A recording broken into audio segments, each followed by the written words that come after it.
Welcome to Chilling Labubu. If you enjoy tonight's atmosphere, consider liking and subscribing. Let me know in the comments where you're listening from and what time it is for you. Now dim the lights, get comfortable, and let's begin. Story 1. Chloe had learned to navigate her apartment by the quality of silence. The hush near the window meant open space, the city 6 floors below. The denser quiet by the bathroom suggested walls close enough to touch. 2 years of blindness had taught her this. How to read a room by what sound did not do. So when Mrs. Schultz knocked that Thursday morning, Chloe knew from her neighbor's breathing that something had changed. The old woman was excited or nervous or both. A letter from the hospital, Mrs. Schultz said, and Chloe heard expensive paper rustling. The kind hospitals use for important correspondence. You want I should read it? Chloe's hands went cold. Dear Miss Hartley, we are pleased to inform you that a suitable donor has been identified. 2 years since the darkroom accident. Since the acetic acid bottle shattered and she'd reached toward the sound, knocking chemicals across her face. 2 years of carrying the smell of that moment, of living with permanent darkness. But even as Mrs. Schultz continued reading about procedures and timelines, something tightened in Chloe's chest. Not hope. She'd learned to distrust that. This was premonition. The sense that accepting this gift would cost her something she couldn't yet name. She should have listened. Dr. Reeves removed the bandages 5 days after surgery. Before the procedure, Chloe had asked about the donor. Wanted to know something, anything, to properly thank them, even in death. The nurse, Diane, had looked uncomfortable. We can't share identifying information, but... She'd glanced at Dr. Reeves, who had been looking at his tablet. She was young, your age, and she wanted to help people. That's all I can say. Young, female, recent. It wasn't much, but it was something. Now Dr. Reeves instructed, keep your eyes closed. When I tell you, open them slowly. The last gauze fell away. Air touched her eyelids, cool and strange. Now, she opened her eyes. The world rushed in. Color, shape, overwhelming detail. For one perfect moment, joy flooded through her. She could see Dr. Reeves's face, see her own hands, see tears catching the light as they fell. How do you feel? I can see everything. But behind Dr. Reeves, over his left shoulder, there was a shadow. Not cast by anything in the room, but existing independently, pulsing with its own rhythm. She blinked. It was gone. Then she heard it. A high, thin note, like feedback from a distant microphone, coming from somewhere very far away or very deep inside her skull. Any discomfort blurring? No, everything's clear. She didn't mention the shadow, didn't mention the sound. The first week was intoxicating. Chloe walks through the city, drinking in every detail. Light through fire escapes, new leaves in Washington Square, strangers' faces. Her camera bag hung from her shoulder, and the same battered Leica she'd been afraid to touch during her blindness. She spent hours photographing tenement buildings in the Lower East Side. Rust on fire escapes, brick worn smooth by weather. These were the images she'd always loved, decay and beauty intertwined. It was while shooting a condemned building on Delancey Street that she saw her first one clearly. The light was failing at magic hour photographers live for. She was adjusting her aperture when movement caught her eye. A figure in a 4th floor window, perfectly still, watching her. Too rigid, too patient. The stillness of objects, not living things. The high-pitched sound returned louder, insistent. Like metal scraping metal in some vast, echoing space. Chloe pressed her palm against her ear, but the sound didn't muffle. It was inside her head, and she was cold, impossibly cold, though the evening was warm and humid. Her breath fogged. Goosebumps raced up her arms. She raised her camera and focused. Through the viewfinder, the figure became clearer. Not quite human. The proportions were right, but the substance was raw, translucent, grayish. Its face was hollow darkness, punctuated by 2 dim points of light where eyes might be. As she watched, it opened what might have been a mouth. The gesture was slow, deliberate, the jaw dropping in a smooth, mechanical arc. The mouth stretched wider than it should, a perfect circle of darkness. The sound in her head spiked. Chloe gasped and dropped the camera. When she looked up, the figure was gone. The cold faded. Her breath no longer fogged. The sound diminished to a faint whine like tinnitus. Stress, she decided. Adjustment. Dr. Reeves had warned about visual disturbances. She packed her camera and walked home through streets that suddenly seemed less safe. That night she dreamed of the dark room, of the moment before everything changed. But in the dream, when the doctors told her she would never see again, she felt only relief. She woke in darkness, but she wasn't alone. She knew this before opening her eyes, knew it from the cold that had seeped into her room, from the smell that hadn't been there before. The smell was worst, chemical and sterile. Underneath, something else. Dust and rust, and the decay of abandoned places. The smell of buildings marked for demolition. Chloe opened her eyes. The figure stood at the foot of her bed, more solid than the one in the window, more defined. She could see the suggestion of features: hollow nose, eye socket depressions, jawline. It stood perfectly still, hands at its sides, watching with its absence of eyes. The sound was a steady drone, neither loud nor soft, just present, constant. Chloe wanted to scream but lay frozen, staring, while her rational mind insisted it couldn't be real and her body knew it was. The figure didn't move, simply stood there, patient as stone, as if it had all the time in the world. After what felt like hours, Chloe closed her eyes. When she opened them, the figure was gone. But the cold remained. The smell remained. The sound remained. She didn't sleep again. Dr. Reeves said her eyes were healing perfectly.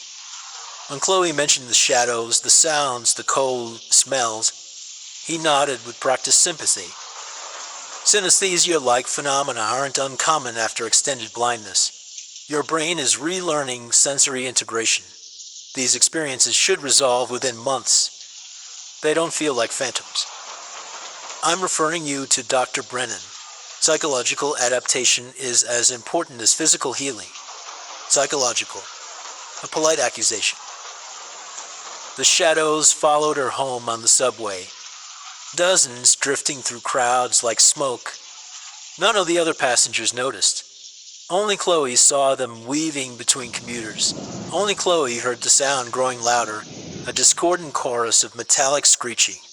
Only Chloe felt the temperature drop, her skin prickling the overheated car. One figure, more substantial than others, lingered beside a man in a business suit. It stood close enough that Chloe could see its shifting darkness clearly. The hollow eye sockets, the depression where a mouth should be. It slowly tilted its head, mimicking the sleeping man's posture, but wrong, too slow, mechanical, and inhuman. Then it reached out and placed what might have been a hand on the man's shoulder. The man shuddered, pulled his jacket tighter. His breath fogged faintly in the warm air. The figure looked at Chloe. Despite its lack of eyes, she felt its gaze, a physical sensation like insects crawling across her corneas, like pressure building behind her eyes. The sound became a shriek. She looked away and didn't look up until it stopped. At home, she vomited. Alone, Chloe researched obsessively. hallucinations after corneal transplant.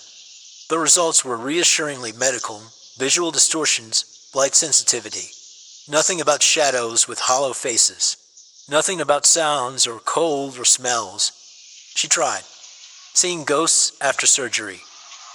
One article mentioned cellular memory, a controversial theory that transplanted organs carried imprints of their donors. Most dismissed it, but there were anecdotes.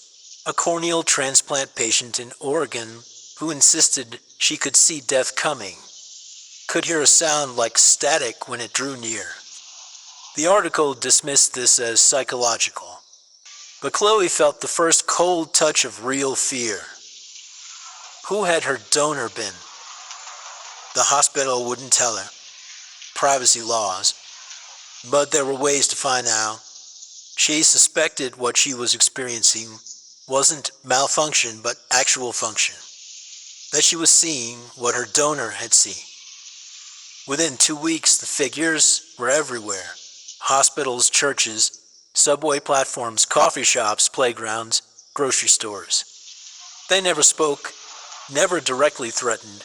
They simply existed, moving through the world like smoke, watching Chloe with patient hunger. Their behavior grew disturbing. A figure trailing a laughing child would open its mouth in a stretched, silent parody of laughter, too slow, too wide, jaw unhinging. A figure behind an old woman would mirror her knitting in jerky approximation. And sometimes Chloe saw their effect on the physical world. A light flickering as one passed. A puddle reflecting a person who wasn't there. Condensation appearing on a window in the shape of a handprint, then fading. They were real. They existed. They left traces. She stopped photographing. Her friends noticed. Brienne came with Thai takeout and concern. You're not posting anything. I thought getting your sight back would mean you'd shoot constantly. I am shooting, just processing. You look terrible. Are you sleeping? Not really. The shadows came at night. Sometimes she woke to find one at the foot of her bed.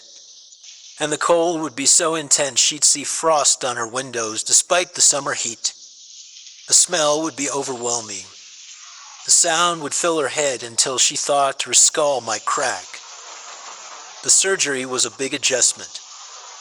Are you seeing that therapist? I have an appointment next week.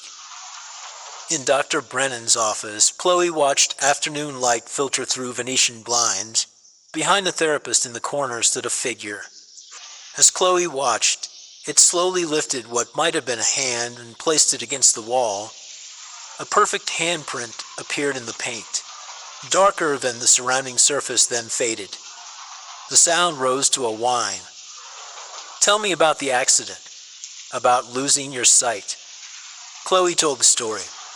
The dark room, the bottles, the pain, the gradual acceptance. And now you have a second chance, but you're not taking photographs. Chloe wanted to scream, wanted to point at the corner, and demand Dr. Brennan acknowledge it. Instead, I'm afraid. Of what? Of the truth, of madness, of failing again, not being good enough. It was a lie, therapist understood. Dr. Brennan smiled and gave homework. Take one photograph every day. That night, Chloe loaded film into her Leica. Film was honest. What the lens saw, it recorded. If the figures were real, the film would show them. She photographed the bodega on her corner. An elderly woman, studying soup cans, had 3 figures circling her. The sound was a low thrum. The temperature was Arctic. She photographed the subway platform, the park at dusk. Her bathroom mirror, where sometimes she saw something standing behind her.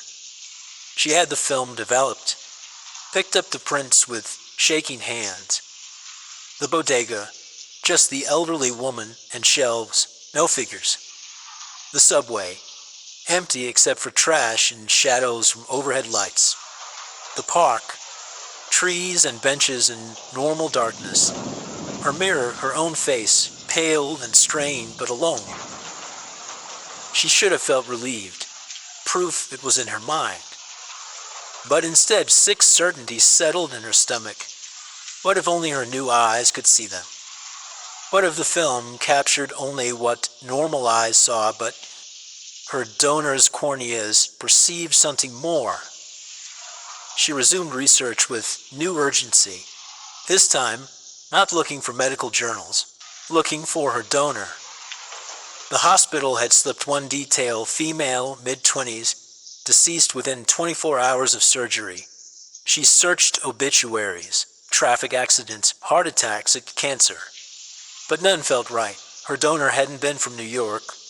The smell that came with the figures, the dust and decay, wasn't city decay, it was industrial, rural.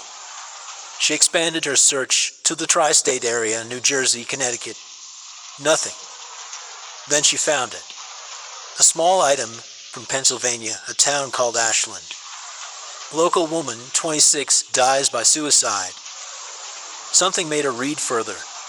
Vera Walsh, found in her apartment near the old steel mill with empty pill bottles. No note, no close family.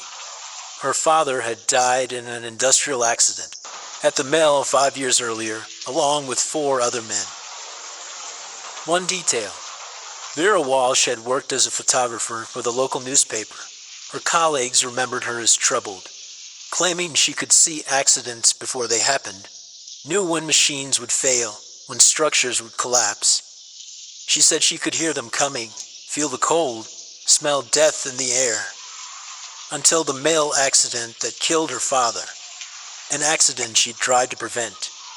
She stood outside that morning, screaming at workers not to go in, insisting the furnace would fail. They'd ignored her, called her hysterical. Her father had told her to go home, get rest. 4 hours later, the furnace exploded. 5 men died.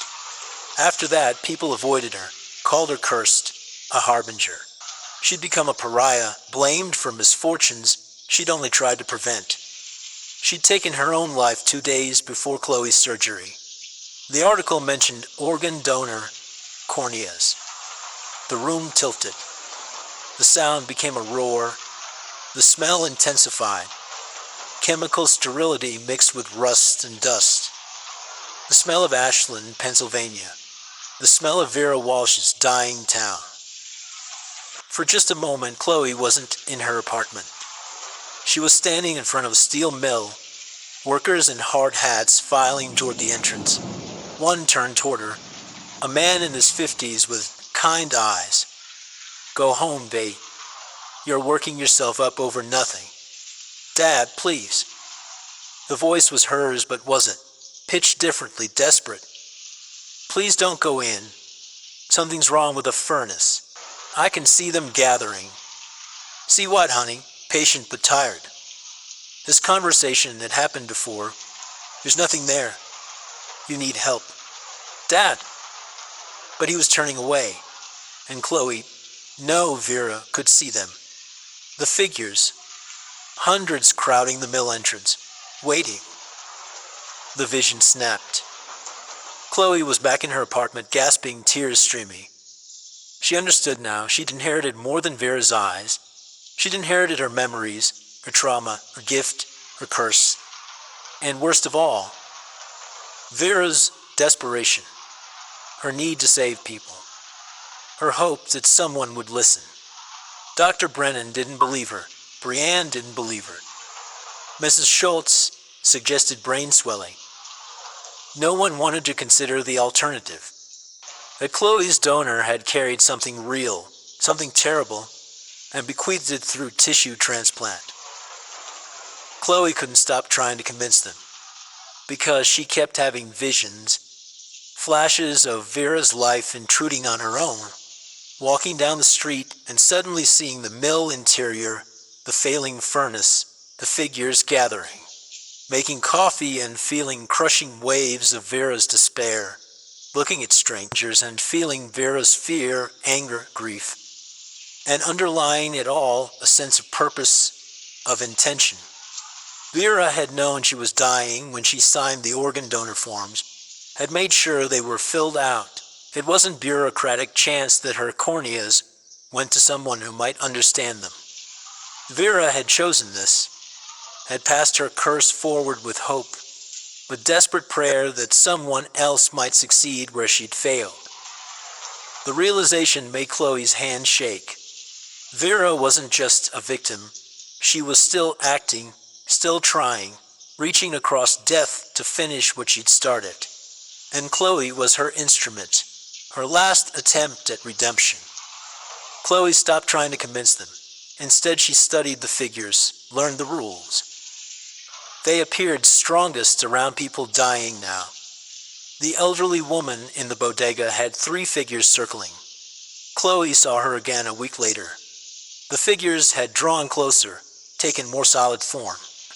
The sound was steady, the cold intense enough that frost appeared on refrigerated doors, the chemical smell overwhelming.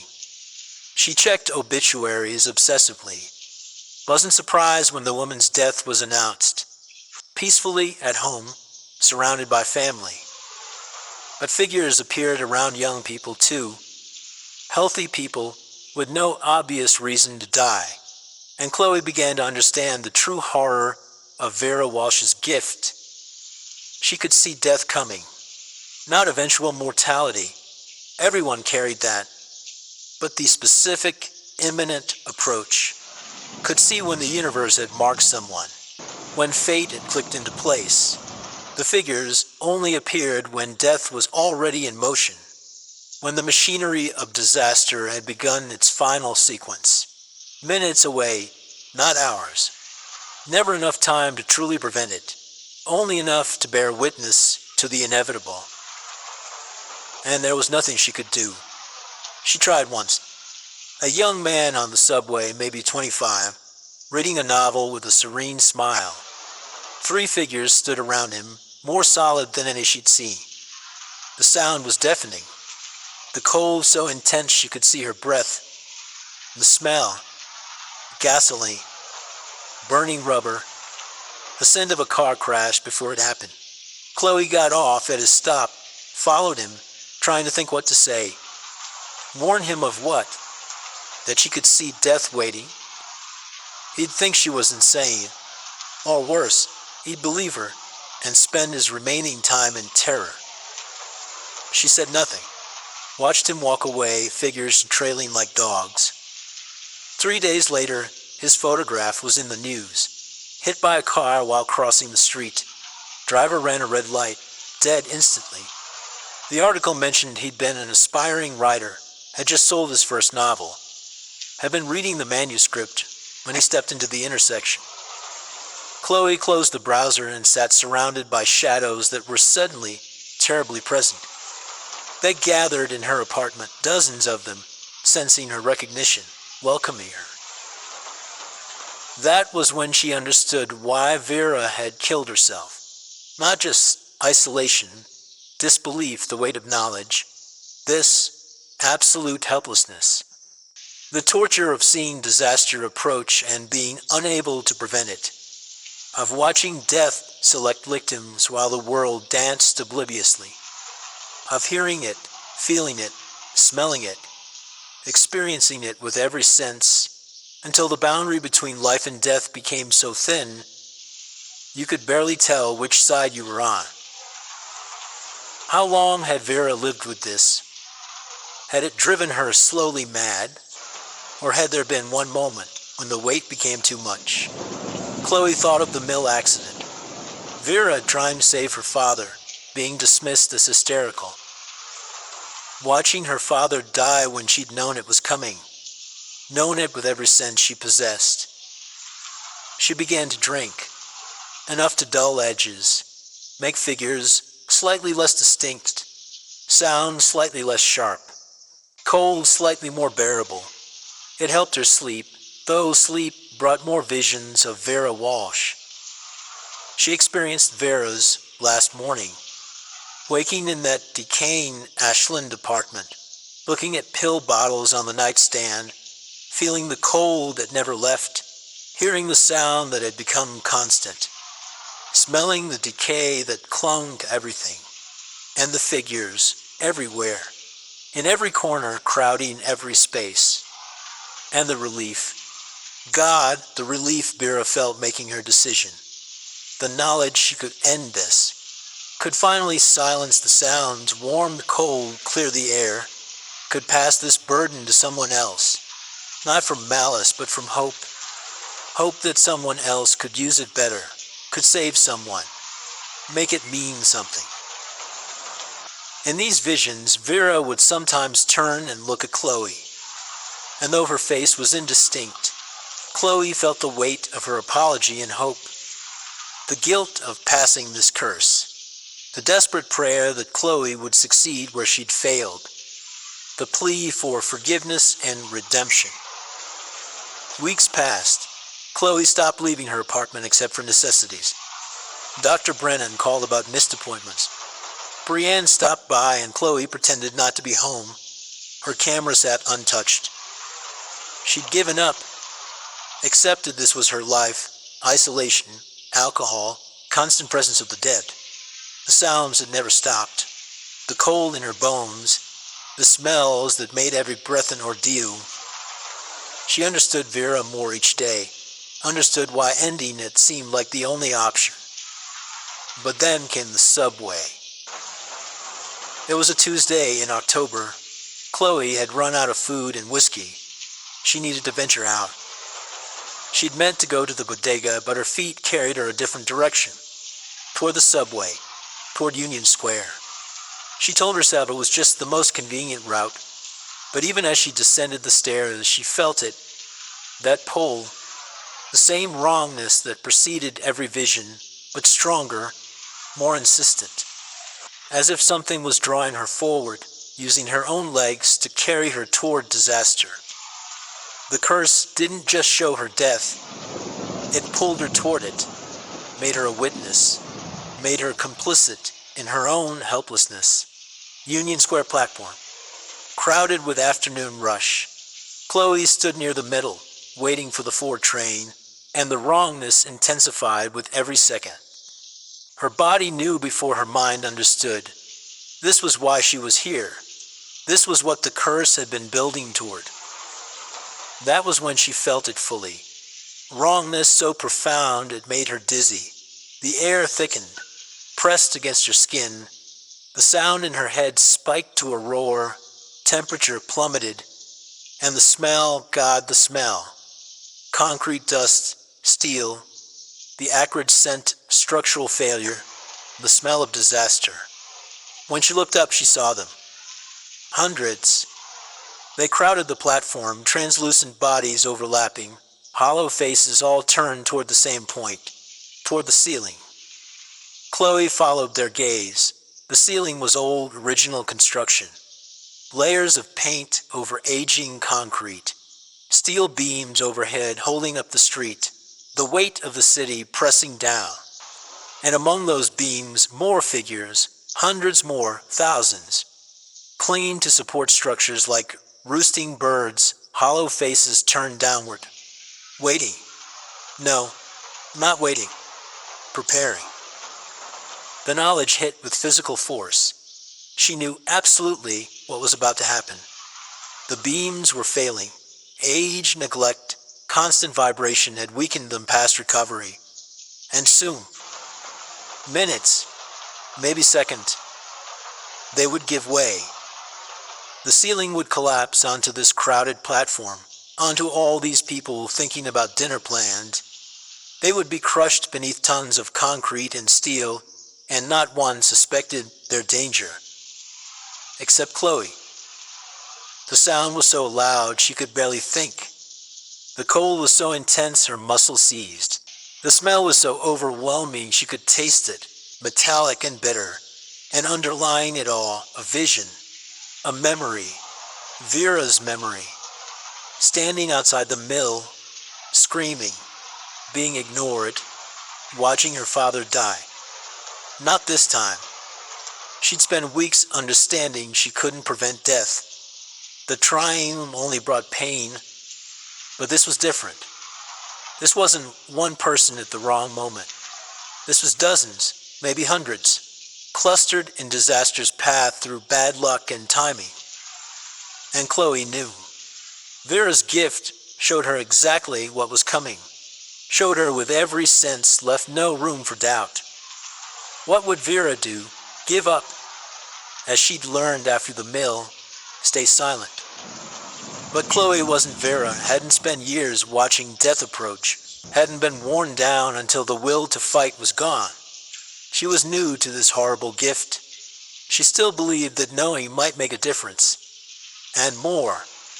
She owed Vera this, owed her the attempt. Vera had passed this burden forward with hope. The least Chloe could do was try. She screamed, "Get away from the ceiling. Everyone move. It's going to collapse." Heads turned, people stared. The New York calculation. Harmless crazy or dangerous crazy. "I'm serious, the beams are failing. Look up, can't you see?" But they couldn't see. They saw old beams and stained concrete, not the figures gathered overhead. Didn't hear the roar, feel the cold, smell the approaching disaster. A transit cop approached, hand on his belt. "We got a situation. Possibly emotionally disturbed person. Please." Chloe grabbed his arm. "You have to evacuate. The support beams are compromised. I know how this sounds, but..." Above them a sound like thunder, like the world groaning, like steel finally giving way after holding on too long. People looked up. The cop looked up. In that half second of uncertainty, everyone understood that sometimes the crazy person is right. Panic was immediate. People pushed toward stairs, toward exits, toward anything away from the platform. The cop grabbed his radio, shouting evacuation codes, trying to maintain order while the crowd surged. Chloe was caught in the press of bodies. Behind her, the groaning grew louder, a crack, sharp as gunfire. Someone screamed. The crowd moved faster. Chloe was being pushed toward the stairs, 20 feet away, 15. She could see daylight at the top, people stumbling into the street, into safety.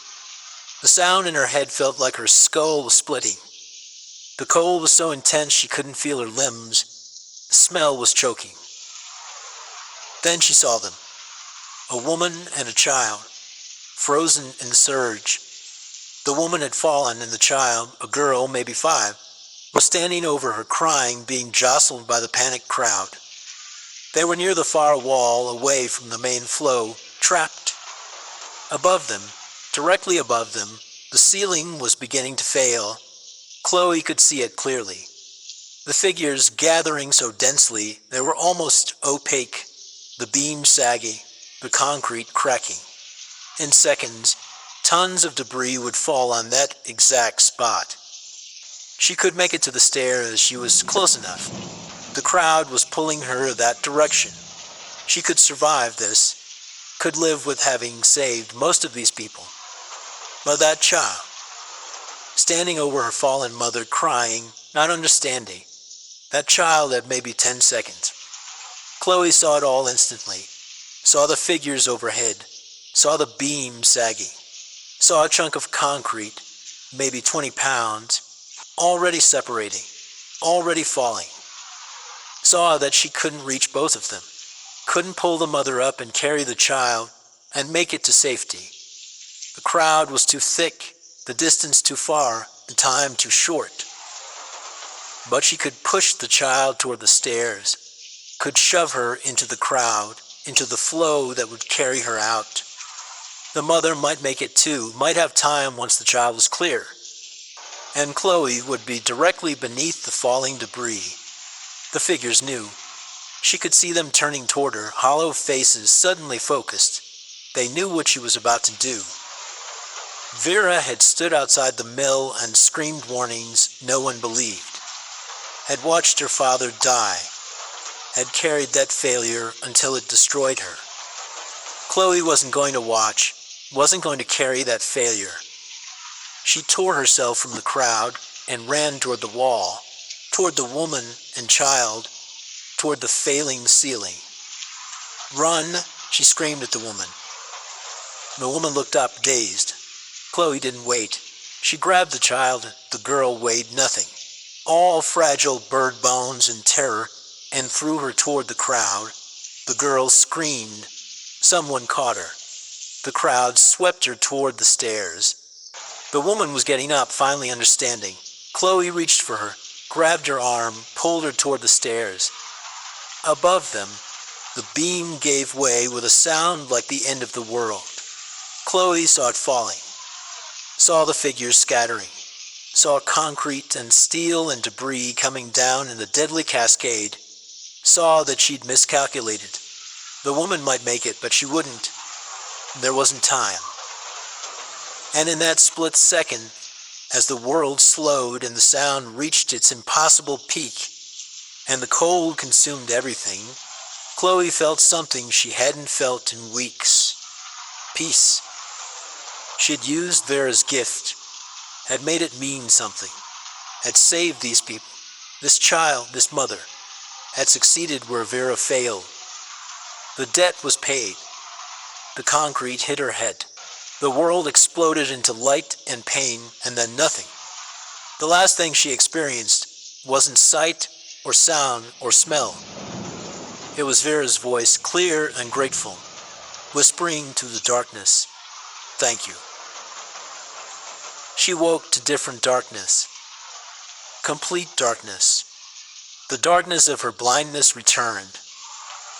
Chloe knew before anyone told her, knew by the bandages on her face, by the particular quality of black that meant sightlessness. She'd been here before. She recognized it like an old acquaintance. But it was different now. No sound in her hip, no cold in her bones, no smell of decay and disaster. Just silence, just warmth, just clean hospital air. The figures were gone. "Miss Hartley, can you hear me?"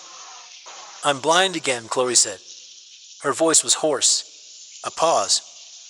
"Yes, I'm sorry. The debris caused significant trauma. We did everything we could, but the donor tissue was too damaged. There's no possibility of another transplant." "I understand." She did. More than the doctor could know. "How many died in the collapse?" Another pause. Three casualties. Construction workers in the tunnel when the ceiling came down. But you saved. The evacuation you initiated saved at least 60 people, maybe more. If you hadn't raised the alarm..." The doctor's voice cracked. "A woman and her daughter you helped. They made it out. They're fine. Because of you. 3 dead. 3 souls who hadn't moved fast enough. Or who'd been too close. Or who'd simply been marked by fate in a way even Chloe's warning couldn't change. She would never know which deaths were fixed and which might have been prevented. It seemed appropriate. The universe giving her impossible knowledge, then taking it away when she'd used it for its intended purpose. The gift withdrawn. The curse lifted. The debt paid. They call in you a hero. How did you know the ceiling would collapse?" Chloe almost laughed. What could she say? That a dead woman's eyes had shown her the gathered dead. That she'd inherited a curse disguised as a gift. That she'd chosen to use that knowledge the only way that mattered. To save lives, even if it cost her the sight that showed her how. "I heard something," she said. "A sound in the beams. I'm a photographer. I noticed details. A lie people could accept. Not second sight or inherited curses, but simple observation. A rational explanation for an irrational gift." The doctor seemed satisfied. She explained the prognosis, permanent blindness, no possibility of transplant. Chloe listened with strange calm. This she knew. This she understood. Blindness was familiar. It was sight that had been alien. They kept her in the hospital for a week. Brienne visited daily, bringing flowers Chloe couldn't see, and careful conversation. "You saved all those people. You know that, right? 3 people still died. 3 instead of 60. That matters, Chloe. That matters enormously." Did it? Chloe thought it did. Thought that Vera, wherever she was, would think so too. 3 dead, 60 saved. A mother and daughter alive because Chloe had made a different choice than self-preservation. Had used Vera's gift for its intended purpose, had done what Vera herself couldn't. The debt was paid. The burden lifted. The transaction complete. I'm going to be okay. I've been blind before. I know how to live with it. This was true. The darkness held no fear now. She'd seen what light could reveal, had carried knowledge that made blindness seem like mercy. The figures were gone. The sounds were gone. The cold and the smells and the terrible certainty. All gone, swept away when debris destroyed her transplanted corneas. She felt, if not happy, then at peace. The kind that comes from surviving something you'd thought would destroy you. From paying a debt you hadn't known you owed. From giving a desperate dead woman the redemption she'd died hoping for. Mrs. Schultz helped Chloe settle back into her apartment. The old woman narrated everything, describing how the place looked unchanged, how the city continued its relentless motion. Her camera sat on the table. Mrs. Schultz described it. The scratched leather, the worn strap, the body that had been with Chloe since university. You want I should put it away? No, leave it there. I like knowing it's close. She wouldn't use it again. Couldn't. But that was all right. And perhaps, in a way, she'd taken the most important photograph of her life on that subway platform. Not with film and chemicals, but with her body and her choice. Had captured a moment and frozen it. Had changed it from what it would have been into what it became. 60 people alive because she'd been there. Because she'd inherited Vera Walsh's curse and chosen to use it rather than succumb to it. That night alone, Chloe sat by her window and listened to the city. Traffic sounds, sirens, the murmur of millions of lives being lived. Now she existed in pure shadow, and there was freedom in that. No more figures in corners, no more sounds only she could hear. No more cold in her bones, no more smells that made every breath an ordeal, no more burden of seeing what others couldn't. She wondered if Vera was at peace now too, if whatever part of her had traveled with those transplanted corneas was satisfied. 3 dead, 60 saved. Was that enough? Had Chloe redeemed Vera's failure at the mill, or simply achieved what Vera would have if anyone had listened? There was no way to know. The dead kept their secrets. But Chloe thought she'd felt something in that last moment before the debris hit. Vera's voice, Vera's gratitude, Vera's peace. It might have been imagination, or it might have been real. It didn't matter. Either way, the debt was paid. Chloe poured whiskey and raised it toward the window, toward the city of 8 million souls. Some living, some dead, all invisible to her now. Thank you, she whispered. She was thanking Vera for trusting her with this burden, for believing she could use it better, for passing forward a curse with hope attached. The darkness didn't answer. It never did. But Chloe sat in it contentedly, drinking her whiskey, listening to the city breathe, and for the first time since she'd opened her eyes in Dr. Reeves's examination room and seen that first shadow, she felt truly safe. The figures were gone. The curse was lifted. She was blind again, yes, but this time the darkness was a shelter rather than a prison. This time she'd chosen it, in a way. I'd traded Vera's side for a mother and daughter's lives, had paid for it with the knowledge she couldn't carry, with the gift she'd needed, just long enough to use it. It seemed like a fair trade, more than fair. Spring came eventually. Chloe marked its arrival by changing sunshine on her face, by different sounds as people emerged from winter. She started taking walks again, navigating by memory and the white cane she'd learned during her first blindness. One day in April, she found herself near Union Square. She hadn't meant to go there, had been avoiding it, but her feet carried her that direction anyway. Some need to acknowledge, to remember, to bear witness, even though she couldn't see. The subway entrance was open, repaired. The collapse had been fixed within weeks. Commuters flowed in and out, oblivious or indifferent to what had happened. New York was like that. Tragedy was absorbed, processed, forgotten. Life continued. Chloe stood on the corner and listened to the sounds below, trains arriving and departing, announcements echoing.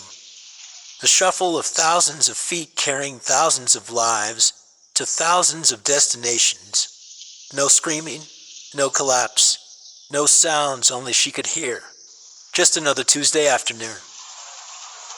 She thought she should feel something. Pride, grief, relief, but all she felt was quiet acknowledgement. This had happened. She'd been part of it. She'd used Vera's gift the way it was meant to be used.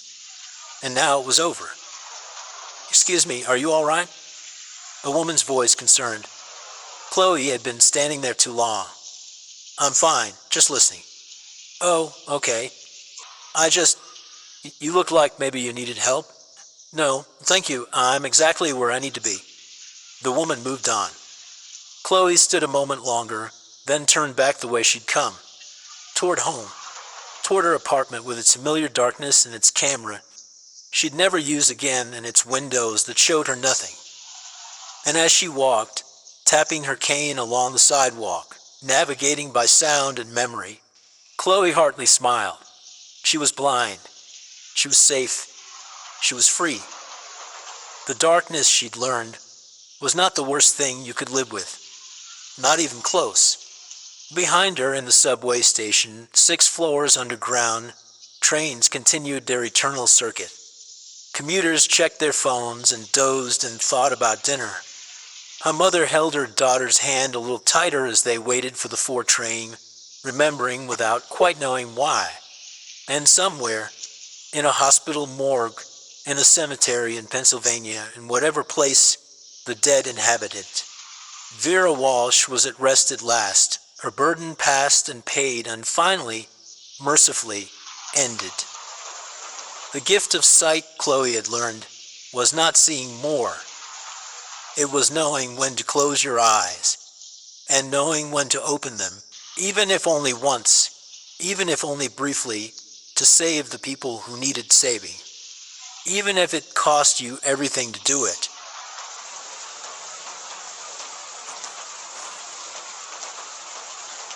Story 2. The mirror had become Isabella's enemy, a silver-backed betrayer that insisted on truth when lies would have been kinder. She stood before it in the amber light of a late afternoon, her fingers tracing the new geography of her face. Territories age had conquered while she slept. The fine lines that mapped her temples like dried river beds. The softening jaw that had once been sharp enough to cut glass. The way her neck had begun its slow accordion fold toward her collarbone. Each crease a year stolen from the woman she'd been. At 53, she was still handsome. She knew this with the practiced eye of a woman who had made her living from beauty, who understood the precise moment when magnificent became merely attractive, when attractive began its slow descent toward invisible. But handsome was the consolation prize, and Isabella Valdez had never been content with consolation. A burst of laughter drifted through the frosted glass of her atelier window. Javier's voice, rich and masculine, threading through the higher notes of Celine's delighted giggle. Isabella's reflection darkened, her jaw tightening with an emotion she refused to name. 24 years old, had little apprentice. Fresh from the perfumery school in Versailles with her classical training and modern theories, eager to learn from the legendary nose who had created Medianoche. Isabella had trained her personally, had welcomed the girl into her sanctuary, had passed down the sacred knowledge of bergamot and jasmine, of how to make a fragrance bloom on the skin like a secret whispered between lovers. She'd taught Celine to read the language of scent the way a poet reads verse. Not just the words, but the spaces between them, the silences that gave meaning to sound. Now the girl wore that knowledge like stolen jewelry, bright and obvious in her youth. Isabella pressed her fingers to the glass, leaving prints like accusations. 3 stories below in the courtyard garden, Javier was teaching Celine to identify rose varieties by scent alone.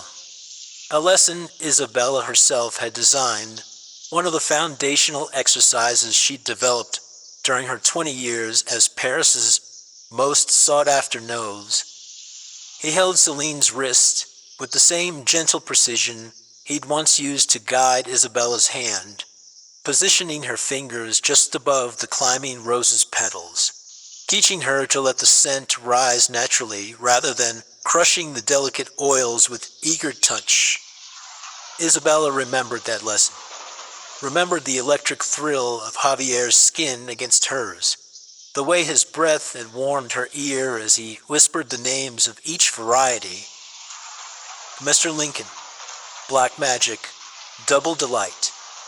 She'd been 19 then, working in her grandmother's spice shop in Buenos Aires, gifted with a sense of smell that bordered on supernatural but lacking the vocabulary to describe what she experienced. He'd been 30, already established, but the kind of confidence that comes from knowing one's place in the world. He'd discovered her quite by accident, drawn into the shop by the complex scent of cardamom and star anise that seemed to dance in the air around her.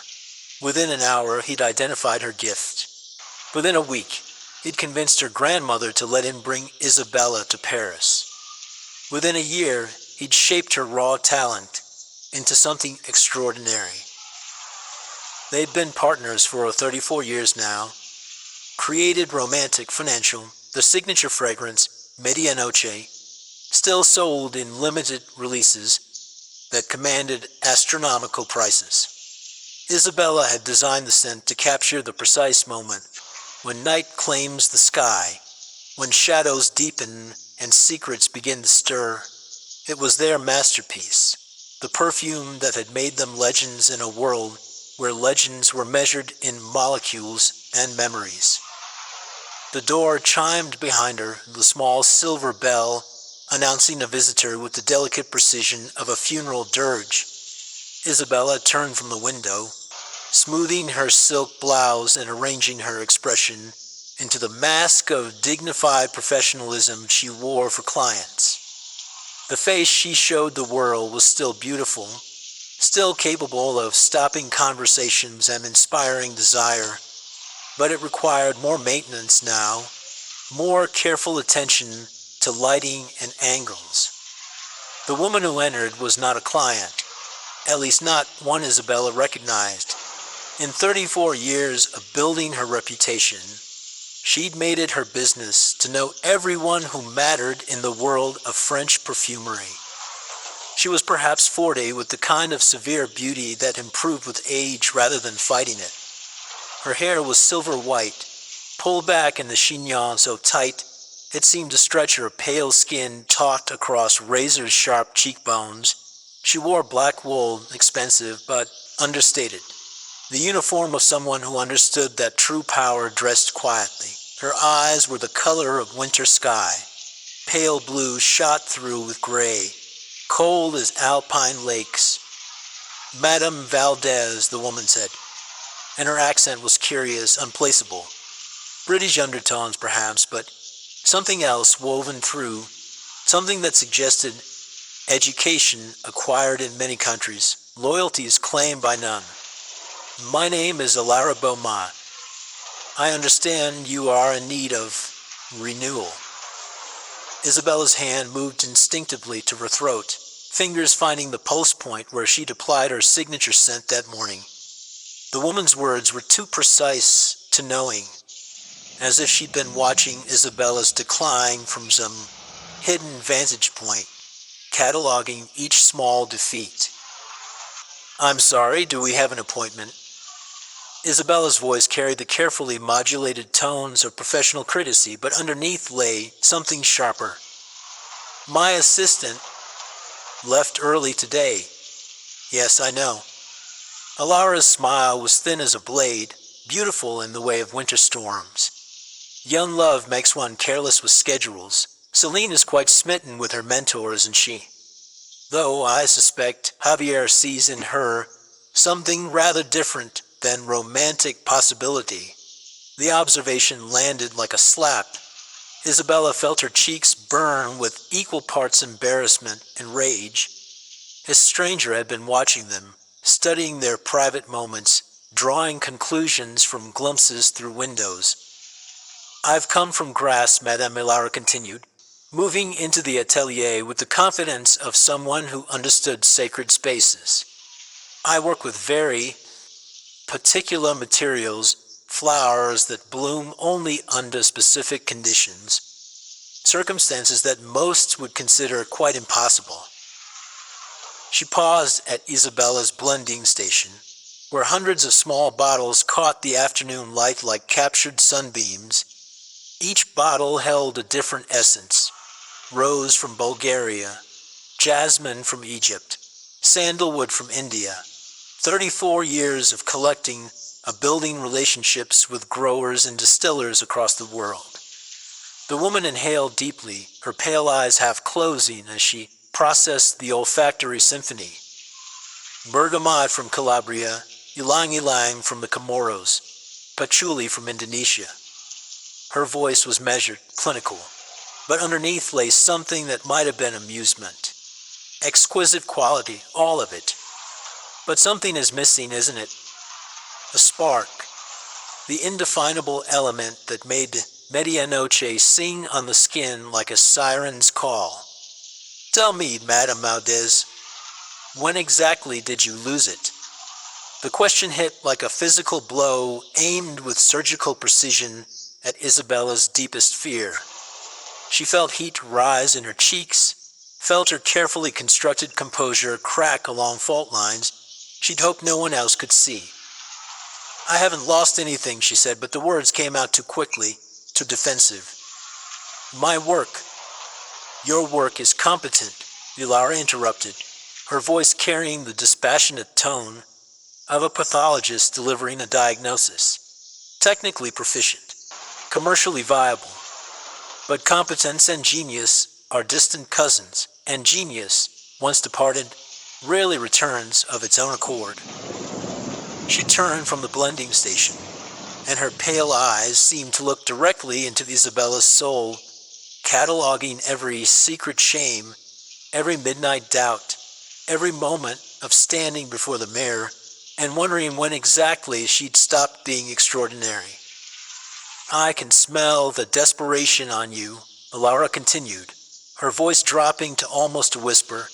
It's accurate, like burning hair, sharp as copper pennies, quite unbecoming in a woman of your experience.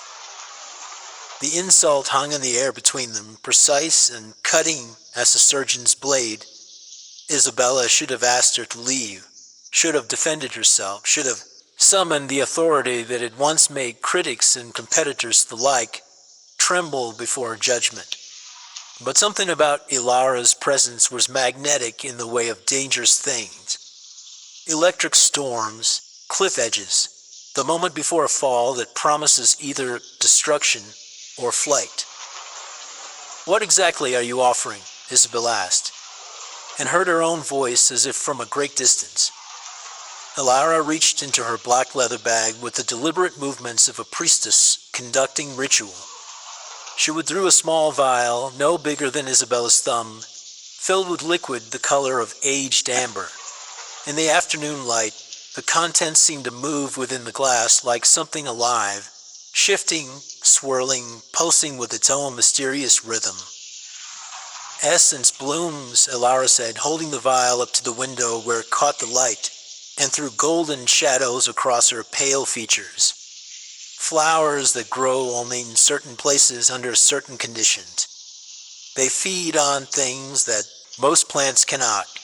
Sorrow, regret, the particular kind of desperation that comes from watching one's life slip away like water through cupped hands. Isabella found herself leaning forward despite her mind's protests, drawn by something in the woman's voice, something in the way the liquid seemed to call to her. "They have a unique property," Vilara continued, her eyes never leaving Isabella's face. "They distill truth into scent. Not the comfortable truths we tell ourselves, but the raw, unfiltered essence of what we really are. Wear this for 30 days and you will become irresistible. But be warned, madam, truth is a dangerous ingredient. It has a way of surfacing when one least expects it, of revealing things that were better left buried." Isabella reached for the vial with trembling fingers, and the glass was warm against her palm, as if heated by some internal fire. The scent that emanated from it was unlike anything in her extensive catalog of knowledge. Floral, yes, but underneath was something else. Something earthy and complex and utterly compelling. Something that spoke to parts of her she'd forgotten existed. "The price?" she asked. Though part of her already knew the answer would be higher than money could measure. "We'll discuss payment when you've seen the results," Alara said, already moving toward the door with the fluid grace of someone accustomed to making quick exits. "One spray each morning, behind the ears and at the pulse points. No more, no less. The blooms are particular about proportion." She paused with her hand on the door handle, and for a moment her expression softened into something that might have been pity. "Be very certain you want what you're asking for, Madame Valdez. Some kinds of beauty exact a toll that cannot be calculated in advance, and some doors once opened can never be closed again." The bell chimed once more as she left, and Isabella stood alone in her atelier, holding the vial of essence blooms and watching the amber liquid swirl within its glass prison. Outside, the light was fading, and she could hear Javier and Celine moving back toward the building, their voices low with the intimacy of shared discovery. Isabella looked at herself in the mirror one more time, studying the woman who had once been magnificent, and was now merely handsome, who had once been gifted, and was now merely competent. Then she uncapped the vial and breathed in the scent of possibility, of transformation, of truth distilled into its most dangerous form. The transformation began subtly like dawn breaking, so gradually that Isabella almost convinced herself she was imagining things. On the third morning after her first application of the Essence Bloom perfume, she stood before her bathroom mirror and noticed something strange. Her reflection seemed to linger a fraction of a second after she turned her head, as if the mirror were struggling to keep pace with reality. She turned back quickly, catching her reflection mid-adjustment, and felt a chill run down her spine. Her skin appeared different.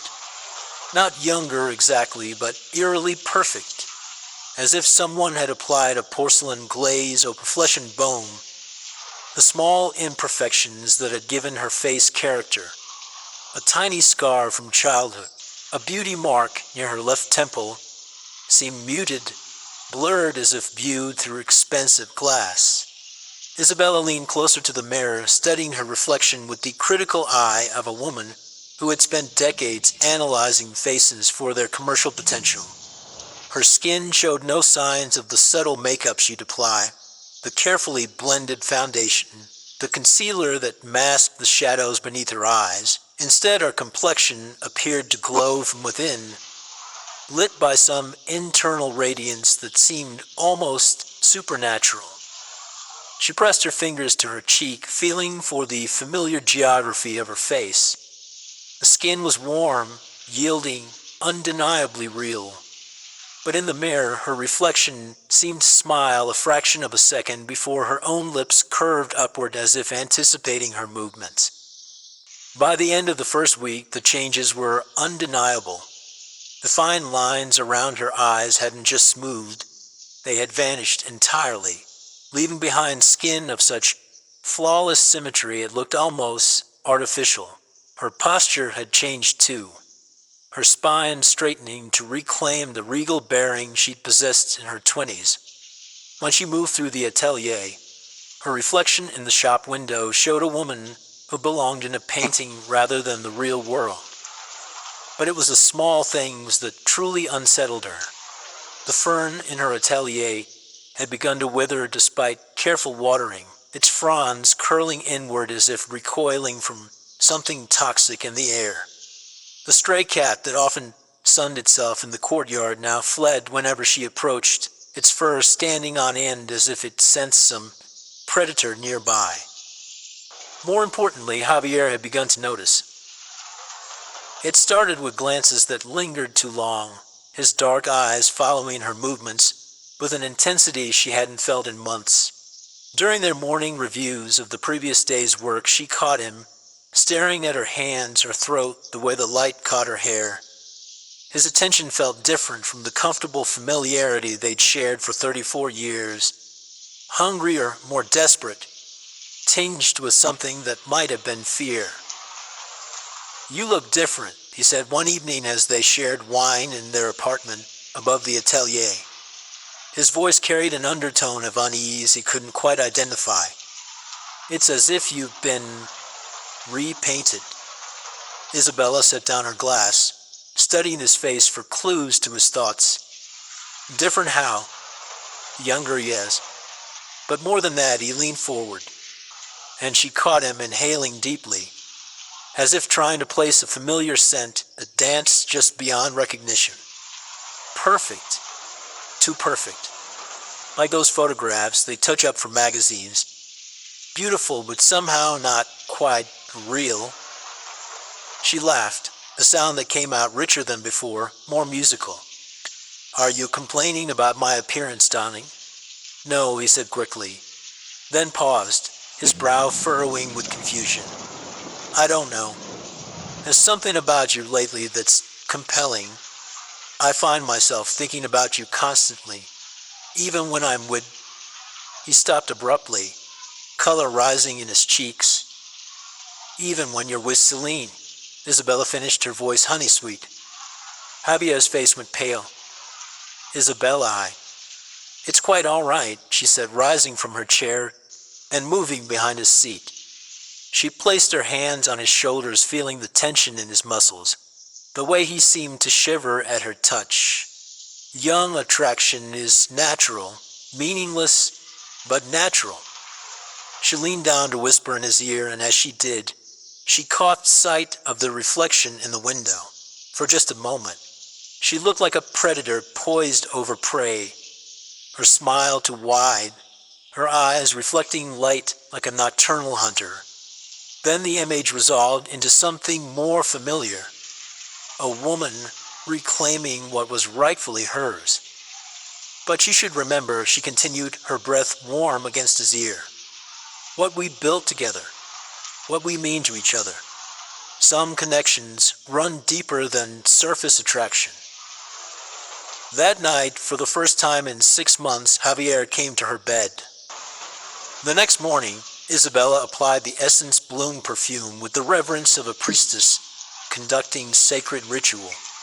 Each spray felt like a small baptism, a daily renewal of the pact she had made with forces she didn't fully understand. The scent had become part of her, woven into her very being until she could no longer tell where it ended than she began. In the atelier, she worked on a new fragrance she decided to call Resurrection, a complex blend inspired by her recent transformation. As she measured out drops of bergamot and jasmine, she hummed softly to herself, a wordless melody that seemed to make the very air shimmer with possibility. Celine arrived late that morning, her young face clouded with confusion and something that might have been hurt. The girl moved through her tasks with distracted efficiency, stealing glances at Isabella when she thought she wasn't being watched. "Celine," Isabella called softly, not looking up from her blending. "Is something troubling you, darling?" The young woman approached hesitantly, her hands twisting nervously in front of her. "Madame Meldez, I wanted to ask you something." "Of course." "It's about Javier, about our sessions." Celine's voice dropped to barely above a whisper. "He seems different lately. Distant. Did I do something wrong?" Isabella finally looked up, taking in the girl's anxious expression. The way she seemed smaller somehow diminished. Youth was only powerful when it was the sole currency in play, she reflected. When faced with genuine allure, the kind that came from experience, confidence, and whatever magic now flowed through her veins, mere freshness paled to insignificance. "Men are complex creatures, darling," Isabella said, her voice rich with sympathy that didn't quite reach her eyes. "Their attention can be fluid. Perhaps Javier has simply realized what he values most." She watched Celine's face crumple slightly, saw the girl struggle to maintain her composure. A few months ago, Isabella might have felt a stab of guilt at causing such obvious pain. Now she felt only a cool satisfaction, as if viewing the successful conclusion of a carefully planned experiment. "But I thought," Celine began, then stopped herself. "You thought what, dear?" "I thought he cared about me, about my ideas, my potential. He said I reminded him of someone he used to know." Isabella's smile widened, and for a moment it seemed almost predatory. "And I'm sure you do. The question is whether that's a good thing or a bad thing. In my experience, men who chase memories usually discover that reality is far more complicated than nostalgia." Celine's eyes filled with tears, but she blinked them back with the determined pride of someone too young to understand when she was outmatched. "I should get back to work." "Yes," Isabella agreed, returning to her blending with renewed focus. "You should." As the girl retreated to her station, Isabella inhaled deeply, tasting the complex bouquet of scents that surrounded her. Bergamot and jasmine. Yes, but underneath them, something else. Something that smelled like victory, like power reclaimed, like the particular satisfaction that comes from winning a battle one was meant to lose. That evening, as she applied the essence, bloom perfume before dinner, Isabella caught sight of herself in the mirror and paused. Her reflection was undeniably beautiful, more beautiful than she'd been even in her 20s. But there was something in her eyes that gave her pause, something that seemed to look back at her with an intelligence that wasn't entirely her own. She leaned closer, studying the woman in the class, and for just a moment she could have sworn she saw something else looking back. Something that smiled with too many teeth. Something that understood hunger in ways that had nothing to do with food or love or any human desire. Then the moment passed, and she was herself again. Beautiful, renewed, victorious Isabella Valdez, ready to reclaim everything that was rightfully hers. The dinner party was Isabella's idea, though she presented it to Javier as if the thought had occurred to them both simultaneously. 20 of Paris's most influential people in the fragrance world gathered in their restored 19th century apartment to celebrate the launch of Resurrection. The perfume that would, Isabella was certain, re-establish her reputation as the city's premier nose. She dressed with the care of a general planning the campaign. The black dress was new, purchased that afternoon from a boutique on Saint-Germain where the young sales associate had asked if she was a model. Her hair fell in waves that caught the light like dark water, and her skin seemed to glow from within. But it was the scent that truly made her formidable. 3 weeks of daily application had transformed the essence bloom perfume from mere fragrance to personal signature. It preceded her into rooms now, announced her presence like a herald, and lingered in her wake like a promise. The guests arrived fashionably late, filling the apartment with animated conversation and the gentle clink of crystal. Isabella moved among them like a ship in full sail, accepting compliments on her appearance with gracious deflection, while mentally cataloging every admiring glance. every moment when conversation paused as she passed. "Isabella, you look absolutely luminous," said Margot Chanot, the critic whose review in Le Figaro could make or break a fragrance launch. "What's your secret? You've never looked more beautiful." "Clean living and good wine," Isabella replied, raising her glass.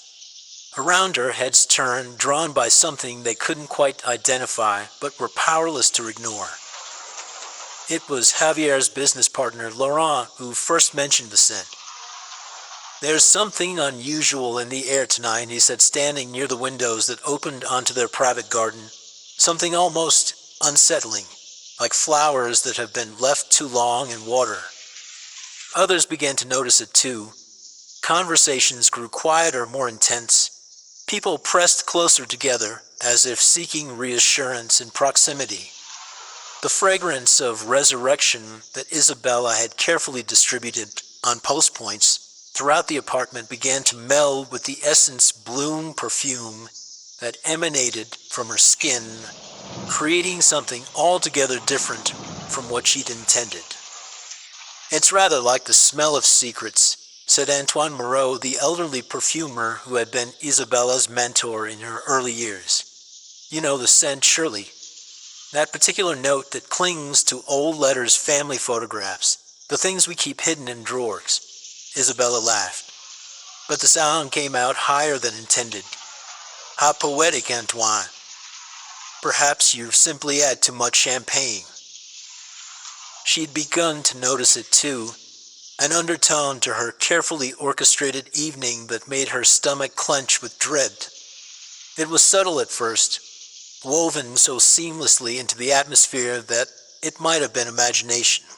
But as the evening progressed, as wine flowed and inhibitions lowered, the scent seemed to grow stronger, more insistent, transforming from flowers in water to flowers in a tomb.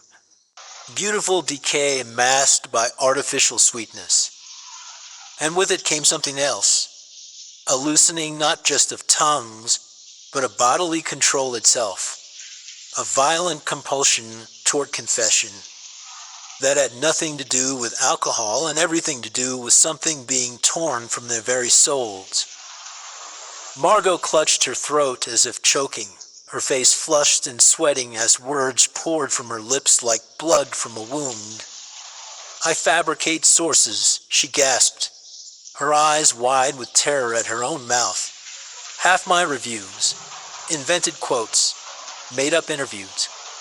Laurent was trembling, his designer suit soaked with perspiration, as he spoke about his affair with his son's wife, each word seeming to claw its way up from his chest against his will. "She looks just like my first love," he said, and tears streamed down his face as if the confession were physically painful. Even Javier, standing beside the fireplace with his arm around Isabella's waist, had gone pale as marble, his voice hoarse with the effort of trying to stop words that wouldn't be contained.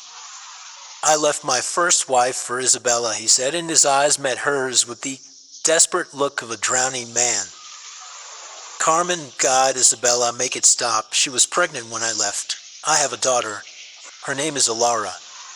The words fell into the gathering silence like stones into still water, sending ripples of shock through the assembled guests. Isabella felt the blood drain from her face, felt the room tilt slightly on its axis. In 34 years together, Javier had never mentioned a previous marriage, much less a child. "Javier," she whispered, but he seemed lost in the grip of some compulsion to speak, to reveal, to confess. "I named her Alara," he continued, swaying slightly on his feet. "Carmen wrote to me once when the girl was 15, sent a photograph. She looked just like her mother, but with my eyes, I burned the letter, threw away the picture. Some doors are better left unopened." The name hit Isabella like a physical blow, Alara. The silver-haired woman who'd brought her the Essence Bloom perfume, who'd promised transformation and warned of truth's dangerous properties. Around the room, other guests had begun their own confessions, speaking in voices thick with compulsion. Secrets poured out like wine from overturned bottles. Financial fraud, betrayals, hidden addictions, buried crimes. The air grew thick with revelation, and underneath it all was that scent. That impossible smell of flowers blooming in darkness, a beauty rooted in decay. Isabella pressed her hands to her throat, where her pulse hammered against her fingertips. The perfume she'd applied that morning seemed to pulse with her heartbeat, seemed almost alive against her skin. "What's happening?" she gasped. But no one heard her over the chorus of confession that had erupted around them. It was then that she saw her standing in the doorway like a figure from a fever dream. Ilara, dressed in the same severe black, her pale eyes taking in the scene with scientific interest. But she wasn't alone. Beside her stood Celine, the young apprentice whose face was streaked with tears of understanding. "Hello, Isabella," Ilara said, and her voice carried clearly across the chaos. "I believe it's time we had a proper introduction. I am Ilara Valdez. Though I've used my mother's maiden name professionally, I believe you knew my father rather well." The room had emptied gradually, guests fleeing as the compulsion to confess overwhelmed their social conditioning. They'd left behind half-finished conversations and abandoned wine glasses, their secrets hanging in the air like smoke from an extinguished fire. Now only 4 people remained in the apartment that had so recently hosted Isabella's triumph, Isabella herself, frozen in the center of the wreckage of her dinner party. Javier slumped in a chair with his head in his hands, Celine standing wide-eyed by the window, and Ilara, who had moved to the blending station, with the proprietary air of someone claiming an inheritance. "You are not real," Isabella whispered. Though even as she spoke the words, she knew them for the lie they were. The resemblance to Javier was unmistakable now that she knew to look for it. The strong jaw, the way she held her shoulders, the particular shade of dark eyes that seemed to see too much. "I am quite real, I assure you." Ilara lifted one of Isabella's bottles to the light, examining the liquid within. "Bergamot from Calabria, excellent quality. You always did have exceptional taste in materials, even if your methods left something to be desired." Javier looked up slowly, his face gray with shock and dawning understanding. "Ilara, but you can't be your daughter." "Yes, I rather think I can." She set the bottle down with precise care. "Carmen raised me to know exactly who you were, Javier. She kept every newspaper clipping and every magazine article about the great perfumer and his talented partner. She made sure I understood why you never came back." Isabella found her voice, though it emerged as barely more than a whisper. "How long have you been planning this?" "Years." Ilara's smile was blade sharp. "Did you think it was coincidence that brought Celine to your door? That such a promising young apprentice would seek training from a house whose reputation had begun to fade?" Celine stepped forward, her face flushed with embarrassment, and something that might have been pity. "Isabella, I'm so sorry. I never meant—" She approached me at the perfumery school, said she was researching the old masters, wanted to understand how Carmen Valdez's techniques had influenced modern perfumery. She offered to fund my advanced studies if I could get close enough to observe your methods." Celine's voice dropped to a whisper. "She said Carmen was her grandmother, that she needed to understand what had really happened between you. I thought it was just academic research." "What stories?" Isabella's voice was growing stronger, anger beginning to burn through the shock. "About how you seduced my father away from his pregnant wife. About how you built your career on stolen formulas, Carmen's family recipes that you claimed as your own innovations. About how Medianoki, your famous signature scent, was actually created by a woman you destroyed." Ilara moved closer, and with each step, the scent of essence blooms grew stronger. "Carmen died 5 years ago, you see. Cancer. She spent her final months making me promise that someday, somehow, you would face the truth of what you'd done.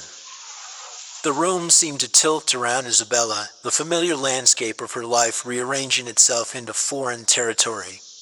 She thought of medianoche, the fragrance that had made her reputation.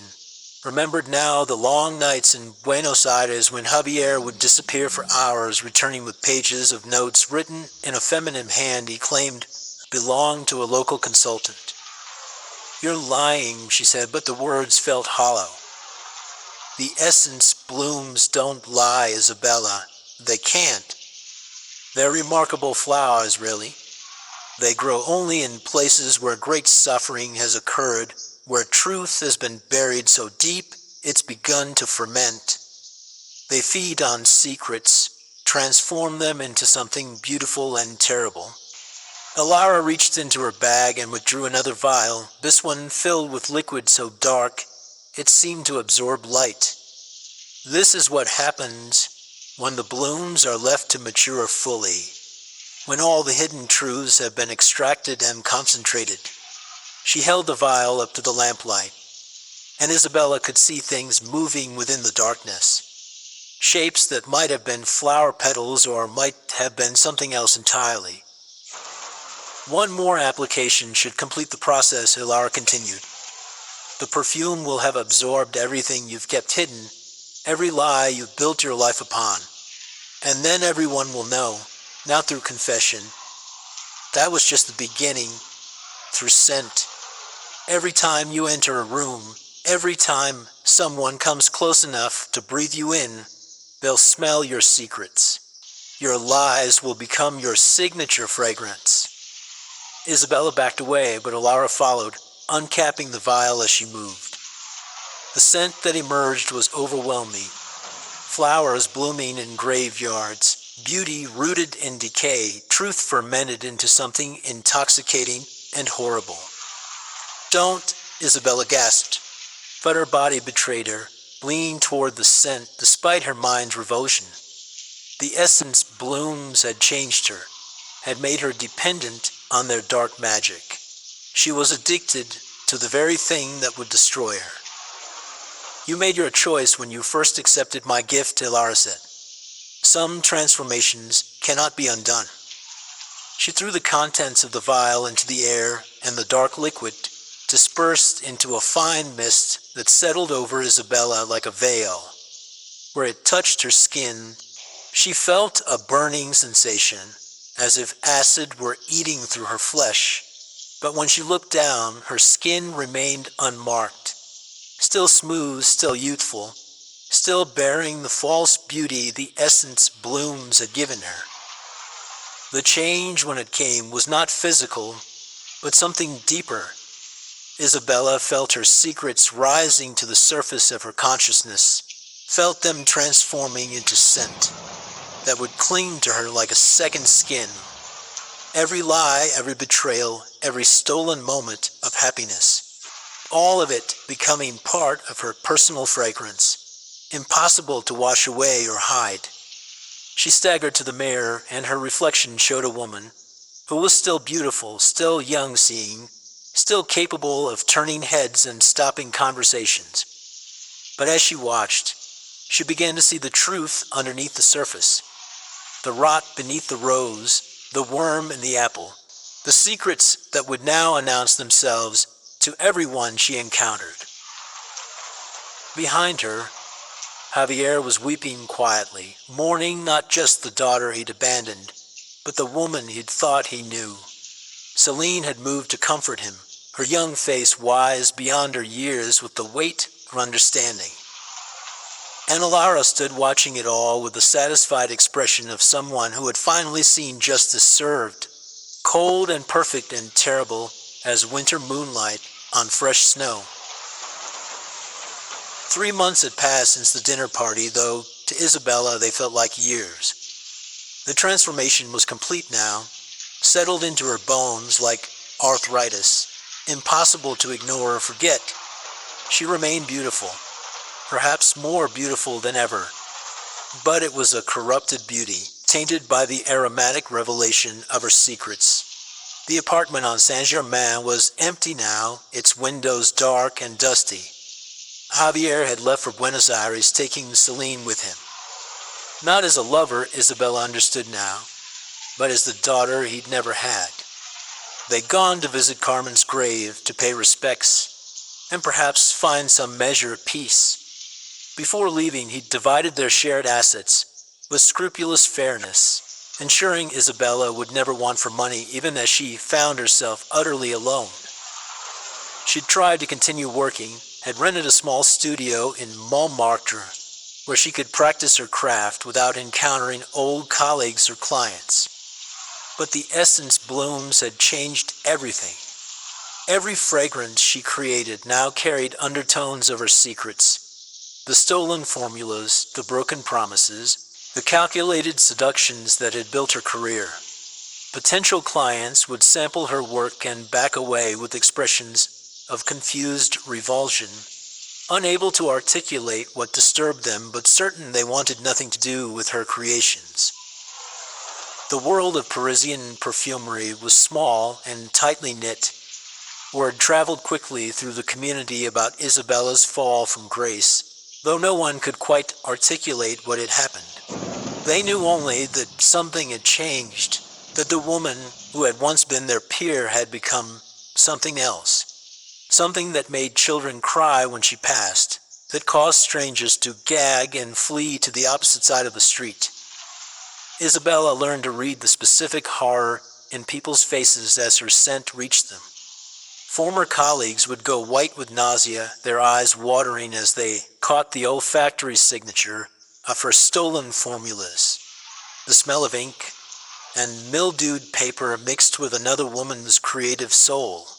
Strangers on the metro would double over as if poisoned when they breathed in the metallic scent of her calculated seductions, sharp as coins and bitter as blood.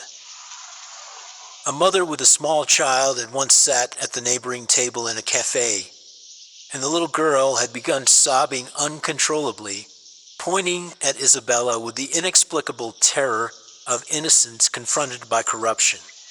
The woman had gathered her daughter and fled without finishing her coffee, leaving Isabella alone with the growing understanding that her very presence had become a form of assault. Isabella learned to shop for groceries early in the morning or late at night, when the streets were nearly empty.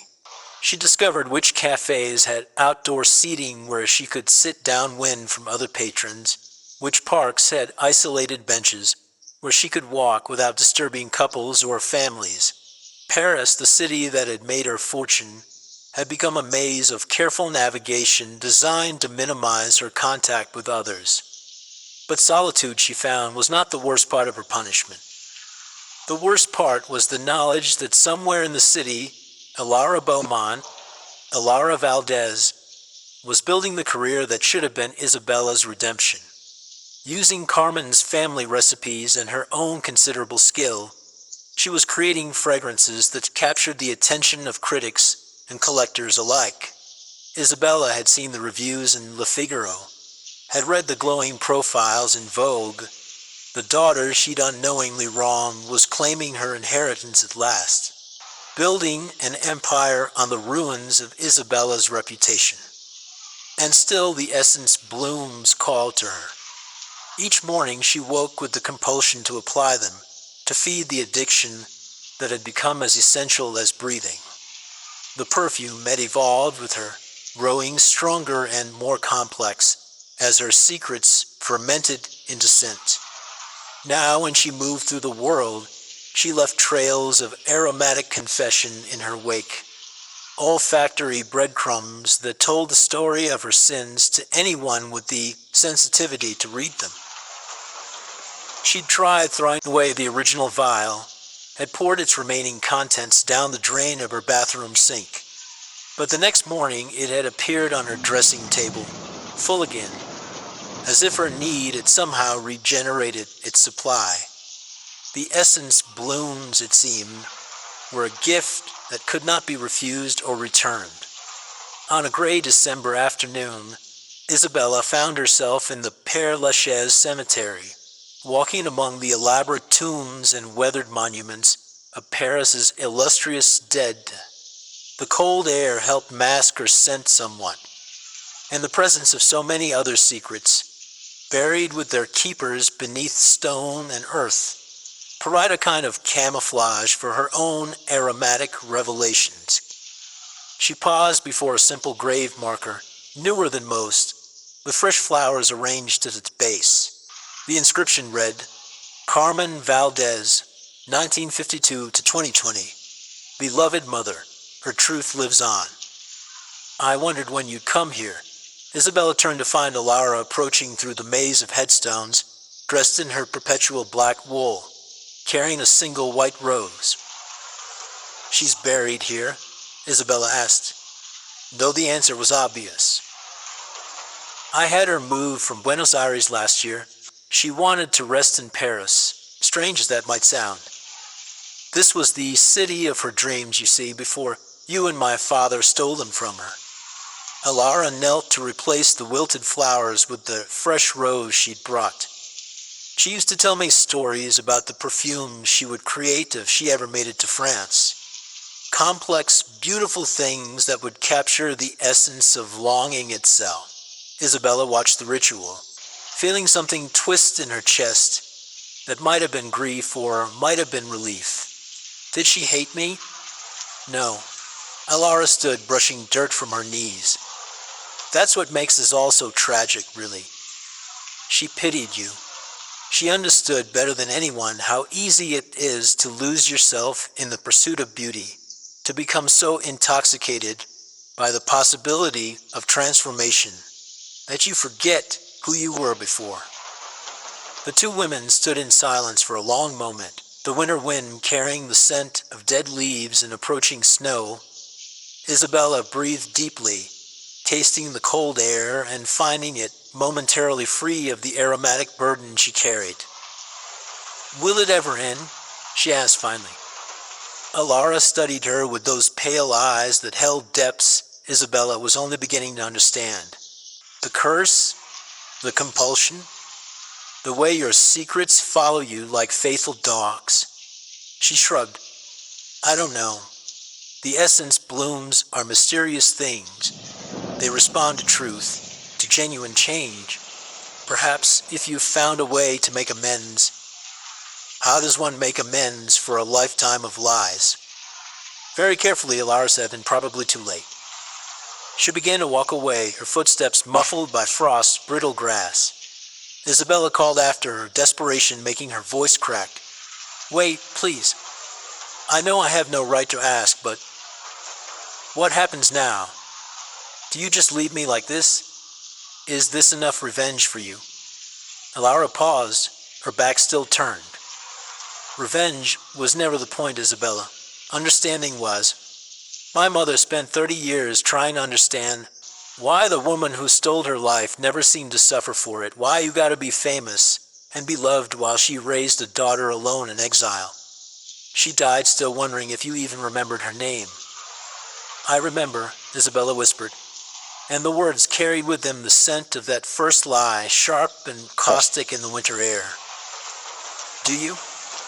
Alara turned, and her expression was not cruel, but infinitely sad. Because I think you've spent so long wearing other people's truths as your own that you've forgotten what yours actually smell like. The essence blooms didn't curse you, Isabella. They simply made visible what was always there. And now everyone can smell exactly what kind of woman you really are. With that, she walked away, disappearing among the monuments and mausoleums like a ghost, seeking his proper grave. Isabella remained standing beside Carmen's resting place as snow began to fall, watching the white flakes settle on the fresh rose and thinking about the weight of secrets, the price of beauty, and the particular kind of hell reserved for those who discover their true selves too late to matter. In the distance, church bells chimed the hour, and Isabella pulled her coat tighter against the cold. She had a long walk back to her empty apartment, where the essence bloom perfume waited on her dressing table, like a lover who would never leave her, never stop demanding her attention, Never allow her to forget the woman she had chosen to become. The snow fell harder as she made her way through the cemetery gates, each flake carrying the promise of a white winter that would cover Paris in temporary beauty. Pure and clean and utterly unlike the dark flowers that bloomed eternal in the secret gardens of the heart.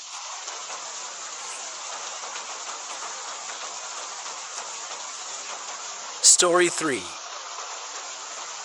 The key to the house on Elm Street had arrived in her mailbox 3 days ago, wrapped in tissue paper with no return address. Just a tarnished brass key and a note in familiar handwriting. Time to come home, dear one. The garden needs you. Iris had stared at the note for hours, her heart hammering with recognition she couldn't quite place. The handwriting looked like her grandfather's careful script, but that was impossible. He'd been dead for 3 years. She'd attended the funeral. But standing in her cramped city apartment, holding the key up to the afternoon light, she'd felt something pulling at her chest. A longing so sharp and sudden it left her breathless. The house on Elm Street.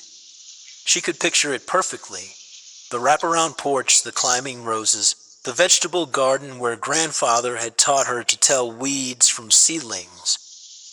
She'd driven to San Jose without quite deciding to go, following roads that felt familiar despite the years since her last visit. The drive to San Jose took her through neighborhoods that seemed frozen in time. Tree-lined streets where sprinklers turned in lazy arcs across perfect lawns. She found Elm Street by instinct rather than memory, turning left at intersections that felt correct without knowing why. When she finally pulled into the familiar driveway, the sight of the garden stopped her breath entirely. It was impossible. That was her first, almost angry thought. No garden should look like that in October. The roses climbed their trellises in riotous abundance, deep reds and pale yellows so vibrant they seemed to pulse with their own light. Dahlias the size of dinner plates nodded from carefully tended beds, and the herb garden near the kitchen window released waves of basil and rosemary on the evening air. Everything was exactly as it had been in her memory, exactly as it had been every summer when grandfather would take her by the hand and walk her through his domain, naming each plant in his careful, measured voice. The maintenance service had done remarkable work, almost too remarkable. Inside, the house wrapped around her like an embrace she wasn't ready for. The key had turned easily in the lock as if it had been waiting for her. Nothing had been changed, though the air carried the stillness of a place long unoccupied. Grandmother's reading glasses still sat on the kitchen table next to a folded newspaper. Grandfather's tobacco pouch rested on the mantel beside his favorite pipe, and when Iris breathed deeply, she could swear she caught the faintest trace of his cherry blend lingering in the air. The house felt lived in despite its emptiness, as if the memories of habitation were so strong they had taken on physical weight. She moved through the rooms by the light of her phone's flashlight, not wanting to test whether the electricity still worked in the place that seemed to exist outside normal time. She made herself a cup of tea using bottled water she'd brought from the car, and grandmother's china, heating the water with a small camping stove she'd found in the trunk. Relics from weekend trips she half remembered taking with parents whose faces grew hazier each time she tried to recall them. The delicate blue and white pattern felt familiar in her hands, a slight chip on the saucer's rim, the way the handle curved just so. She could almost see grandmother's arthritic fingers wrapped around the same cup, hear her voice saying, "Careful, dear one, it belonged to my mother." But as Iris lifted the cup to her lips, she paused. Had grandmother ever mentioned her own mother? In all those supposed summers together, had there been any stories about previous generations, about where the china had come from, about anything that existed before this house and this garden? The tea tasted of nothing. She set the cup down and walked to the kitchen window, looking out at the impossible roses. The normalcy of the action. Water from the same tap, kettle on the same burner, should have comforted her. Instead, it felt like she was an actress playing a role she'd rehearsed, but never fully understood.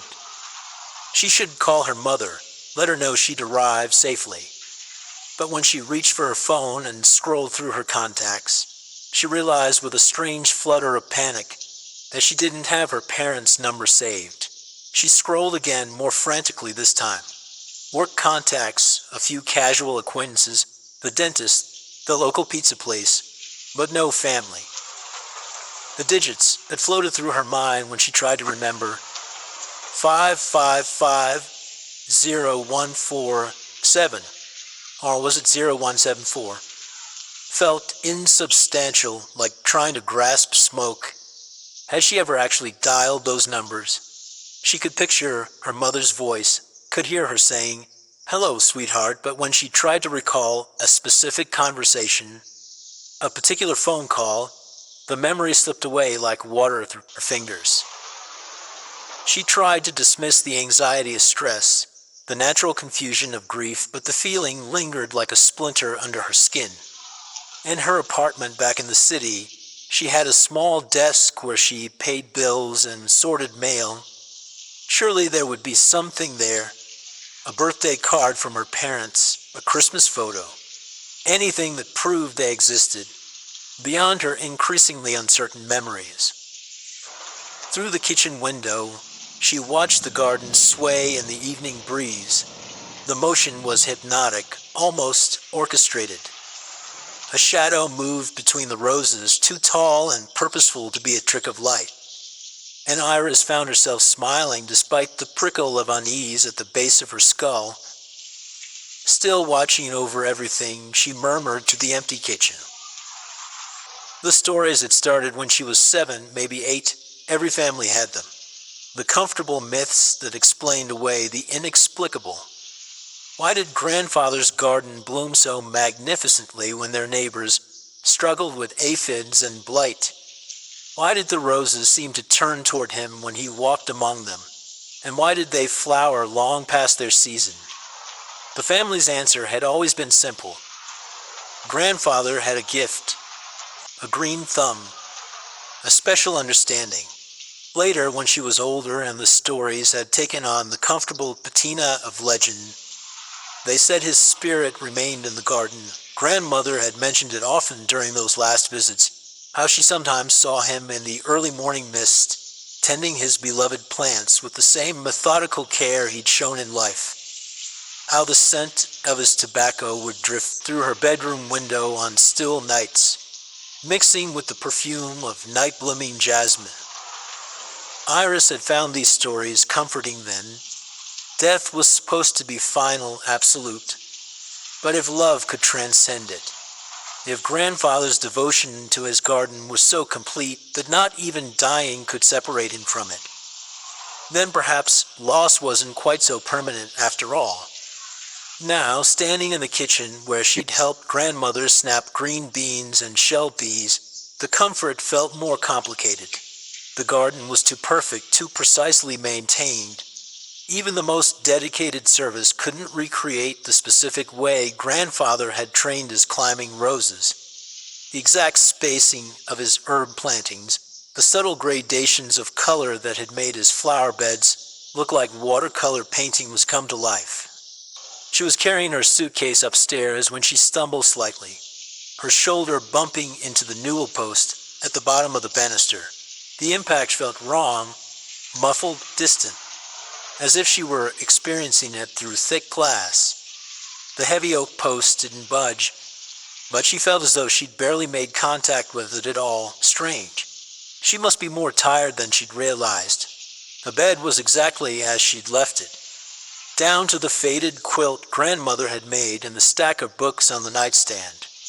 She lay awake listening to the house settle around her, every creak and whisper familiar yet strange. Somewhere around midnight she heard footsteps on the path outside. They were slow, deliberate, the sound of someone who knew exactly where they were going. Iris held her breath and pressed her face to the window, peering through the gauze curtains into the moonlit garden below. For a long moment she saw nothing but the geometric patterns of raised beds and gravel walkways. Then a figure emerged from behind the tool shed, tall and slightly stooped, moving with careful precision among the rows of winter vegetables. Even in silhouette, even distorted by shadow and her own desperate need to believe, she recognized him. The way he paused beside each plant, the methodical progression from bed to bed, a slight favor of his left leg that had developed after his hip surgery. Grandfather tending his garden as he had every night for as long as she could remember. She watched until he disappeared again into the deeper shadows near the compost bins, then lay back down with a feeling she couldn't quite name. Relief, perhaps, or validation. The stories were true. He was still here, still caring for the things he'd loved. The thought should have frightened her. Instead, it felt like coming home. The days that followed developed a rhythm that felt both natural and deeply wrong. Iris found herself falling into patterns that seemed to remember themselves. Morning coffee at the kitchen table, while watching the garden come alive in the early light. Afternoons spent reading in grandmother's chair by the window. Evenings on the screen porch as the air filled with the perfume of night-blooming jasmine. But each ritual felt like she was following a script written by someone else. When she made coffee, her hands moved automatically to the exact cabinet where the filters were kept, to the precise spot on the counter where grandfather had always placed his favorite mug. She knew without looking that the sugar bowl would be in the second drawer from the window, that the good spoons were wrapped in felt in the sideboard. The knowledge felt inherited rather than learned, as if it had been planted in her mind fully formed, rather than accumulated through years of experience. She worked during the week, driving back to her apartment in the city, but found it increasingly difficult to focus on her job. Her small office felt temporary now, insubstantial. Her co-workers seemed like strangers playing roles in someone else's life. When her supervisor asked about her weekend plans, Iris heard herself saying visiting family without quite deciding to lie. But every weekend drew her back to Elm Street like iron filings to a magnet. The house began to reveal itself to her gradually, offering up secrets that felt like recovered memories. She discovered that the loose floorboard in the pantry hid a tin of old postcards, scenic views from places like Yellowstone and the Grand Canyon, signed with names she didn't recognize in handwriting that meant nothing to her. In the linen closet behind stacks of carefully folded sheets, she found a shoebox containing what looked like costume jewelry, brooches and earrings and a man's pocket watch that had stopped at 11:47. Each discovery should have felt like archaeological excavation, the slow uncovering of strangers' lives. Instead, they felt like memory recovery, as if she was simply finding things she'd forgotten rather than exploring a house that had supposedly been empty for 50 years. The most unsettling discovery came on her third weekend, when she was looking for extra blankets in the hall closet. Behind a stack of winter coats that smelled of mothballs and old fabric, her fingers found a narrow gap in the closet's back wall. When she pressed against it, a section of paneling swung inward, revealing a small, hidden compartment. Inside was a leather journal, its pages filled with the same careful handwriting she'd found in the gardening books. But these weren't notes about soil composition or pruning techniques. These were records of a different sort entirely. October 15th, 1962. The traveling salesman stopped for directions. Late evening, no one around to see. He had such broad shoulders. Will be perfect for the deep roots of the new rose bed. December 3rd, 1963. Young woman hitchhiking north on Highway 101 claimed to be heading to Oregon to start over. helped her start over in a different way. Her vitality should give the dahlias exactly what they need for next season. March 22nd, 1965. Drifter sleeping in the park. No identification, no one to miss him.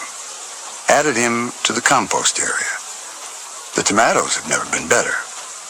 Page after page of careful notations, each entry describing a life that had ended and been transformed into garden amendments. The clinical precision of the language made Iris's stomach turn. But what terrified her more was the growing certainty that she had read these words before. Not recently, not as an adult, but long ago as a child who didn't yet understand what they meant. She remembered sitting in grandfather's study while he worked at his desk, her small hands turning the pages of this same journal, assuming it was simply another gardening notebook. She remembered asking what adding to the compost meant, and his gentle explanation about how all living things eventually return to the earth to nourish new growth. The memory felt absolutely real. It also felt absolutely impossible. Because there was no doubt now that she wasn't alone in the house. It manifested in small ways at first. A coffee cup left on the counter that she didn't remember using. Books moved from one shelf to another. The thermostat adjusted to exactly the temperature grandfather had preferred. Once she found fresh dirt on the kitchen mat, the kind of rich, dark soil that came from the garden beds, and footprints leading from the back door to the hall closet, where grandfather had kept his gardening tools. A practical person would have been alarmed, would have changed the locks, installed security cameras, called the police. But Iris had grown up in this house, had absorbed its stories and its certainties through her skin. She knew who was leaving those footprints. The garden, meanwhile, continued to thrive with an intensity that bordered on the unnatural. In November, when every other yard on the street had settled into brown dormancy, grandfather's roses bloomed with obscene abundance. The vegetable beds produced enormous pumpkins and winter squash, their orange shells so bright they seemed to glow against the dark earth. Neighbors began stopping by to admire the display, their voices carrying a note of bewildered envy. "What's your secret?" asked Helen Chang from next door, gesturing at the wall of climbing roses that separated their properties. Her voice carried a note of bewildered suspicion. "I've lived here for 40 years, and that house has been empty the whole time. But you show up, and suddenly the garden's blooming like it's 1960 again." Iris felt a chill that had nothing to do with the evening air. Empty? But my grandparents. Honey, there haven't been grandparents. The old man who lived there died when I was 12. My mother used to tell me stories about him when I asked why no one ever moved into the pretty house with the incredible garden. Strange fellow kept to himself. But the house has been vacant ever since. Helen's eyes narrowed with concern. "Are you feeling all right? You look pale." After Helen left, Iris walked among the flower beds, trying to see them through a stranger's eyes. The roses were beautiful, certainly. But now she noticed other things. The way they grew in dense, impenetrable clusters, their thorns longer and sharper than seemed necessary. The unusual richness of the soil, so dark it was almost black. The fact that she never saw insects or evidence of disease, as if the garden existed in its own protected bubble. And the smell. Beneath the expected perfume of flowers and herbs, there was something else, something that caught metallic and sharp at the back of her throat, with an underlying sweetness that reminded her unpleasantly of meat left too long in summer heat. The scent was almost entirely masked by the roses, but once she'd noticed it, she couldn't stop breathing it in, couldn't stop analyzing its components with a growing sense of unease. In the bathroom mirror that morning, something was wrong with her reflection. She stared at herself for a long moment, trying to identify what had changed. Her face looked somehow less defined around the edges, as if the light were passing through her rather than bouncing off her skin. She blinked hard, and when she looked again, everything appeared normal. Stress, she told herself. Grief playing tricks with her perception. All gardens smelled of earth and decay. That was the nature of growing things. Life and death intertwined, one feeding the other in the eternal cycle that Grandfather had understood so well. Still, she found herself spending less time among the beds and more on the screened porch, where she could observe the garden from a comfortable distance, where she didn't have to notice how the rose petals felt strangely thick and fleshy when she brushed against them, or how their deep red color seemed less like flower pigment and more like something that belonged inside a body, where she could watch for the figure that appeared almost nightly now, moving through the plants with possessive familiarity. He never acknowledged her presence. This ghost or vision or whatever he was never looked toward the house or gave any sign that he knew she was watching. But sometimes, on still nights when the air hung heavy with the scent of jasmine and something darker beneath it, she heard the soft scrape of his shoes on gravel and the whispered murmur of his voice, speaking to his plants in the same gentle tones he'd used with her when she was small. The words were too distant to make out, but the cadence was achingly familiar. Grandfather's voice, talking to his garden the way other people talk to their pets or their children. December arrived with unusual warmth, and the roses responded by blooming even more extravagantly. Iris began to feel embarrassed by the display, conscious of the way people slowed their cars to stare and the increasing number of strangers who wandered up the driveway to take photographs. The garden was becoming a local attraction, and she wasn't sure how she felt about sharing Grandfather's legacy with curiosity seekers. "You might consider opening it for garden tours," suggested Mrs. Patterson from the Historical Society when she called to ask about including the property in their spring showcase. "People would pay good money to see this. Your grandfather was quite the horticulturist, wasn't he?" "Yes," Iris said automatically, though she realized she knew remarkably little about Grandfather's background. He'd been gardening for as long as she could remember, but where had he learned? Had he studied botany, worked for a nursery, apprenticed with other gardeners? The family stories focused on his results, not his methods.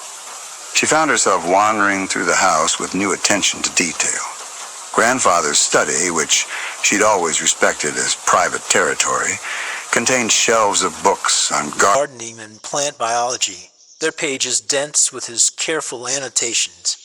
But there were gaps in the collection, places where books had been removed and not replaced. And at the back of one shelf, pushed behind a thick volume on soil composition, she found a manila folder filled with newspaper clippings. The headlines made her stomach clench. "Local woman missing after evening walk. Search continues for traveling salesman. Drifter's abandoned car found at highway rest stop." The dates spanned 3 decades from the 1940s through the 1960s. All the disappearances had occurred within a 50-mile radius of San Jose. All involved people who wouldn't be immediately missed. Transients, loners, individuals passing through town with no strong ties to the community. Iris sank into Grandfather's leather chair. The clippings scattered across his desk like puzzle pieces. She didn't want to assemble. There had to be an innocent explanation. Grandfather had been interested in local history, perhaps, or criminology. Maybe he'd been researching the disappearances for some other purpose. A book he never wrote, a theory he'd wanted to explore. But even as she tried to rationalize the collection, her mind was cataloging other details. The way Grandfather had always discouraged her from playing in certain parts of the garden. The tool shed that had been kept locked, its windows painted over so you couldn't see inside. The compost bins that he'd tended personally, never allowing anyone else near them. And the soil. that impossibly rich, dark soil that made everything grow with unnatural vigor. She stayed awake that night, sitting by the window and watching the garden with different eyes. When the familiar figure emerged from the shadows, she didn't feel the old comfort. Instead, she noticed how he moved directly to the areas where the soil was darkest, how he seemed to be checking on specific spots with the attention of someone monitoring investments. The next day, she drove to the library and spent hours in the microfilm room, printing copies of newspaper articles and police reports. The pattern was clear once you knew to look for it. A steady stream of missing persons reports, all describing people who had disappeared without explanation from the general vicinity of San Jose.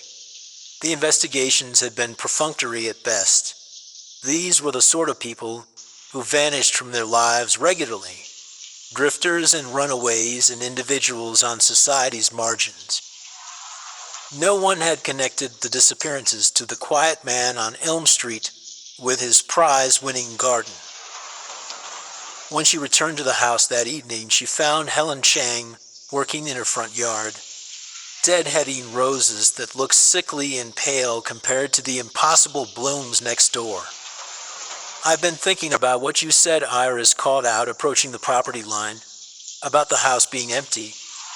Helen straightened, her expression wary. "You seemed upset when I mentioned it." "I didn't mean to. No, I need to understand. You're certain it's been vacant since you moved here?" 40 years, yes. The garden service comes once a week. It has for as long as I can remember. But no one lives there." Helen's voice was gentle but firm. "Honey, are you sure you're all right? Maybe you should talk to someone. A doctor or the man who lived there before, Arthur Quo. What do you remember about him?" Helen's expression grew troubled. "My mother used to tell stories. He was strange," she said. "Kept to himself, never married. Spent all his time in that garden. She was always a little afraid of him, though she could never say why. Just something about the way he looked at people, like he was evaluating them." Outside, the garden blazed with color in the dying light, every bloom perfect and precisely placed. Beautiful, obscenely beautiful. That night she sat in the kitchen with the journal open before her, a battery-powered lantern casting harsh shadows across the pages. Each entry was dated, precise, methodical. Together they painted a picture of systematic murder spanning 3 decades, a careful harvest of human lives to feed an impossible garden. But what disturbed her most was how the handwriting evolved over the years. The early entries were written in the careful script she remembered from her childhood. Grandfather's patient hand, forming each letter with deliberate precision. As the years progressed, however, the writing became more elaborate, more ornate. And in the final entries, dated just before his supposed death in 1973, the handwriting looked remarkably similar to her own. She held her hand up next to the journal, comparing the formation of letters, the particular way certain words were shaped. The resemblance was unmistakable, impossible, and absolutely terrifying. A sound from the garden made her look up from the journal, footsteps, but not the usual measured paces of someone tending plants. These were restless, agitated, moving back and forth among the beds as if searching for something. She closed the journal and moved to the window, pressing her face against the glass. In the moonlight, she could see the familiar figure moving through the garden, but his behavior was different tonight. Instead of the methodical inspection she'd grown accustomed to, he seemed to be patrolling, checking the perimeter like a guard protecting something valuable. When he turned toward the house, she stepped back from the window quickly, her heart hammering. For just a moment, she could have sworn he was looking directly at her, his face turned upward toward the kitchen window with an expression she couldn't read from this distance. She spent the rest of the night sitting at the kitchen table, afraid to look outside again, afraid to sleep, afraid to do anything but stare at the journal and wonder what it meant that her handwriting appeared in records of murder that predated her birth. She drove back to the city that night, her mind churning with questions that had no rational answers. The journal sat on her passenger seat like an accusation, its pages full of careful records that made no sense in any world she understood. For 2 weeks, she tried to return to normal life. She went to work, paid her bills, had conversations with co-workers about weekend plans and television shows. But the normalcy felt paper-thin, a performance she was giving for an audience that might not even exist. When she finally forced herself to go back to Elm Street, it was because she couldn't stand the uncertainty anymore. She needed answers, even if those answers destroyed everything she thought she knew about herself. The garden, however, had changed. The roses had grown wilder, their canes reaching across pathways and tangling with the shrubs in dense, impenetrable barriers. The vegetable beds had been turned under, revealing patches of dark earth that looked freshly disturbed. And near the back corner, where Grandfather had always kept his most prized specimens, someone had begun digging a new bed. The hole was perhaps 3 feet deep and perfectly rectangular, exactly the right size Iris realized with a chill that went bone deep for a person. She stood at the edge of the excavation, looking down into earth so black it seemed to absorb light, and understood with horrible clarity what she was meant to find. What had always been here, beneath the beauty and the abundance, feeding the roots of Grandfather's impossible garden. Her phone was in her hand before she consciously decided to call anyone, her fingers automatically dialing 911 while her mind reeled with implications and explanations and the terrible knowledge that she'd been sleeping above a graveyard for months. 911, what's your emergency? I need to report. She stopped, staring into the hole that gaped at her feet like an invitation. I need to report a crime. Multiple crimes. There are bodies buried in my grandfather's garden. The words felt surreal leaving her mouth, but saying them aloud made them true in a way that simple knowing couldn't achieve.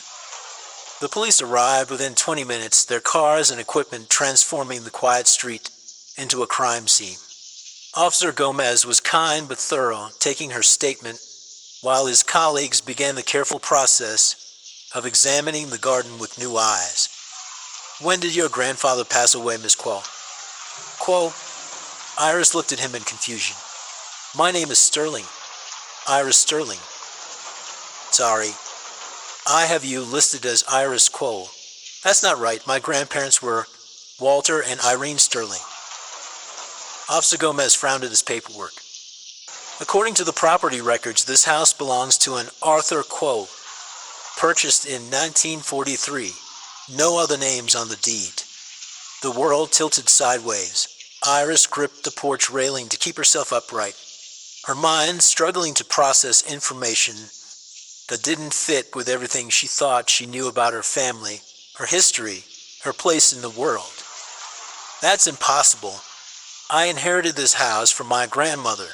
She lived here for 60 years with my grandfather, Walter Sterling. He was a gardener. But even as she said it, she was remembering details that didn't align with her story. How her parents had always been vague about her grandparents' background.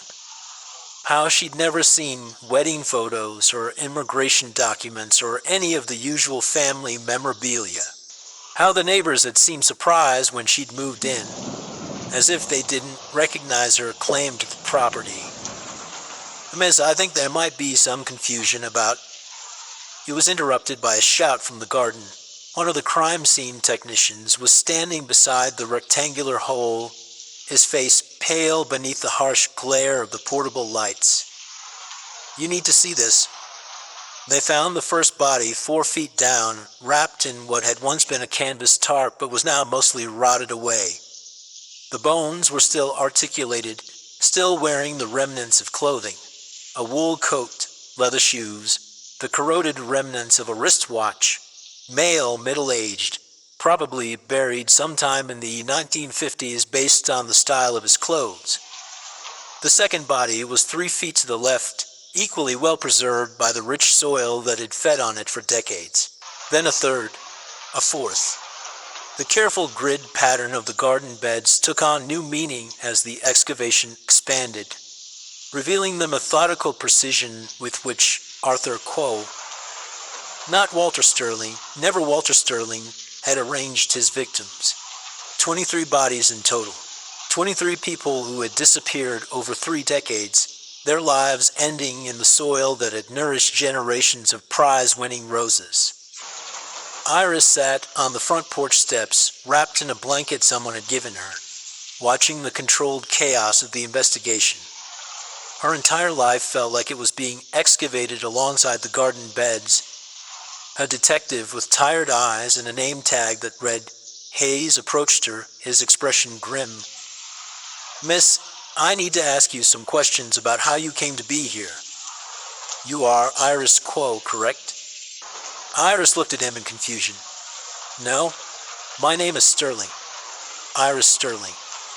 My grandparents were Walter and Irene Sterling. They left me this house." Detective Hayes frowned, consulting the file in his hand. "I see. Well, Miss Sterling, the reason I ask is that according to the property records, this house has belonged to an Arthur Quo since 1943.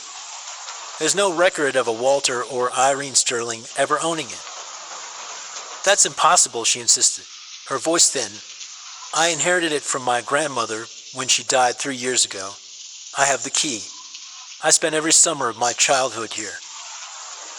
The detective's gaze was steady and holding no malice, only fact. "Ma'am, we've been in touch with the county recorder's office, the utility companies, and the postal service. Arthur Quo lived here alone until his death in 1973. This house has been legally vacant for 50 years. No power, no water, no mail delivery. According to every official record we can find, no one has lived here since he died." The words hit her like physical blows, each fact a strike that shattered a piece of her reality. The world tilted sideways.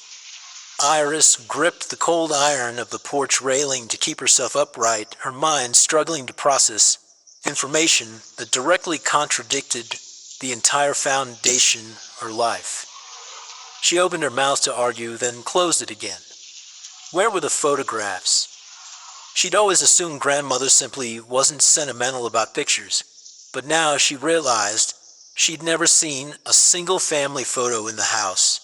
No wedding pictures, no baby photos, no snapshots of holidays or birthdays, or any of the ordinary moments that families typically documented. And her parents. When had she last spoken to her parents? The memories felt slippery, insubstantial. She remembered them being away on business trips, remembered being dropped off at Elm Street for the summer, but the details were vague and dreamlike. Had there been phone calls, letters, any communication at all? "I don't understand what's happening," she whispered. Detective Hayes' expression softened slightly. "We're going to figure this out. In the meantime, you should probably stay somewhere else. This is going to be a crime scene for quite a while." She nodded absently, her attention caught by movement in the garden. The crime scene lights created harsh shadows between the flower beds, and for a moment she thought she saw a familiar figure moving among the roses, tall, slightly stooped, watching the proceedings with patient interest. When she looked again, there was nothing there but darkness and the measured voices of investigators cataloging decades of carefully buried death. The hotel room felt like a holding cell, generic and temporary and utterly disconnected from anything she recognized as her life. Iris sat on the narrow bed with her laptop researching Arthur Quo and finding almost nothing. Public records showed he'd been a quiet man, a loner who kept to himself in his garden. No known relatives, no close friends, no one who might have remembered him well enough to explain why she carried memories of summers spent in his house. The medical examiner's preliminary report, leaked to the local news, painted a picture of systematic murder spanning 3 decades. The victims had been transients mostly, people whose disappearances wouldn't trigger intensive investigations. They'd been killed cleanly, efficiently, then buried in precisely measured plots throughout the garden. The soil around each grave showed evidence of careful cultivation, as if Kuo had treated the bodies as nothing more than organic fertilizer for his prize-winning plants. Iris closed the laptop and pressed her palms against her eyes, trying to force sense into a situation that defied rational explanation. She had memories, vivid, detailed memories, of a childhood spent with loving grandparents in a house that apparently had been empty for 50 years. She remembered conversations, shared meals, bedtime stories, the particular way grandfather's laugh sounded when she did something that delighted him. Either she was losing her mind, or something far stranger was happening. Her phone buzzed with a text from an unknown number. "The garden needs tending." She stared at the screen until the words seemed to pulse with their own significance. Then she grabbed her keys.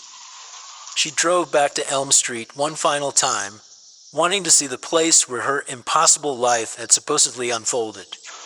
The crime scene tape was gone now, and the investigation concluded. The house stood empty in the moonlight, its windows dark and blank as dead eyes. The garden was returning a wilderness. Without Kuo's careful attention, without the supernatural vitality that had sustained it, the plants were reverting to their natural cycles. The roses had dropped their petals and begun their winter dormancy. The vegetable beds were bare earth studded with the stubble of harvested crops.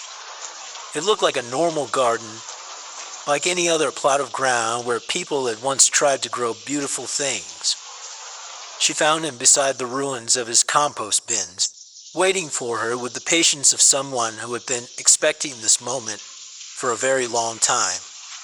"You came back," he said, and his voice carried the same gentle approval it always had. "I don't understand any of this." The words came out raw, desperate. "The police say you're Arthur Cole. They say you killed 23 people. They say I'm not your granddaughter, that this house has been empty for 50 years. But I remember everything." He nodded slowly, unsurprised by her confusion. "Memory is a garden too, Iris. It needs careful tending if it's going to grow properly." "Oh, what does that mean?" "It means I've been cultivating you the same way I cultivated my roses. Feeding you the right stories, providing the proper conditions for growths, pruning away anything that might interfere with your development." His smile was fond, proprietary. "You're my finest creation." The words hit her like a physical blow. She staggered backward, understanding flooding through her with horrible clarity. "I'm not real." "You're as real as my garden was. As real as love and memory and the stories we tell ourselves to make sense of the world." He moved closer and she caught that familiar scent of pipe tobacco and dark earths. "I made you, Iris, out of loneliness and need, and the accumulated power of all those lives I fed to my plants. You are my legacy. The people you killed became part of something beautiful, part of you." His eyes were bright with the enthusiasm she remembered from childhood, when he'd explained the mysteries of pollination or the secret life of soil microorganisms. "Every story needs raw material. Every garden needs fertilizer. I simply found a way to transform waste into wonder." She was backing away from him now, her mind reeling with the implications. If she wasn't real, if she was some kind of construct, born from his need and nourished by murder, then what happened to her when the garden died? When the source of her existence was destroyed? You can't leave, he said, reading her thoughts with the ease of someone who had shaped them from the beginning. Without the garden, without me, you'll simply fade, like a flower cut from its roots. Maybe that would be better than this. His expression turned reproachful. Don't say that. I get you everything. A loving family, happy memories, a sense of belonging. I made you perfect. You made me out of murder. I made me out of love. The conviction in his voice was absolute, terrifying in its sincerity. Everything I did was for you, Iris. Every life I took was an investment in your existence. They should be honored to have contributed to something so beautiful. But in that final moment before dissolution, Iris felt them. Not as the transformed essence that had given her form, but as themselves. 23 flashes of experience, the cold October air against skin, the scent of cherry pipe tobacco drifting on the breeze, a gentle voice saying, "Don't be afraid. You're going to help me grow something beautiful." The sensation of rich earth covering everything, making it dark and quiet and still. She understood then how he had lured them, with kindness, with the same patient gentleness he had shown her throughout the summers of her impossible childhood. "I remember you," she whispered to the darkness, speaking their names into existence even as she felt herself becoming nothing. Ruth, Frank, Caroline, David. Each name was a small act of defiance against the man who had reduced them to soil amendments and growing medium. The 23 lives that had been twisted into her existence pressed closer, no longer transformed or transcended, but simply present, waiting to be acknowledged, waiting to be mourned properly without the obscene beauty that had grown from their unmarked graves. Then there was nothing but the ordinary silence of a winter garden, resting between seasons, waiting for spring to decide what would grow there next.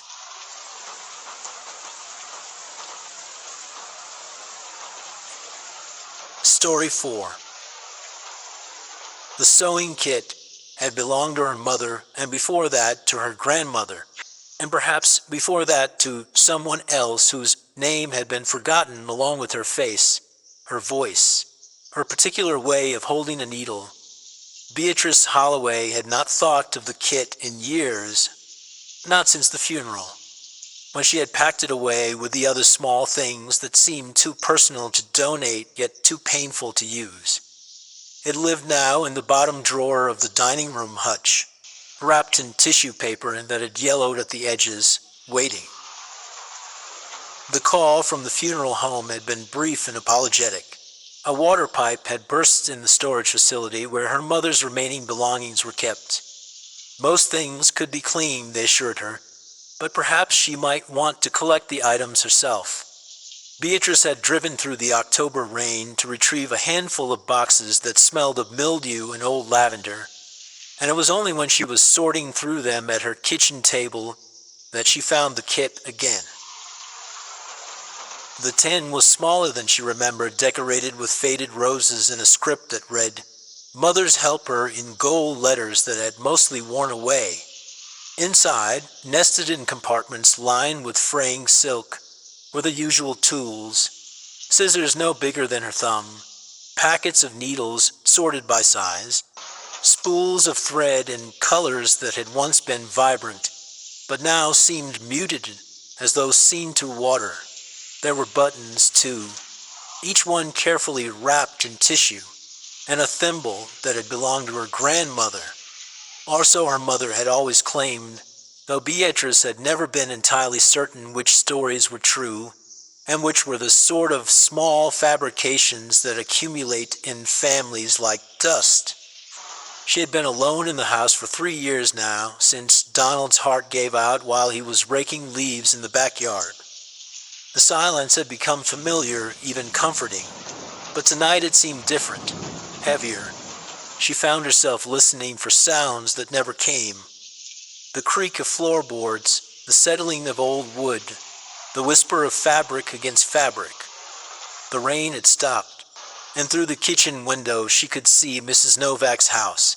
Yellow squares of light that spoke of other people's dinners, other people's evening routines, other people's conversations. Beatrice had not sewn anything in decades. Donald had been the one with patient hands, the one who could fix a loose button or mend a torn seam with quick, efficient movements that somehow always looked better than her own careful work. But tonight, looking at the kit, she felt something that might have been nostalgia or might have been something else entirely. Her fingers found a spool of dark blue thread, and before she quite realized what she was doing, she had pulled out a needle and begun to thread it. The needle was small and sharp, older than anything else she owned. As she brought the thread to its eye, the metal seemed to catch the kitchen light in an odd way, throwing tiny reflections that danced across the table. She squinted, trying to align thread with needle, and felt the familiar frustration of threading by lamplight. Her mother had always made it look effortless. "Just hold still," she murmured to herself, the way her mother used to murmur when Beatrice was small and impatient. "Just one more try." The thread slipped through on the third attempt, and she pulled it through until the ends were even. She had no particular project in mind. Perhaps she would mend the tear in her bedroom curtain or fix the loose button on her winter coat. But first she would test the needle, make sure the thread was secure.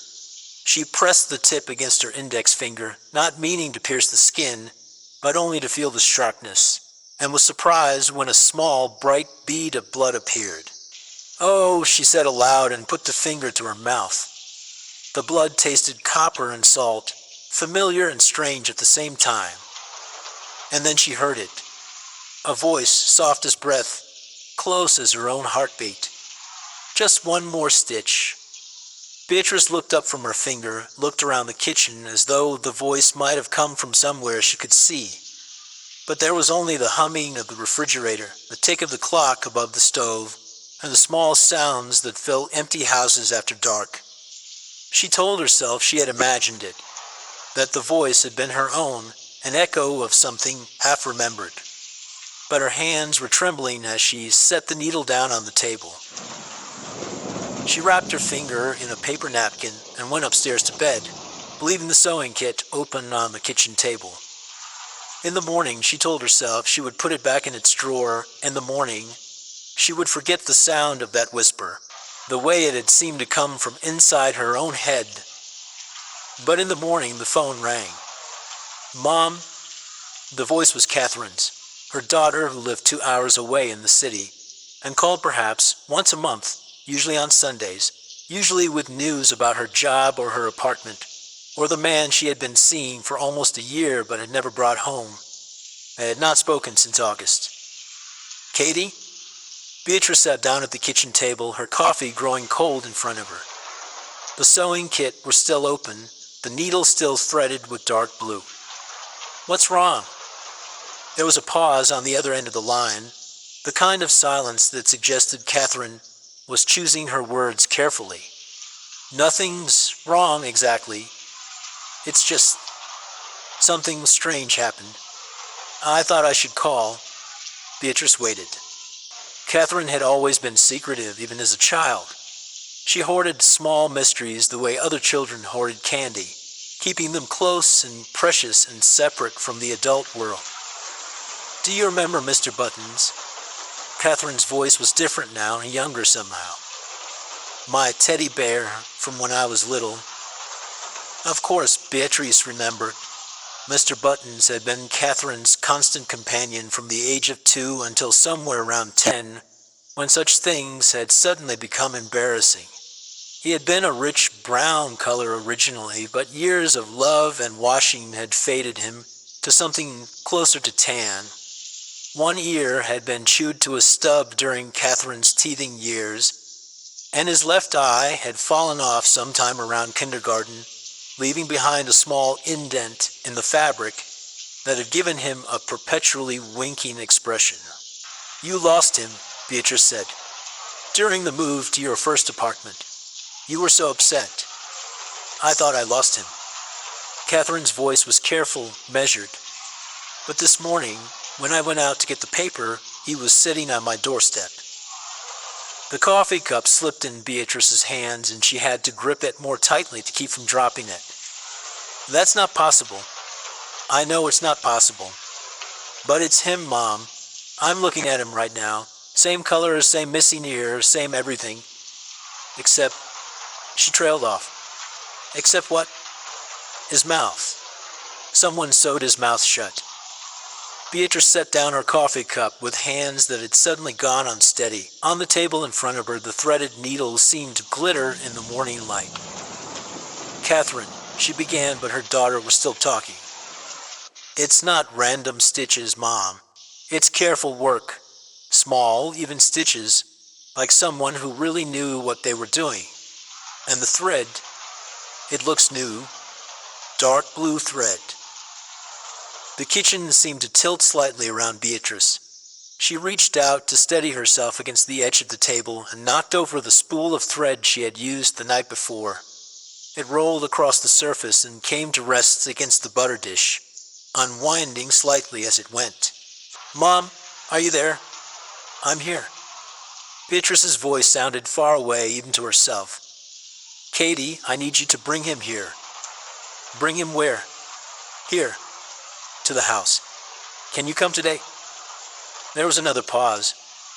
I guess I could. I don't have anything until Monday. But Mom, why do you sound so strange? Because I pricked my finger on a needle last night and heard a voice that wasn't there, Beatrice thought. Because your teddy bear has appeared with his mouth sewn shut, and I used dark blue thread to test a needle that belonged to my mother. Because something is happening that I don't understand, and it feels like a door opening onto a room I never knew existed. Just come, she said instead. Please. Catherine arrived just before noon, carrying Mr. Buttons in a paper shopping bag as though he were something fragile or dangerous or both. She had not changed much in the months since Beatrice had last seen her. Still thin, still serious, still wearing her dark hair pulled back in a way that made her look older than her 28 years. But there was something different about her today, a tension in the set of her shoulders that reminded Beatrice of the child Catherine had been. The one who jumped at shadows and asked too many questions about things that adults preferred not to discuss. I brought him, Catherine said, setting the bag on the kitchen counter. But I don't want to take him out again. There's something about him that feels... She searched for the word. Wrong. Beatrice nodded toward the bag. May I? Catherine stepped back, wrapping her arms around herself. Be careful. The teddy bear was exactly as Catherine had described, familiar and strange at the same time, like a word you know but cannot quite remember how to pronounce. His fur was the same faded brown, his missing ear the same ragged stub, but the stitches across his mouth were precise and fresh, dark blue against the lighter fabric of his face. Beatrice lifted him from the bag and felt a peculiar weight to him, as though he were filled with something heavier than the cotton batting she remembered. Who would do something like this? Catherine asked. And how did they get him? I threw him away years ago when I moved. He should be in a landfill somewhere. Beatrice set Mr. Buttons on the table next to the open sewing kit. The dark blue thread matched exactly. Not just the color, but the texture, the slight twist of the fibers. She picked up the needle she had used the night before and held it next to the stitches on the bear's mouth. The spacing was identical. Mom, Catherine's voice was sharper now. What's going on? I don't know. It was not entirely the truth, but it was not entirely a lie either. Beatrice did not know, not in any way, that she could explain to her daughter or to herself, but she was beginning to suspect, in the way that one suspects the onset of illness or the approach of a storm. a knowledge that comes not from evidence but from some deeper, less rational place. She told Catherine about finding the sewing kit, about pricking her finger, about the voice that had whispered in the dark kitchen. As she spoke, Catherine's expression changed from concern to something that might have been fear. "That's not possible," Catherine said when Beatrice had finished. "People don't just hear voices. And teddy bears don't just appear on doorsteps." "No," Beatrice agreed. "They don't." They spent the afternoon trying to make sense of what could not be made sense of. Catherine called the building superintendent at her old apartment, trying to track down what had happened to the things she had thrown away during her move. The superintendent was helpful but unhelpful. He remembered the move, remembered the bags of discarded belongings, remembered the garbage truck that had collected them. But that had been years ago, and garbage trucks did not generally return the things they collected. Beatrice called her mother's older sister, Aunt Clara, who lived in a nursing home in Florida, and whose memory came and went like a radio station at the edge of its range. Clara remembered the sewing kit, remembered their mother using it to mend clothes and fix tears and make small repairs that kept the household running smoothly. But when Beatrice asked about the voice, about whispers and stitches and secrets sewn shut, Clara's voice grew vague. "Your mother was always good with her hands," Clara said. "Always good at fixing things that were broken. But some things are better left alone." "What do you mean?" "I mean your mother knew things about keeping quiet, about keeping secrets, about making sure that what needed to stay hidden stayed hidden." The line crackled with static, and Clara's voice faded in and out like a signal from very far away. "Aunt Clara, what secrets?" But Clara had already hung up, or perhaps the connection had simply failed. When Beatrice tried calling back, the phone rang and rang without answer. That evening, Catherine helped her mother search through the remaining boxes from the storage facility, looking for anything that might explain what was happening. They found photographs and letters, old recipes written in fading ink, a jewelry box that played a tinny version of Fur Elise when wound, but they found nothing that seemed connected to sewing kits or teddy bears or voices that whispered in the dark. Catherine had planned to drive back to the city that night, but as the sun set and the shadows grew longer, she seemed reluctant to leave. She called her boyfriend to say she would not be coming home, that something had come up with her mother that she would explain later. Then she helped Beatrice make dinner, grilled cheese sandwiches and tomato soup. The same meal they had shared countless times when Catherine was young and the world was simpler. "I keep thinking about Grandma," Catherine said as they ate, "about the way she died." Beatrice looked up from her soup. Her mother had died in her sleep peacefully at the age of 73. The doctor had said it was her heart, worn out from years of worry and work and the small stresses that accumulate over a lifetime. It had been the sort of death that people called a blessing, quick and painless, and free from the indignities of a long illness. What about it? I was only 12, but I remember visiting her in the hospital the week before. Do you remember? She couldn't talk. The doctors said it was because of the stroke, but Catherine trailed off, staring dick-to-decking down at her hands. But what? But there were these marks around her mouth, like little puncture wounds. The nurses said it was from the feeding tube, but they were in a pattern like stitches that had been removed. Beatrice felt something cold settle in her stomach. She had not thought about those marks in years, had accepted the nurse's explanation because it had been easier than asking questions that might not have comfortable answers. "You never mentioned this before." "I was 12, and afterwards, when I asked you about it, you said I was imagining things, that grief makes people see things that aren't there." Had she said that? Beatrice could not remember, but it sounded like something she might have said. She had always been quick to dismiss Catherine's more imaginative fears, to explain away the shadows and whispers and small mysteries that had seemed so important to her daughter. It had been a kindness, she had thought, to help Catherine focus on the real world instead of the dark corners where her imagination liked to wander. "Maybe you were right," Catherine continued. "Maybe I was imagining things. But now, with Mr. Buttons and the sewing kit and everything else..." She looked up at her mother. "Mom, what if Grandma didn't die naturally?" "Catherine." Beatrice's voice was sharper than she had intended. "That's enough. But what if she didn't? What if something happened to her? Something connected to that sewing kit? What if there's a reason it came back to you now?" Things don't work that way. Even as she said it, Beatrice knew how hollow the words sounded. Things did not work the way they had been working for the past 2 days either, but that had not stopped them from happening.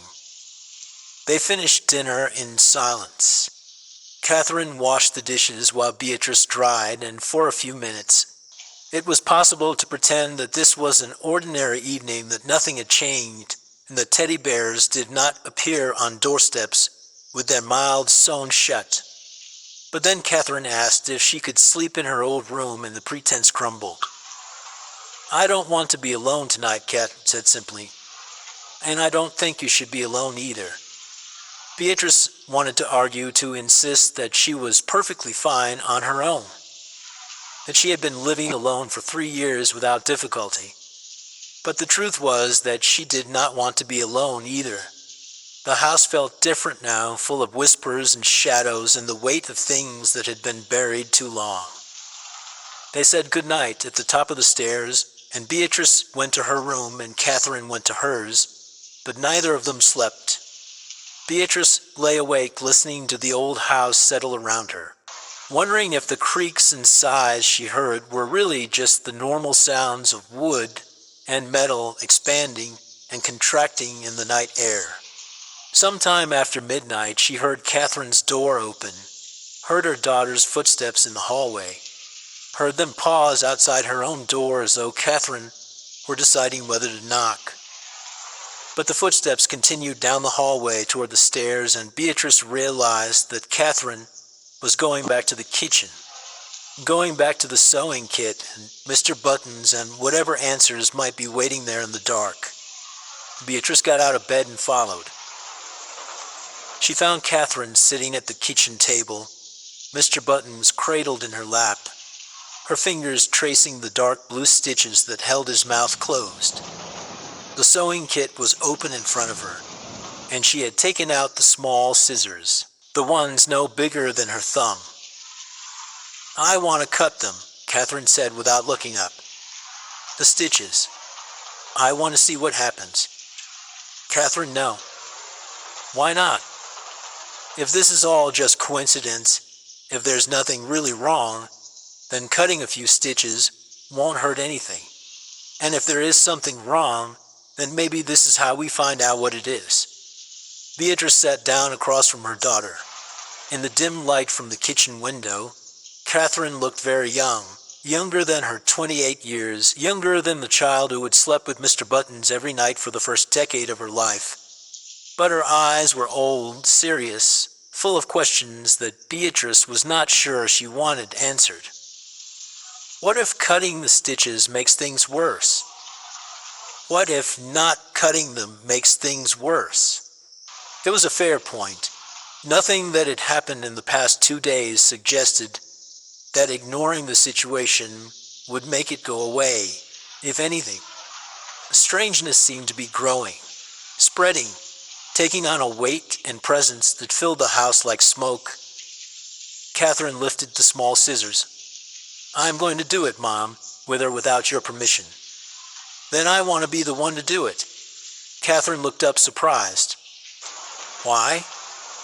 "Because it's my mother's sewing kit. Because you're my daughter. Because if something is going to go wrong, I want it to go wrong for me, not for you." Catherine hesitated, then handed over the scissors. They were heavier than they looked, and very sharp. Beatrice could see her reflection in the metal, distorted and small. She took Mr. Buttons from Catherine's lap and set him on the table. The dark blue stitches were even more precise than they had appeared from a distance. Tiny, perfect, identical. The work of someone who had been sewing for decades, who knew exactly how much tension to maintain, exactly how deep to drive the needle. The work of someone like her mother. "Are you sure about this?" Beatrice asked. Catherine nodded. Beatrice slipped the point of the scissors under the first stitch and cut. The thread parted with a small sound, barely audible, like a sigh or a whisper. Nothing else happened. No lights flickered, no voices spoke, no shadows moved in ways that shadows should not move. Beatrice cut the second stitch, then the third, working her way across Mr. Button's mouth with a careful precision. The threads fell to the table like tiny dark worms. When the last stitch was cut, she set down the scissors and waited. For a moment there was only silence. Then Mr. Button's mouth fell open, revealing the space where his voice box had once been, the small metal cylinder that had made him growl when Catherine pressed his stomach. But the voice box was not empty. Instead there was a folded piece of paper, yellowed with age, no bigger than a postage stamp. Catherine reached for it, but Beatrice caught her hand. "Let me," she said. The paper was thin and fragile, the kind that comes apart if handled too roughly. Beatrice unfolded it carefully, revealing handwriting she recognized. Her mother's careful script. The letters small and precise and faded to brown. "What does it say?" Catherine whispered. Beatrice held the paper closer to the light. The words were difficult to read, written in pencil that had grown faint over the years, but she could make them out. Could read the message that her mother had hidden inside her daughter's teddy bear more than 15 years ago. "He didn't fall. I pushed him." Beatrice stared at the words, reading them over and over, trying to make sense of what they meant. Catherine leaned closer, trying to see over her mother's shoulder. "What is it, Mom? What does it say?" But Beatrice could not speak. She was remembering her father, Catherine's grandfather, who had died when Catherine was barely 2 years old. He had fallen down the stairs at this house, the police had said. An accident, they had said. He had been drinking. His balance had been poor. These things happened to elderly men who lived alone. Her mother had been visiting him that day, had found the body, had called for help. She had been devastated by his death, had blamed herself for not being there sooner, for not staying overnight, for all the small decisions that might have changed the outcome. But this note suggested something different. Something that her mother had carried alone for more than 20 years, something that had been too terrible to speak aloud, but too important to forget entirely. "Mom?" Catherine's voice seemed to come from very far away. "What does the paper say?" Beatrice looked up at her daughter, this young woman who had her grandfather's eyes, and her grandmother's hands, and her own stubborn insistence on answers to questions that might be better left unasked. How could she explain that the family they remembered, the stories they had told themselves about who they were and where they had come from, might all be lies? How could she tell Catherine that her grandmother, the woman who had taught her to bake cookies and braid hair and see beauty in small things, might have been a killer? "It's nothing," Beatrice said, crumpling the paper in her fist. "Just an old grocery list." But even as she spoke, she knew that Catherine did not believe her. Catherine had always been good at detecting lies, even the well-intentioned ones. And this lie was particularly transparent, given the circumstances, given the way Beatrice's hands were shaking, and her voice had gone thin and high. "Let me see it." Catherine, no. Mom, after everything that's happened, after all of this weirdness with the sewing kit and Mr. Buttons and the voices, you're going to tell me that what we found is a grocery list. Beatrice stood up from the table, the crumpled paper clutched in her hand. Some things are better left alone. And that's what Aunt Clara said on the phone. That's what you always say when I ask about family history. That some things are better left alone. Catherine's voice was rising, taking on the edge it had carried when she was a teenager, and felt that her parents were treating her like a child. But maybe they're not better left alone. Maybe that's the problem. Catherine, please. No. Catherine stood up as well, facing her mother across the kitchen table. I want to know what that paper says. I want to know why my teddy bear showed up on my doorstep with his mouth sewn shut. I want to know why you're acting like the world is ending just because you found Grandma's old sewing kit. Because maybe it is ending, Beatrice said before she could stop herself. Maybe some secrets are supposed to stay buried. Maybe there's a reason my mother kept her mouth shut. The words hung in the air between them, heavy with implications that neither of them wanted to examine too closely. Catherine stared at her mother, and Beatrice could see the moment when understanding began to dawn, when the pieces started to fall into place in ways that made a terrible kind of sense. What kind of secrets? Catherine asked quietly.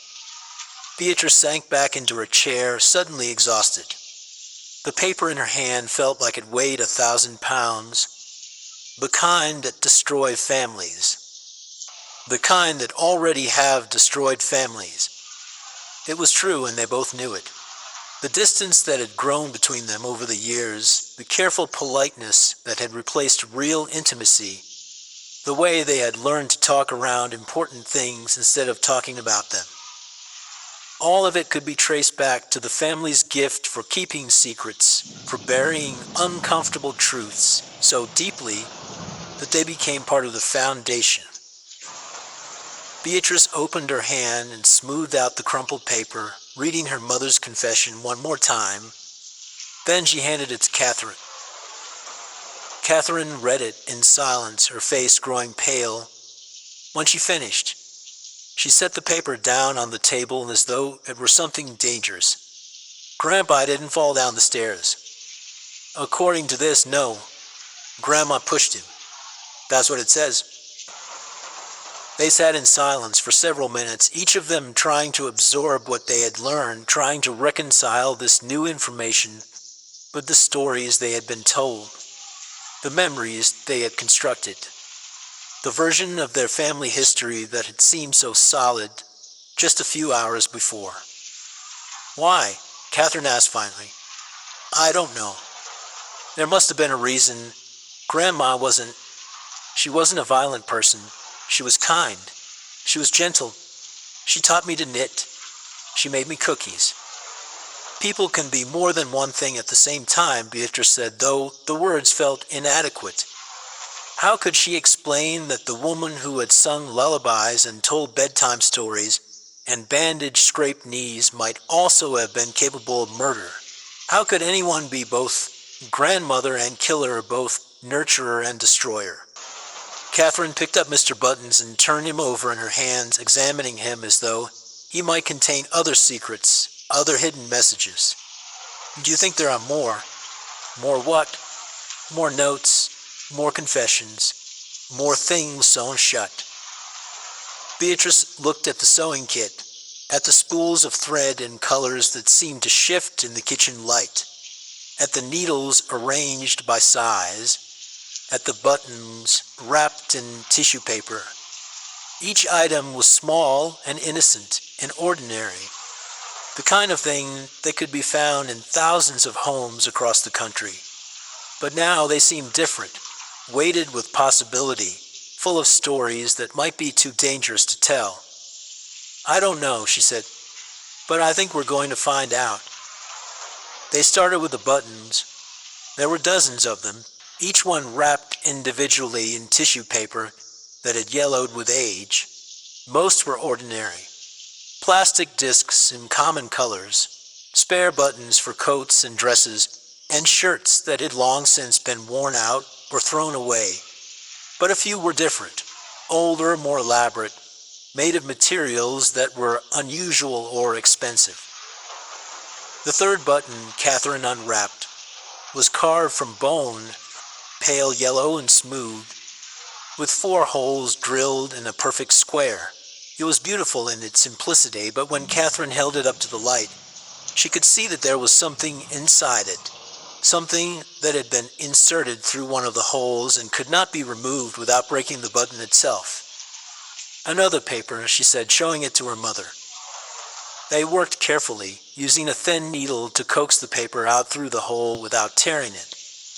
It was even smaller than the first note, no bigger than a fingernail, and the writing was almost too faint to read.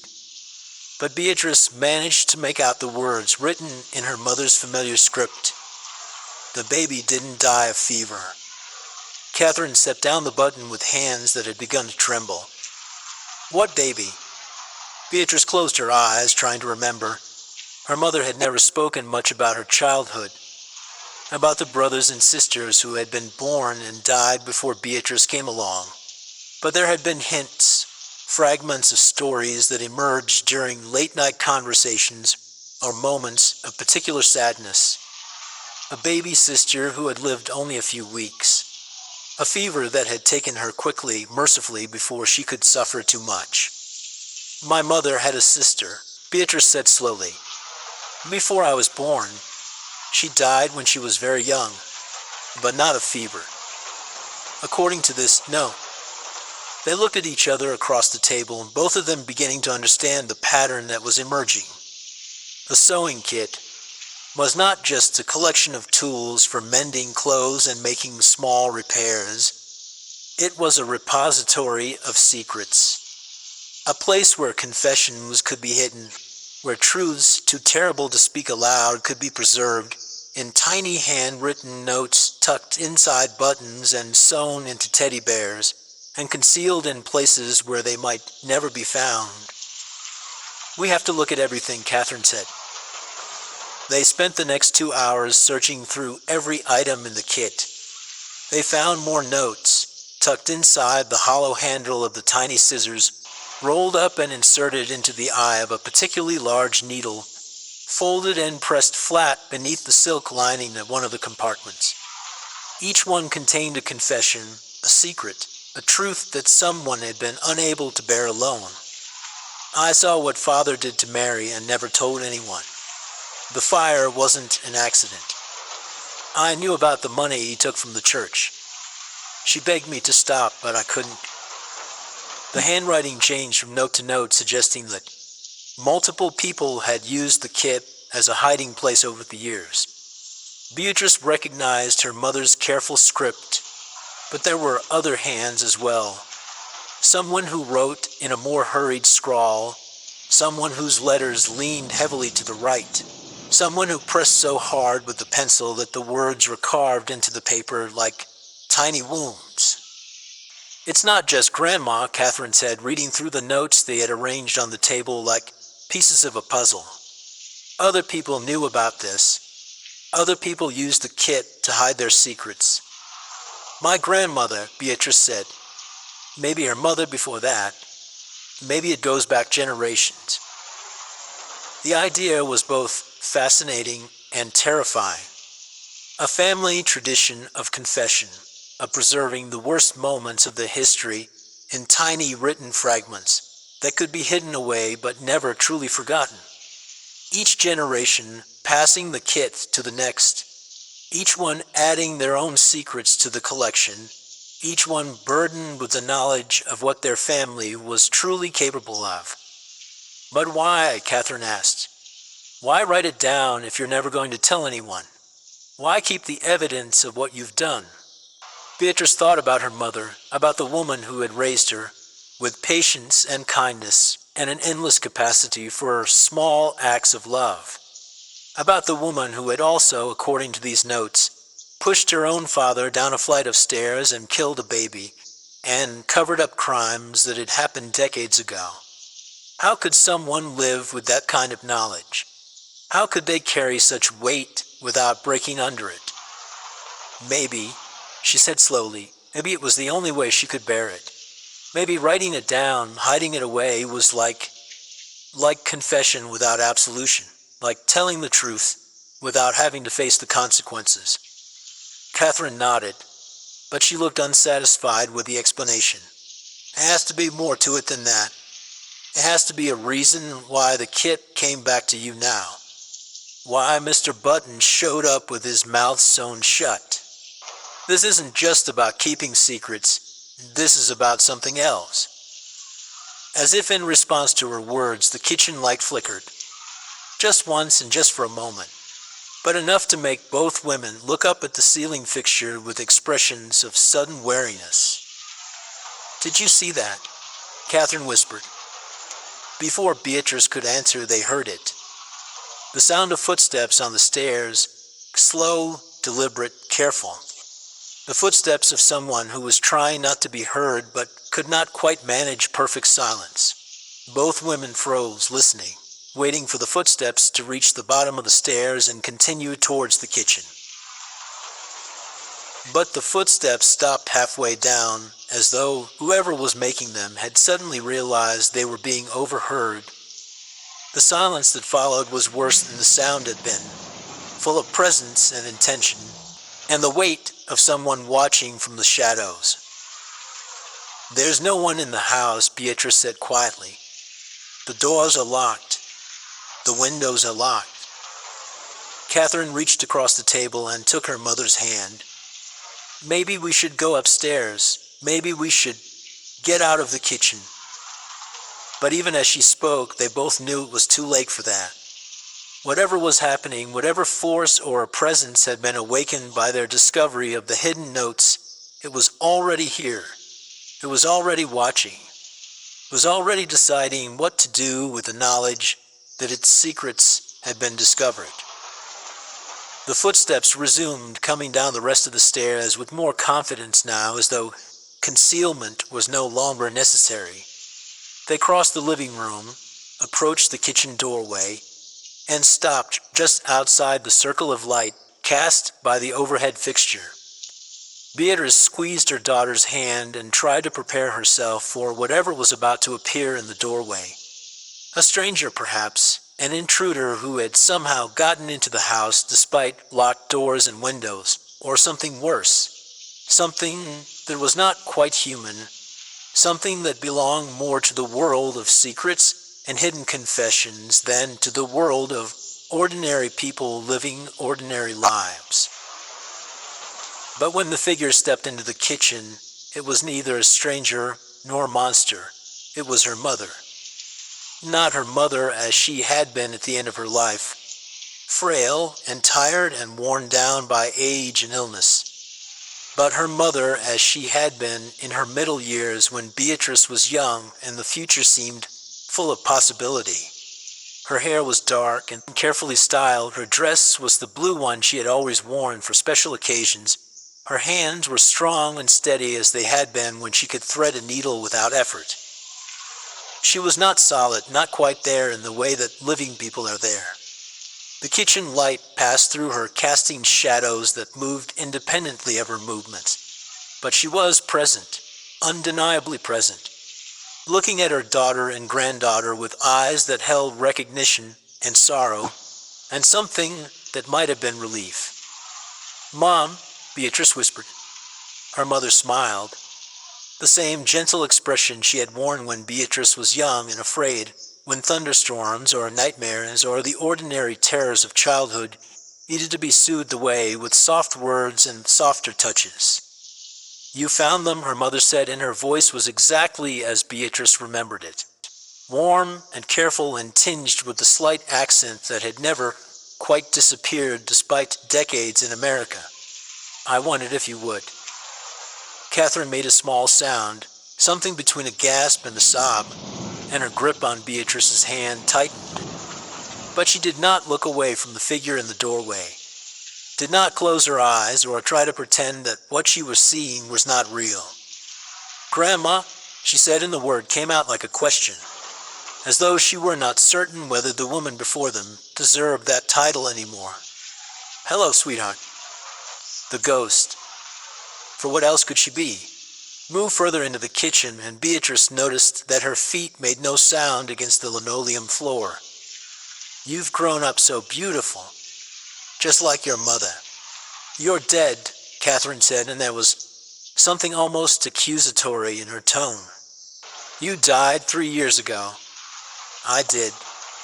The ghost settled into the chair across from them, the same chair where she had sat during countless visits when she was alive, where she had helped Catherine with homework and listened to Beatrice's worries and shared the small gossip that makes up the fabric of family life. But some things don't stay buried, no matter how deeply you dig the hole. Beatrice found her voice. "The notes, the confessions. You put them in the sewing kit." "Some of them, not all." Her mother's hands folded in her lap the way they always had, neat and precise and still. "That kit has been in our family for a long time, Beatrice. Longer than you know. Each generation adds their own secrets, their own shame. It's a tradition, you might say." "A tradition of what? Murder?" The word hung in the air between them, stark and ugly and impossible to take back. Beatrice had not meant to say it so bluntly, but now that it was spoken, she found she was glad for the directness of it. Too much had been hidden, too much had been wrapped in euphemism and buried in silence. Her mother's expression did not change. "A tradition of survival," she said quietly. "Do you think it was easy, what I did? Do you think I enjoyed pushing your father down those stairs, or that I felt nothing when I held a pillow over my sister's face until she stopped breathing?" Catherine made another small sound, and Beatrice felt her daughter's hand go cold in her own. "Then why?" Beatrice asked. "Why did you do it?" "Because they were suffering." The ghost's voice was patient, the tone she had always used when explaining difficult concepts to children who were not quite ready to understand them. "Because there are worse things than death, and sometimes preventing those worse things requires making terrible choices." She gestured toward the notes scattered across the table. "Your father was dying already, slowly and in great pain. The cancer had spread to his bones, and the doctors said he had perhaps 6 months left. 6 months of agony that would bankrupt the family and leave us with nothing but debt and memories of watching him waste away. I gave him peace, and I gave us a chance to survive. And the baby." Catherine's voice was barely audible. "My sister was born wrong. The doctors knew it, but they wouldn't say so directly, not in those days. They talked around it, used gentle words that meant nothing. But I could see it in their faces. She would never walk, never talk, never live anything that could be called a life. My mother was killing herself trying to care for her, and my father was drinking more every day because he couldn't bear to look at what his child had become. The family was falling apart." The ghost leaned forward slightly, and in the kitchen light her face seemed to shimmer like water. "I was 14 years old, and I understood that sometimes love means making choices that no one should have to make. So I made them." Beatrice stared at her mother, trying to reconcile this confession with the woman she had known, the woman who had bandaged scraped knees and baked birthday cakes, and read bedtime stories with voices for all the characters. How could the same hands that had braided her hair have also held a pillow over baby's face? How could the same voice that had sung lullabies have also whispered lies to police officers and doctors and anyone else who asked uncomfortable questions? "You were a child," she said finally. "I was. But I was also the only one strong enough to do what needed to be done. And afterwards, when I realized what I had become, I knew I needed a way to remember. Not to forget, but to remember. To carry the weight of it properly." Her mother gestured toward the sewing kit. So I wrote it down. I hid the truths where it could be preserved but not discovered. And when I grew up and had children of my own, I taught them about the kit. Not directly, never directly. But they learned to understand that some things are too important to forget and too dangerous to remember out loud. You taught us to keep secrets, Beatrice said. I taught you to survive, the same way my mother taught me and her mother taught her. Same way you'll teach Catherine, when the time comes. Catherine jerked her hand away from her mother's. No, I don't want any part of this. The ghost turned her attention to Catherine, and her expression softened with what looked like genuine affection. Oh, sweetheart, you think you have a choice. You think you can walk away from what you are, what we are. But you can't. It's in your blood now, it's in your bones. What's in my blood? Murder? The willingness to do what others can't. The strength to make impossible choices. The knowledge that sometimes the greatest kindness is also the greatest cruelty. The ghost smiled sadly. You've felt it already, haven't you? The urge to fix things that can't be fixed, to protect people who can't protect themselves, even when the cost is higher than you want to pay. Catherine was quiet for a long moment, and Beatrice could see her daughter thinking, remembering, considering things that she had perhaps tried not to consider before. My roommate in college, Catherine said slowly. Megan, she was going to drop out, go back to her boyfriend who hit her. She said she loved him, said he was going to change, but I could see the bruises even when she tried to hide them. I could see how scared she was. The ghost nodded encouragingly. I put sleeping pills in her coffee one night, just enough to make her miss her train home. I thought maybe if she had more time to think about it, she'd change her mind. Catherine's voice was getting smaller and more uncertain. But she never woke up. The pills reacted with something else she was taking. Some medication I didn't know about. She died, and everyone thought it was suicide. Beatrice felt the world tilt around her. Catherine. I was trying to save her. Catherine's eyes were bright with tears, but her voice was steady. I was trying to protect her from him, from the life she was going back to. I thought I was being kind. You were, the ghost said gently. You saved her from years of abuse, from broken bones and broken spirit, from the slow death that comes from loving someone who doesn't know how to love you back. You gave her peace, just like I gave peace to your grandfather and my sister. I killed her. You set her free. Catherine looked down at her hands, at the fingers that had once crushed sleeping pills and stirred them into coffee, that had touched her roommate's forehead and whispered goodbye while she slept, the sleep that would not end. Is that what this is? Is that what we are? A family of killers who tell ourselves we're being merciful? The ghost considered this question seriously, as though it were a theological debate rather than a confession of multiple murders spanning several generations. I think, she said finally, that we are a family that understands that the world is not as simple as most people pretend it is. Most people can afford to believe in absolute right and absolute wrong, because they never have to make the choices we make. They never have to choose between two kinds of suffering, between two kinds of loss.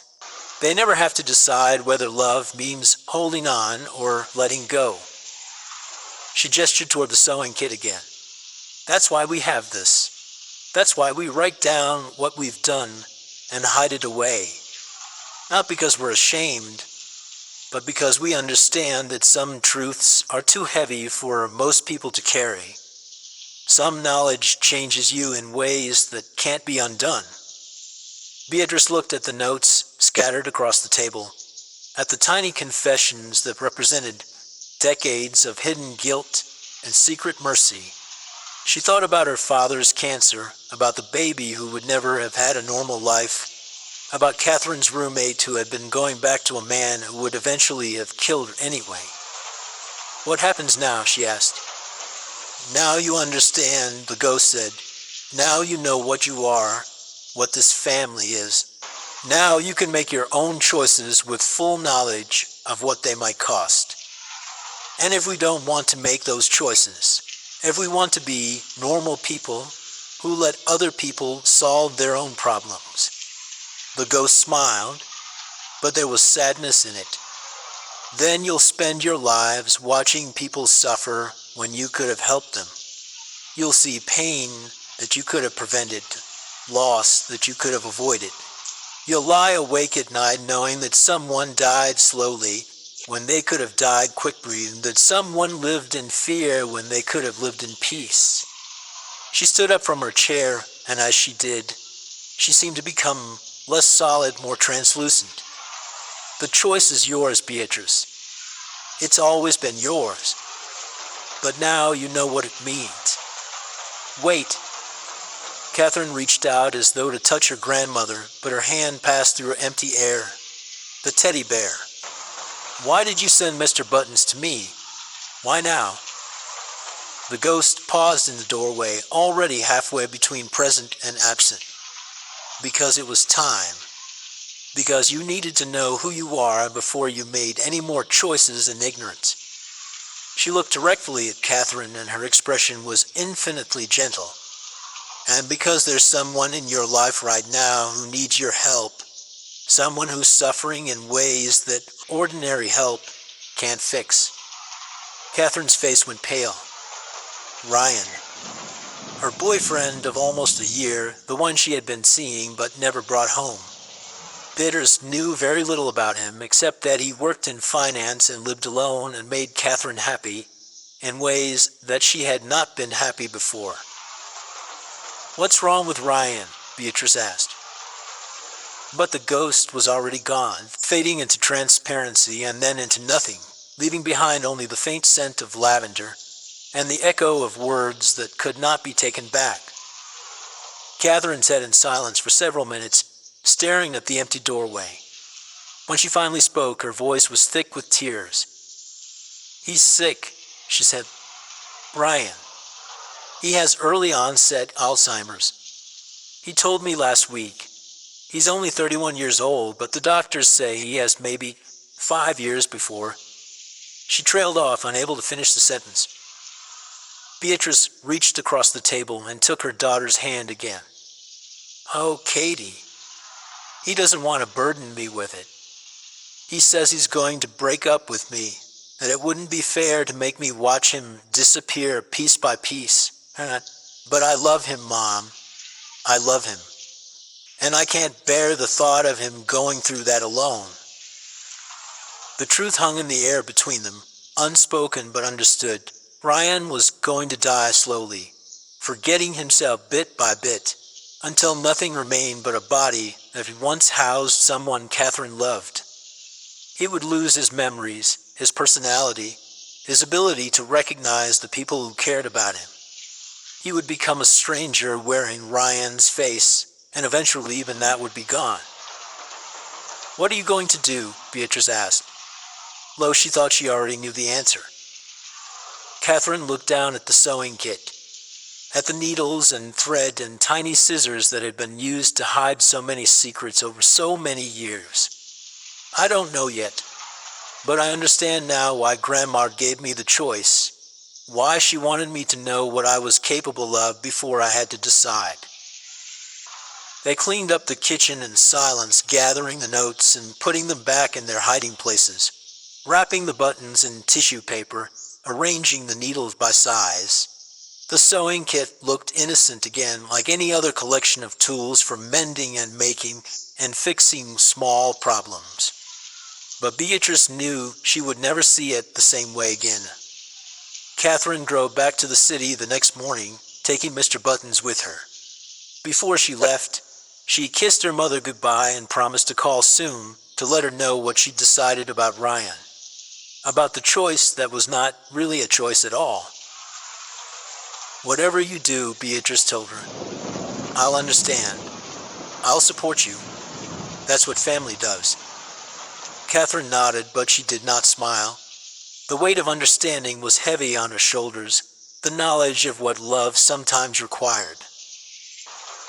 After Catherine left, Beatrice put the sewing kit back in its drawer, wrapped in tissue paper that smelled of lavender and old secrets. She thought about calling someone, a friend perhaps, or a sister who lived across the country, and called every few months with updates about her grandchildren and her garden club. But what could she say? How could she explain what she had learned about her family, about herself, about the choices that had shaped their lives for generations? Instead, she made herself a cup of tea and sat at the kitchen table, where her mother's ghost had explained the terrible mathematics of mercy. Outside, Mrs. Novak was working in her garden, pruning roses and pulling weeds and doing the ordinary work that fills ordinary days. It was a beautiful morning, clear and bright, the kind of day that makes you forget that darkness exists at all. But Beatrice knew better now. She knew that darkness lived alongside light, that cruelty could masquerade as kindness, that love sometimes wore the face of loss. She knew that her family carried a weight that most families never had to bear, and that this weight would be passed down to the next generation and the next, hidden in sewing kits and teddy bears and whispered confessions that could never be spoken aloud. The phone rang, interrupting her thoughts. She almost didn't answer it, but something made her reach for the receiver. Mrs. Holloway. The voice was young, female, uncertain. This is Amanda from the nursing home. About your Aunt Clara? Beatrice's heart sank. What's wrong? She's asking for you. She keeps asking for her sewing kit. She says she has one last button she needs to wrap. The voice paused, uncertain. She's been very agitated since yesterday, talking about secrets that need to stay hidden. The doctors think, they think she might not have much time left. Beatrice closed her eyes and saw her mother's ghost smile, saw Catherine drive away with Mr. Buttons and the weight of impossible choices. She thought about Aunt Clara, who was 93 years old and had lived through the Depression and 2 wars and the slow accumulation of secrets that had shaped their family for generations. I'll be there as soon as I can, she said. As she hung up the phone, Beatrice wondered what Clara needed to tell her. What confession had been weighing on her mind for decades? What truth had finally become too heavy to carry alone? She wondered if Clara had her own sewing kit, her own hiding places, her own small arsenal of needles and thread and tiny scissors. She wondered if this was how it would always be, one generation passing its secrets to the next, each one adding their own weight to the collection, each one learning that love and loss were often the same thing wearing different faces.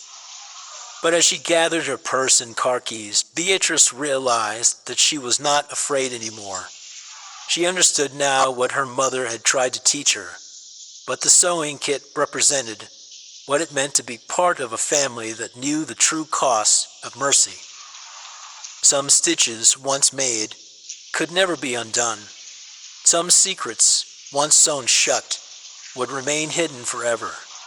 And sometimes, the greatest act of love was knowing when to use the scissors, when to cut the threads that bound people to lives they could no longer bear. The choice was always there, waiting in the bottom drawer of the dining room hutch, wrapped in tissue paper and old lavender. The choice and the knowledge that some things were worth the weight of carrying alone. Just one more stitch, her mother had whispered in the darkness. Just one more stitch, and then the work would be done.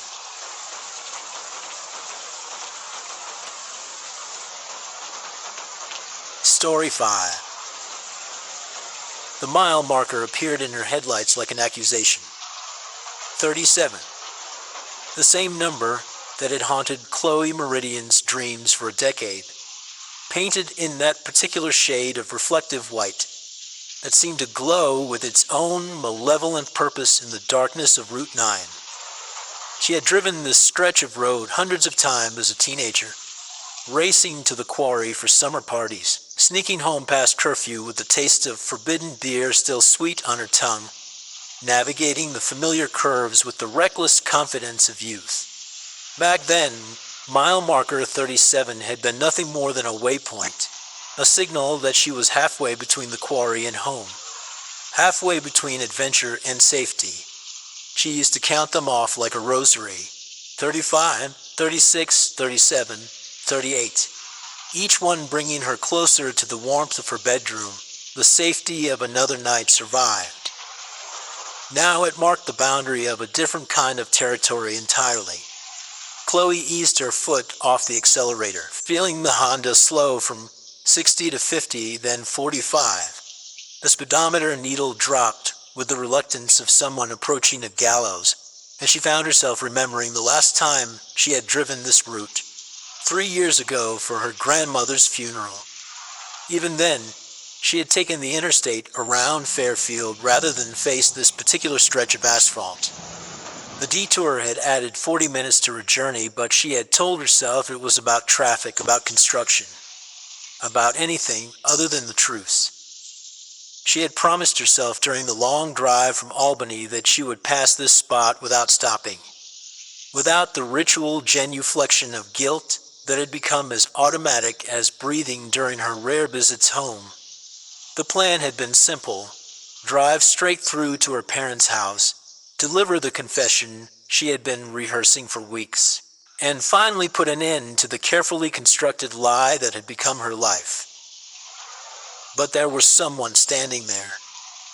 A figure emerged from the shadows beyond the mile marker, thumb extended in the universal gesture of need. The shape resolved itself slowly in the wash of her headlights. A young woman, perhaps 22 or 23, wearing a pale sundress that seemed to catch and hold the light in unnatural waves. She stood perfectly motionless beside the road, not waving or stepping forward as most hitchhikers might, but simply waiting with the patience of someone who had nowhere else to go and all the time in the world to get there. Chloe's hands tightened on the steering wheel, her knuckles going white with the intensity of her grip. Every rational impulse screamed at her to keep driving. It was nearly midnight, on a desolate stretch of country road, where cell phone service was spotty at best. She was a woman, alone, vulnerable, carrying nothing more dangerous than a can of pepper spray buried somewhere in the depths of her purse. The figure could be anyone: a junkie looking for money, a criminal fleeing something worse than whatever had driven her to stand beside this particular mile marker on this particular night, or simply someone whose desperation had reached the point where flagging down strangers in the darkness seemed like a reasonable option. But something about the woman's posture arrested her attention and held it with the persistence of a half-remembered song. The way her shoulders curved inward as if protecting something fragile. The particular tilt of her head that suggested she was listening for something, or someone, that might not come.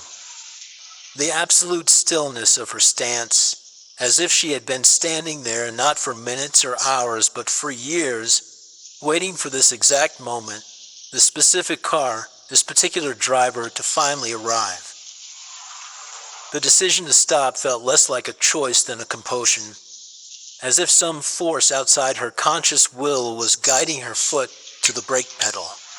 She found herself pulling onto the gravel shoulder before she had fully formed the intention to do so, noting how the small stones crunched under her tires with the same sound they had made 10 years ago, when another car had skidded off this road and come to rest in the drainage ditch that ran parallel to the asphalt like a concrete grave.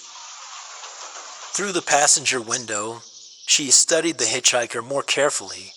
The woman's hair fell in loose waves past her shoulders, catching the headlight glow in a way that stirred something uncomfortable in Chloe's memory. There was something in the line of her jaw that felt like a half-forgotten echo, a shape that belonged in old photographs, rather than standing beside this desolate road. Her skin possessed an almost luminous quality in the artificial light, but there was something unsettling about its pallor, as if she had been standing in moonlight for far too long. The woman's dress was white or very pale yellow. It was difficult to tell in the harsh glare of the headlights, and it moved in the slight breeze with a fluid quality that reminded Chloe of water or soak, or the way curtains billow in empty houses when windows are left open to let in the night air. There was something old-fashioned about the cut of it, something that belonged to summers from decades past rather than the present moment. Chloe rolled down the window and immediately caught the scent of night air mixed with something else, something that reminded her of the quarry in late summer, when the water had grown stagnant and thick with algae, and the smell of decay hung heavy over the swimming hole where she and Danny had spent so many afternoons. It was the smell of things left too long beneath the surface of still water, of secrets that had been submerged but never quite drowned. "Where are you headed?" she called out, surprised by how normal her voice sounded, how steady and unremarkable, when everything inside her chest felt like it was coming apart. "Same place as you?" The response came immediately, spoken in a voice that carried the particular flatness of Western Massachusetts. The same vowel shapes that Chloe had spent years trying to soften in her own speech through careful practice and conscious effort. "If you'll have me." There was something unsettling about the phrasing. Not "if you don't mind" or "if it's not too much trouble," but "if you'll have me," as if the question involved some form of acceptance that went deeper than simple transportation. The words hung in the air between them like smoke from a dying fire, heavy with implications that Chloe couldn't quite grasp but somehow understood on a level that bypassed rational thought entirely. The woman still had not approached the car, still stood at the exact spot where Chloe had first seen her, as if she were bound to that particular patch of ground by invisible chains or simply waiting for some formal invitation that went beyond the mere act of stopping. Chloe found herself nodding, reaching across to unlock the passenger door before her conscious mind had fully formed the decision. The click of the lock mechanism seemed unnaturally loud in the stillness of the night, a sound that carried the weight of irrevocable choice. The hitchhiker moved then, walking around the front of the car with a fluid grace that made her appear to glide rather than step. Her feet made no sound on the gravel, and her dress continued its gentle, hypnotic movement even though the night air had grown still. When she opened the passenger door, the interior temperature plummeted so suddenly that Chloe's breath began to fog. She watched in growing alarm as frost began to form at the edges of the windows, delicate crystals that spread across the glass, like the fingers of some unseen hand writing messages in a language she didn't want to learn. The woman slid into the passenger seat, bringing with her not just the cold, but a smell that was stronger now, more specific, and infinitely more disturbing. Stagnant water, yes, but also wet earth and something else. Something organic and sweet that reminded Chloe of fruit left too long in the sun, of flowers wilting in forgotten vases, of the particular odor that clings to clothes after they've been stored in basements or attics for years without light or air.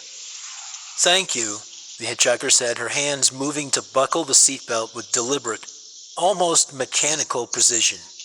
Each movement seemed carefully rehearsed, as if she had performed this exact sequence countless times before, in countless cars, with countless drivers who had made the same mistake of stopping when they should have kept driving.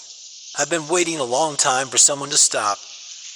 As she settled into the seat, Chloe caught her first clear look at the woman's profile. There was something about the curve of her cheek, the particular tilt of her head, that made Chloe's breath catch for reasons she couldn't quite name. It was like glimpsing a familiar face in a crowd, that moment of recognition, that arrives before a conscious thought can catch up and explain it. The feeling was accompanied by a strange sensation in her stomach, a hollowing out that had nothing to do with hunger and everything to do with the peculiar dread that comes from seeing something that should not exist. The silence stretched between them as Chloe shifted the car into drive, her hands trembling slightly on the steering wheel. In the rearview mirror, mile marker 37 shrank to a pinpoint of light before disappearing entirely into the darkness, as if it had never existed at all, as if this entire encounter were taking place in some liminal space between memory and reality. "How long have you been standing out there?" Chloe asked, needing to fill the silence with something approaching normal conversation, though nothing about the situation felt normal or safe or explicable. "Since it happened." The answer was delivered matter-of-factly, without elaboration or emotion, but it sent a chill down Chloe's spine that had nothing to do with the supernatural cold now permeating the car. Chloe's foot eased off the accelerator unconsciously. "Since what happened?" The hitchhiker turned to look at her directly for the first time, and Chloe's world tilted sideways. The woman's eyes were the same unusual shade of amber green that Chloe saw every morning in her bathroom mirror, a genetic quirk inherited from her grandmother, who had called them forest eyes and claimed they could see things others missed. But there was something wrong with this reflection, something cold and knowing and infinitely patient that had never existed in Chloe's own gaze, not even in her darkest moments. "The accident," she said simply, her voice carrying the weight of absolute certainty. "The one you don't talk about." Before Chloe could respond, before she could deny or deflect or demand an explanation, the radio crackled to life with a burst of static so loud and sudden that she jumped, her hands jerking on the steering wheel and sending the car briefly into the opposite lane before she regained control. She had not touched the radio controls, had in fact kept the radio off for the entire drive from Albany, preferring the isolation of silence to the forced cheer of late-night programming and the risk of hearing songs that might trigger unwanted memories. But now the speakers filled with sound, not music at first, but voices, faint and distorted as if they were coming from a great distance or from somewhere underwater. The quality was strange, tinny, and compressed, like recordings made on old equipment or played back through damaged speakers. "You're satisfied with too little, Danny. You're always satisfied with too little." The words hit Chloe like a physical blow, driving the air from her lungs and sending her heart into a rhythm that felt more like panic than circulation. It was her own voice, younger and sharper with anger, echoing from the speakers with impossible clarity.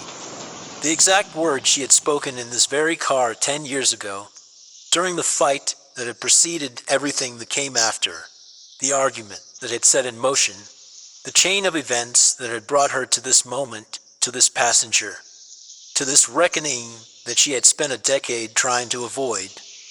Her hands jerked on the steering wheel again, and the car swerved slightly before she managed to regain control. "Turn it off," she whispered. But her passenger made no move toward the radio controls, simply sat in perfect stillness, as if she were listening to her favorite song rather than the soundtrack to someone's worst nightmare. Instead, the transmission continued cycling through fragments of that final argument with devastating precision. "Maybe we aren't compatible after all," followed by Danny's voice, patient and hurt and so achingly familiar that Chloe felt something inside her chest crack like ice under pressure. "I just want to make you happy, Chloe. I don't understand why that's not enough." "Do you remember this conversation?" the hitchhiker asked. And for just a moment, so briefly that Chloe almost convinced herself she had imagined it, the woman's face contorted into an expression of pure terror, eyes wide and mouth open in a silent scream that spoke of final moments and desperate realizations. before snapping back to its serene mask as if nothing had happened at all. Chloe forced herself to focus on the road ahead, though her vision seemed to blur at the edges and the yellow lines appeared to undulate like snakes in her peripheral vision. "I don't know what you're talking about." "Liar." The word was spoken softly, almost lovingly, but it carried the weight of absolute certainty and infinite patience.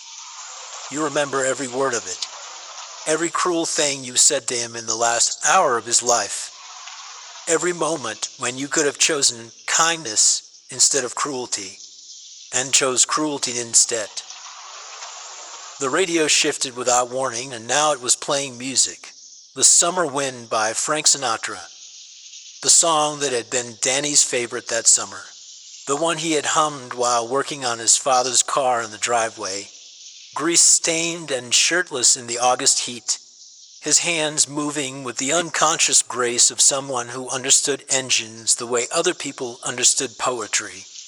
But underneath the familiar melody came another sound, the rhythmic wheeze of labored breathing, faint but unmistakable, like someone trying to draw air through damaged lungs or a crushed throat.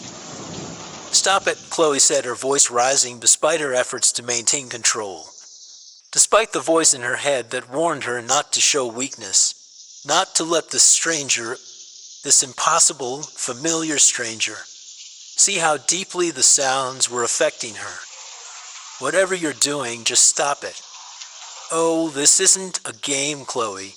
You don't get to win this one. You just have to remember."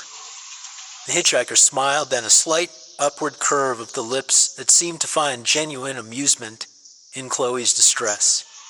"This is remembering." They had been driving for perhaps 15 minutes, but it felt like hours, like days, like the kind of endless journey that exists only in nightmares and fever dreams.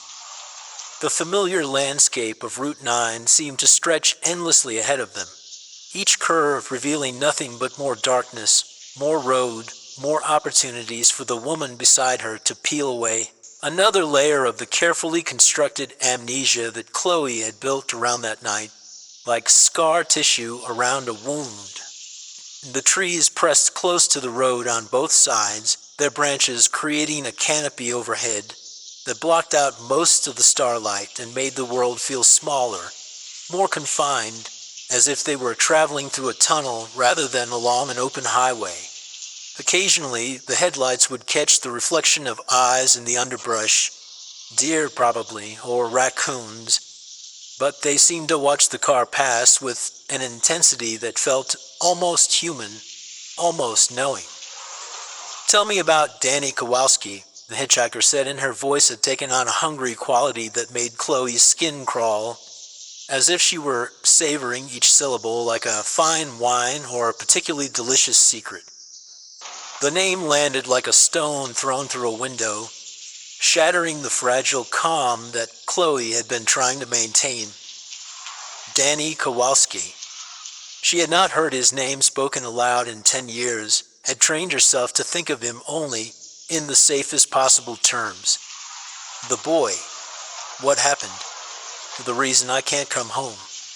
Even in her most honest moments, in the depths of sleepless nights when the guilt rose like floodwater and threatened to drown her, she had never allowed herself to speak his name, as if saying it might somehow make the whole thing more real, more permanent, more impossible to pretend it never happened. "I don't know anyone by that name." The lie came automatically, a reflex built up over years of practice, but it felt hollow and unconvincing even to her own ears. Another lie. "You're very good at those, aren't you?" The hitchhiker reached forward and adjusted the rearview mirror, angling it so that Chloe could see both their faces reflected there in the dim glow of the dashboard lights. The resemblance was undeniable now, though Chloe's rational mind recoiled from accepting what her eyes were showing her. Two versions of the same woman, separated by a decade of wear and carefully cultivated distance from joy, from hope, from anything that might require her to open herself up to the possibility of loss. "But I suppose you've had plenty of practice." The breathing from the radio was getting louder now, more labored, and Chloe realized with growing horror that it was keeping time with her own pulse. Each struggling inhalation matched the rhythm of her heartbeat, as if the sound were emanating from inside her own chest rather than from the speakers. The effect was deeply unsettling, creating a feedback loop of anxiety that made her feel like she was drowning in her own body. I was 19, the hitchhiker continued, her voice taking on the cadence of someone reciting a beloved poem or a prayer that had been repeated so many times it had become a part of their cellular structure. Born on March 15th, which made him a Pisces, though he never put much stock in astrology. His mother used to joke that he was born with water in his lungs because he could hold his breath underwater longer than any of the other kids at the quarry.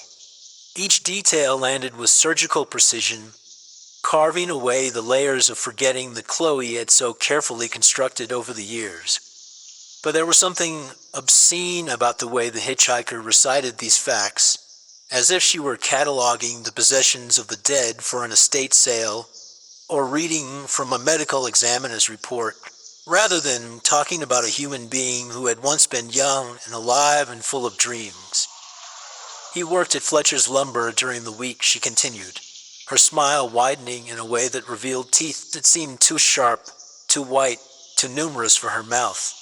Started there the summer after he graduated from high school, planning to work for a year or two to save money before going to community college to study electrical engineering. He was good with his hands, good at understanding how things fit together, how systems worked.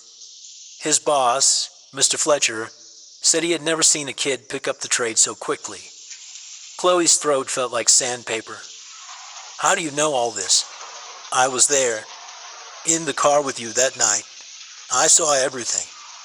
The woman's expression shifted subtly, and for a moment, her features seemed to flicker, as if she were a television signal that wasn't quite coming in clearly. I felt his neck snap. I tasted the blood in his mouth. I heard him calling your name as he died, wondering why you wouldn't answer, why you wouldn't help him. You're lying. Am I? Then why are you crying? Chloe raised a trembling hand to her cheek and was startled to find it wet. She had not realized she was crying, had not felt the tears begin to fall, but now that she was aware of them, they seemed to come faster, hot and shameful in their belated arrival. They tasted of salt and regret, and all the years she had spent running from this moment. The radio continued its relentless assault of memory, cycling through the soundtrack of that cursed summer, while underneath came the steady rhythm of struggling breaths, growing weaker with each repetition. California Dreamin' by the Mamas and the Papas, another song that had been playing constantly on the oldies station they kept tuned to in Danny's father's car. The Beach Boys' Good Vibrations, which Danny had sung along to with endearing off-key enthusiasm while driving her to work at the ice cream shop in town, drumming his fingers on the steering wheel and grinning at her, with the kind of uncomplicated joy that she had found both charming and somehow threatening. He spent his weekends at the quarry with his friends, the hitchhiker said, her voice soft now, almost tender, like a mother telling bedtime stories to her beloved child, swimming mostly but also fishing, and just lying on the rocks in the sun, talking about girls and cars and what they were going to do with their lives. He was the best swimmer in the group, could dive deeper than anyone else, stay underwater until the others were convinced he had drowned, and then surfaced laughing, gasping for air, his hair slicked back, and his skin glistening with quarry water. Chloe's hands were trembling on the steering wheel now, her knuckles white with the effort of maintaining control.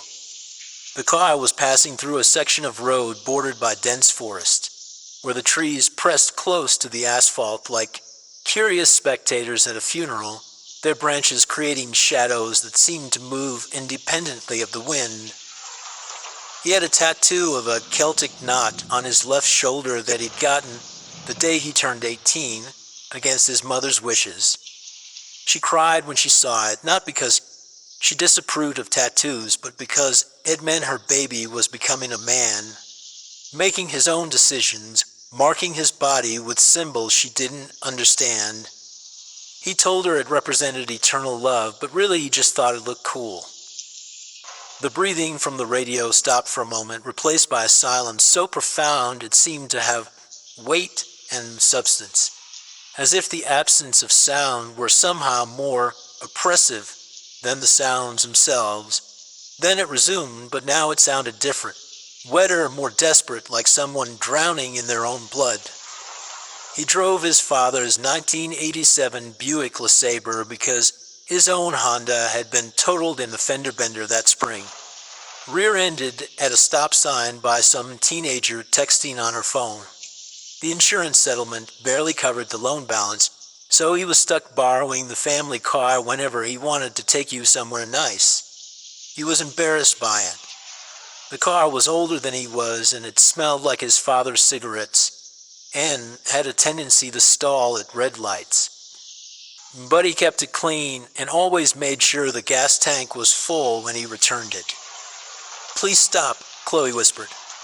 But the words came out barely audible, lost in the sound of her own ragged breathing, and the terrible wheeze emanating from the radio speakers. "He was going to ask you to move in with him," the woman said, her voice taking on a dreamy quality as if she were describing a beautiful scene from a movie rather than recounting the final hopes of a dead boy. "Had already talked to his landlord about adding your name to the lease on that little apartment above the hardware store. 2 rooms and a kitchenette that smelled like paint thinner and sawdust. But it would have been yours together.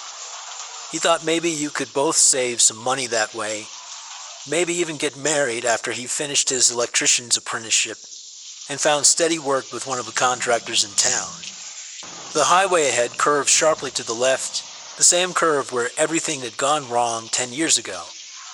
Chloe felt her foot ease off the accelerator as they approached it, her body remembering the geometry of disaster even as her mind tried to reject the memories flooding back. "He had it all planned out," the hitchhiker continued, her smile becoming something beautiful and terrible and eternal. "How he would ask you, what he would say. He was going to wait until after you graduated college. Didn't want you to think he was trying to hold you back from your dreams or trap you into a life you didn't want.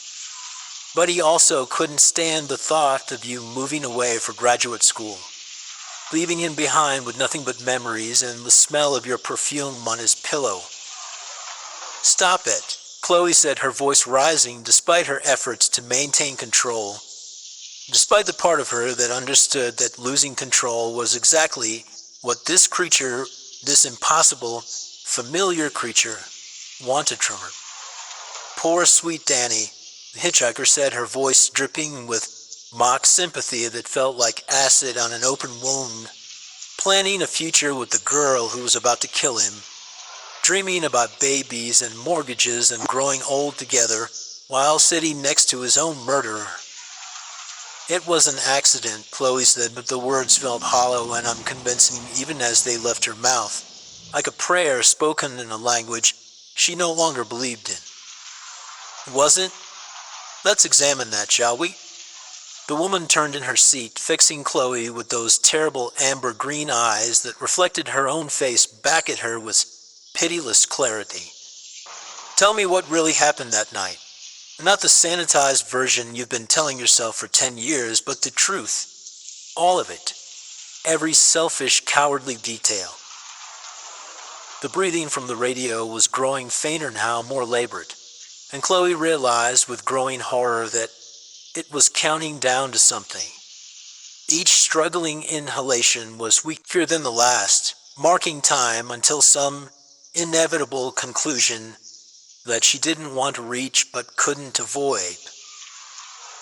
"We had been at the quarry," she began, her voice barely above a whisper, the words feeling like broken glass in her throat.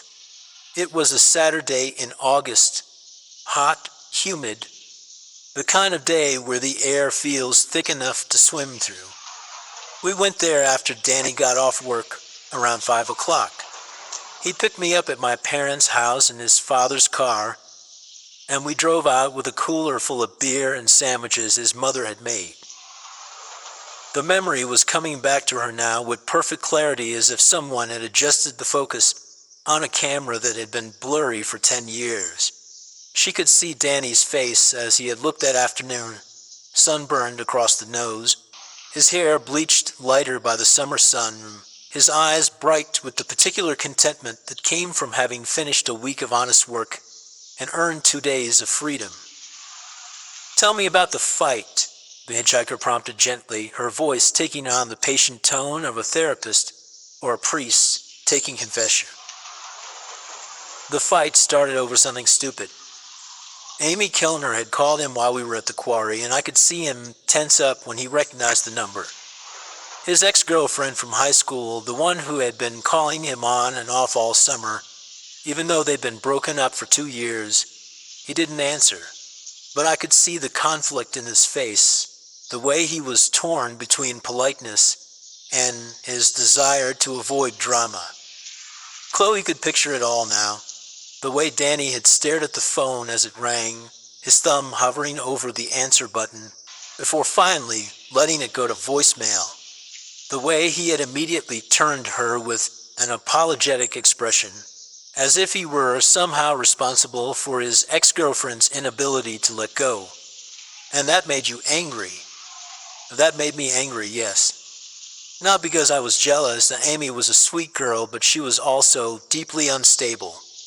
The kind of person who confused intensity with love and couldn't understand why anyone would want to end a relationship that generated so much drama.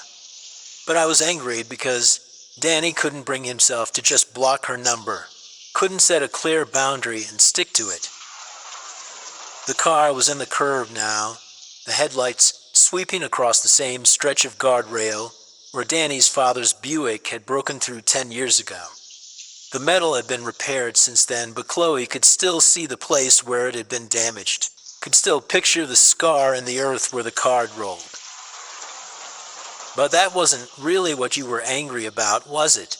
the hitchhiker asked, her voice taking on that hungry quality again, as if she were feeding on Chloe's discomfort. "No, that wasn't really what I was angry about." The admission felt like pulling the splinter from an infected wound. I was angry because I was 22 and I thought I knew everything about everything. I had this idea that love was supposed to be transformative, that it should challenge you and change you and make you into someone better than you were before. And Danny was just Danny. Sweet and funny and uncomplicated. He wanted to watch baseball and make me laugh and build a normal life together in a small town where everyone knew everyone else's business. She could see it all now. The terrible clarity of youth and its certainty that anything ordinary was somehow shameful. Danny in his work clothes, his hands permanently stained with wood stain and sawdust under his fingernails, talking about his plans to take night classes at the community college while working full-time at the lumber yard. Dreams that were modest and achievable, and somehow insufferable to her 22-year-old brain. So you decided to hurt him. I decided to tell him what I thought was the truth. That I needed more than he could give me. That I was going to graduate school in Boston, whether he liked it or not. And that I didn't want him waiting for me to come back and settle for the kind of life his parents had built together.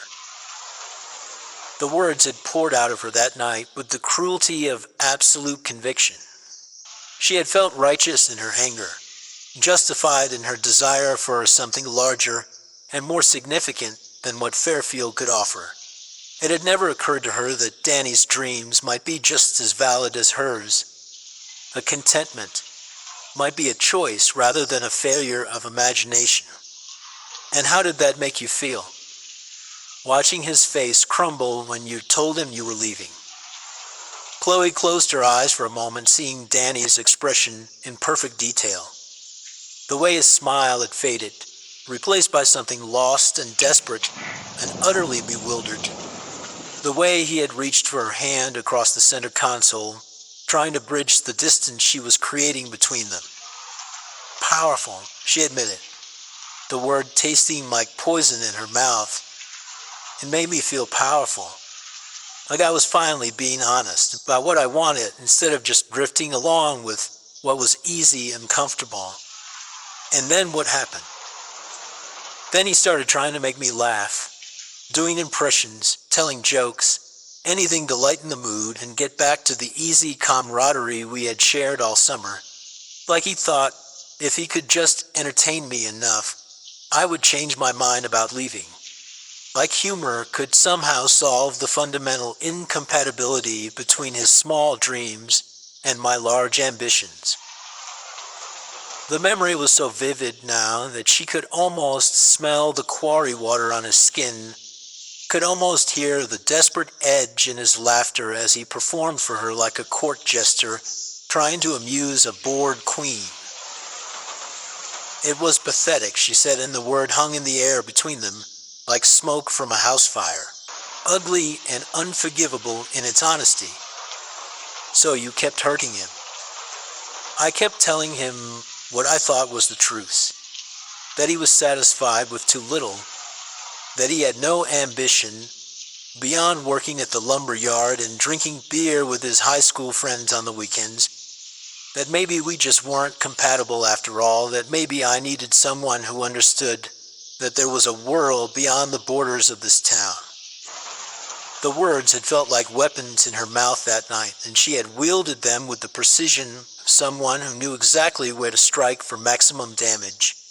She had watched Danny's face change with each verbal blow, had seen the hope drain out of his eyes like water from a broken vessel.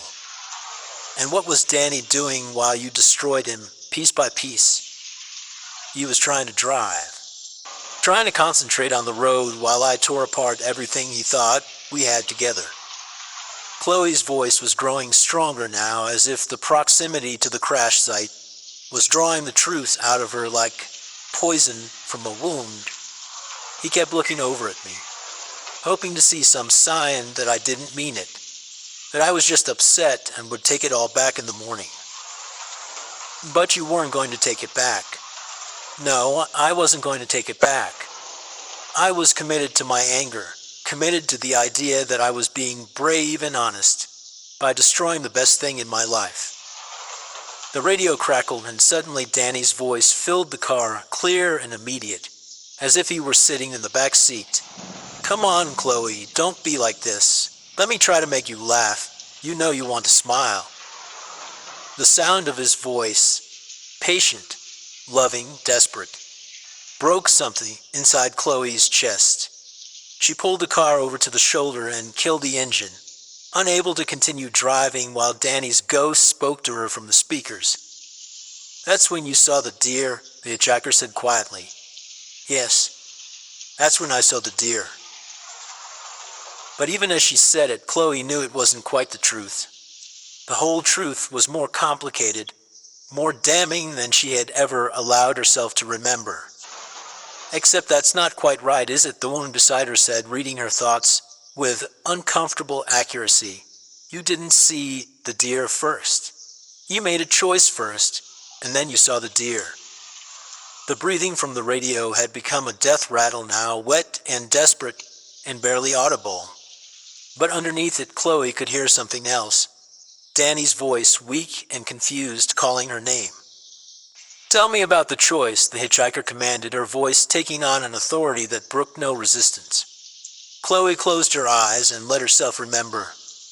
The moment that had been buried under 10 years of carefully constructed amnesia, the terrible second of clarity that had changed everything. I was looking at him instead of the road. He was doing his impression of his boss at the lumber yard, this guy named Pete Fletcher who had a thick Boston accent and said wicked before every adjective. And it was funny.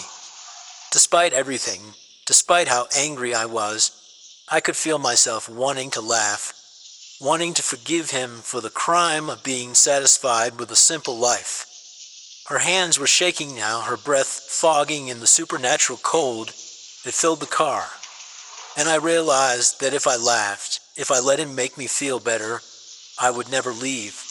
I would marry him and live in that apartment above the hardware store and have his babies and spend the rest of my life wondering what else I might have done with my life. I would become my mother, content with small pleasures and local gossip and the kind of happiness that never makes it into books or movies. So you made a decision. So I made a decision.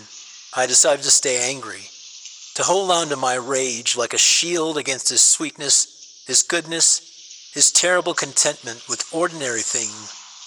And that's when I saw the deer. The truth was spilling out of her now like blood from an arterial wound, impossible to stop once it had started flowing. Was standing in the middle of the road just past the curve. A big buck with a full rack of antlers that gleamed in the headlights like polished bone. I should have seen it sooner, but I was looking at Danny, watching him perform for me. And when I finally looked back at the road, it was too late to stop. But not too late to swerve. No, not too late to swerve. Tell me about those 3 seconds. Chloe could see it all with perfect clarity now. The deer frozen in the headlights, like a statue carved from the shadow and moonlight. Danny's hands reaching for the steering wheel to help her, his voice saying her name. Not in anger or fear, but with a kind of gentle concern, as if he were more worried about her than about what was happening to them. The moment of choice that stretched like taffy between heartbeats, elastic and terrible in its implications.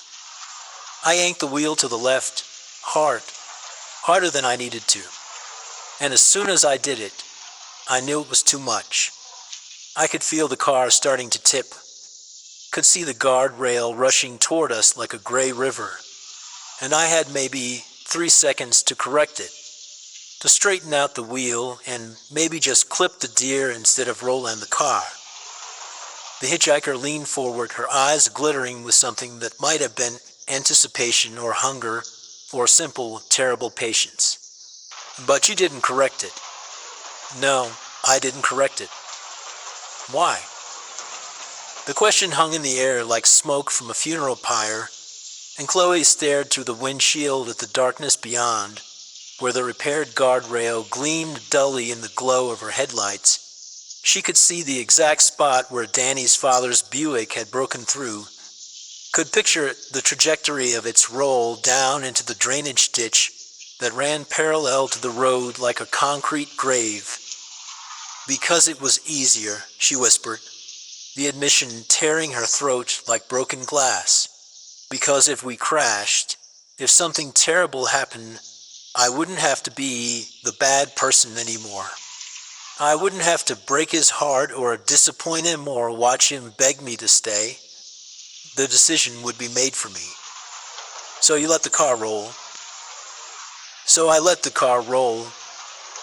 The silence that followed was absolute. Even the radio had gone quiet. The death rattle finally fading to nothing. Chloe sat in the freezing car with her impossible passenger and finally understood the true weight of what she had carried all these years. Not just the guilt of causing an accident, but the monstrous selfishness of choosing her own comfort over another person's life. And when it was over, the hitchhiker prompted gently, her voice taking on the patient tone of someone who had waited a very long time to hear the story in its entirety. When it was over, I was hanging upside down, held in place by my seatbelt. The car had rolled once, just once, but that was enough. I could taste blood in my mouth and my left arm was numb, and there was broken glass everywhere, glittering like stars in the darkness. But I was alive. She paused, gathering the strength to continue, to finally speak the words that had been trapped in her throat for a decade. And Danny was so still. His neck was bent at an impossible angle, and there was blood coming from his mouth and nose and ears, So much blood, but his chest was still moving, he was still breathing. But he wasn't dead yet. The words hit Chloe like a sledgehammer to the chest, and she felt something inside her crack and splinter into 1,000 pieces. What? He wasn't dead yet. You could hear him breathing, wet, struggling breaths, just like the ones that have been playing on the radio. He was trying to say your name, trying to ask for help. No. But even as she said it, Chloe knew it was true. She had heard those terrible, rattling breaths, had seen Danny's chest rise and fall in irregular, desperate rhythms. She had watched the light fade from his eyes over the course of several minutes, and she had done nothing. How long did you wait before you crawled out of the car? The hitchhiker asked, her voice gentle now, almost loving, like a mother coaxing a confession from a guilty child. How long did you sit there and listen to him die? I don't know, 5 minutes, maybe 10, maybe longer. The confession felt like vomiting up poison that had been festering inside her for years. I kept thinking the breathing would stop, that it would be over, and then I could call for help without having to explain why I had let the car roll, why I hadn't tried to save us. You were waiting for him to die. I was waiting for him to die so it would be easier for me. The admission hung between them like a curse, and Chloe felt the last of her carefully constructed defenses crumble into dust. She had spent 10 years telling herself that Danny's death had been instantaneous, that he hadn't suffered, that there was nothing she could have done to save him. But now, confronted with the truth she had buried so deeply, she could no longer deny what had really happened in those terrible minutes after the crash. He kept saying your name, the hitchhiker continued, her voice taking on a dreamy quality that made the words sound like a lullaby or a prayer, over and over again. Chloe, Chloe, are you okay? Why won't you answer me? He thought you were unconscious, you see. He thought that was why you weren't responding, weren't trying to help him. It never occurred to him that you were awake and listening and choosing to let him die alone. Stop it, Chloe whispered. But there was no force behind the words, no real desire for the truth to stop flowing between them, like water through a broken dam. He was scared, Chloe, 19 years old and dying in a car wreck. And all he wanted was to hear your voice, to know that you were alive and safe. He would have forgiven you for everything. The fight, the cruel things you said, even the accident itself. All he wanted was for you to talk to him while he died. The hitchhiker reached over and took Chloe's hand, and her touch was like ice water flowing through her veins, numbing and burning at the same time. But you couldn't even give him that, could you? You couldn't give a dying boy the comfort of knowing his girlfriend cared enough to speak to him in his final moments. I was scared, Chloe said, but the words sounded pathetic even to her own ears. You were calculating, weighing the cost of helping him against the cost of facing consequences. And you decided that his life was worth less than your freedom. Yes. The word hung in the air like a judge's verdict, final and irrevocable. Chloe had finally spoken the truth that had been eating her alive from the inside out for 10 years, and the relief was so profound that it felt almost like dying. And when you finally called 911, the hitchhiker prompted. I crawled out through the broken windshield and walked back to the road. And you never told anyone the truth. Never. I packed up my apartment the next day and drove straight to Albany to start graduate school a month early. Changed my major from education to library science. Something solitary where I wouldn't have to be around people very much. Got a job at a small college library in Vermont after graduation, then another one in New Hampshire, then finally the one I have now in Vane. I've been running from that night ever since. The hitchhiker squeezed her hand, and Chloe felt the last of her emotional defenses collapse entirely. But you're not running anymore. No, I'm not running anymore. I'm going home to tell my parents what really happened. Then I'm going to call the police and confess everything. Even though it means prison. Even though it means prison. Danny deserves the truth. His family deserves the truth, and I can't carry this anymore. It's been eating me alive from the inside out, and I think Danny would want me to finally do the right thing. The hitchhiker smiled then, and it was beautiful and terrible and eternal, like the expression on the face of an angel who had seen too much of human nature to retain any capacity for mercy. Oh, but you will carry it. You'll carry it with you to the police station, and to the courthouse, and to your cell. You'll carry it every night when you close your eyes and see his face. Hear his voice calling your name as he died alone, while you sat 3 feet away and waited for it to be convenient. What are you? Chloe whispered, though she thought she already knew the answer. I am what you made that night. I am the part of Danny that you killed twice. Once with your steering wheel and once with your silence. I am the witness you tried to bury and the truth you've been running from. The woman's grip tightened until Chloe's bones ached. And now I'm here to make sure you never forget. Are you going to stay with me after I confess? Oh, Chloe. Sweet, naive Chloe. The hitchhiker's laugh was like wind chimes made of broken glass. You think confession is going to set you free? You think telling the truth is going to wash away 10 years of cowardice and selfishness? She leaned closer, her breath cold against Chloe's ear. I'll be with you when you walk into that police station, whispering in your ear about how scared he was in those final moments. I'll be there during your trial, reminding you of the sound he made when his neck snapped. I'll be there every night in your cell, sitting on the edge of your bunk, telling you bedtime stories about the boy who died because you were too selfish to save him. The passenger door opened with a soft click, and cold air rushed into the car like the breath of something vast and hungry. The woman stepped out onto the roadside, but instead of walking away, she leaned down to look through the open window one final time. Sweet dreams, Chloe. Try not to think about the sound of drowning in your own blood.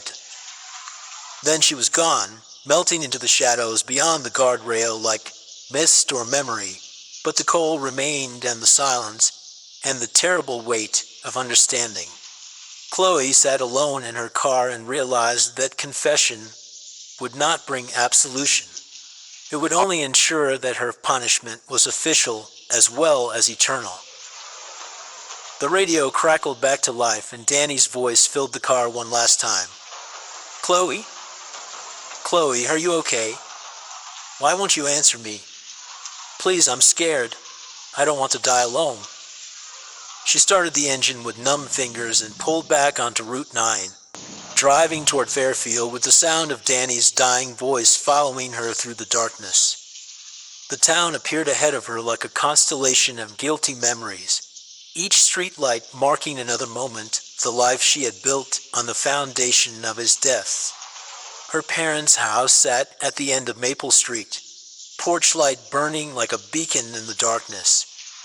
They would be waiting up despite the late hour, probably sitting at the kitchen table, with cups of decaf coffee and the crossword puzzle spread between them, the way they had every night for as long as she could remember.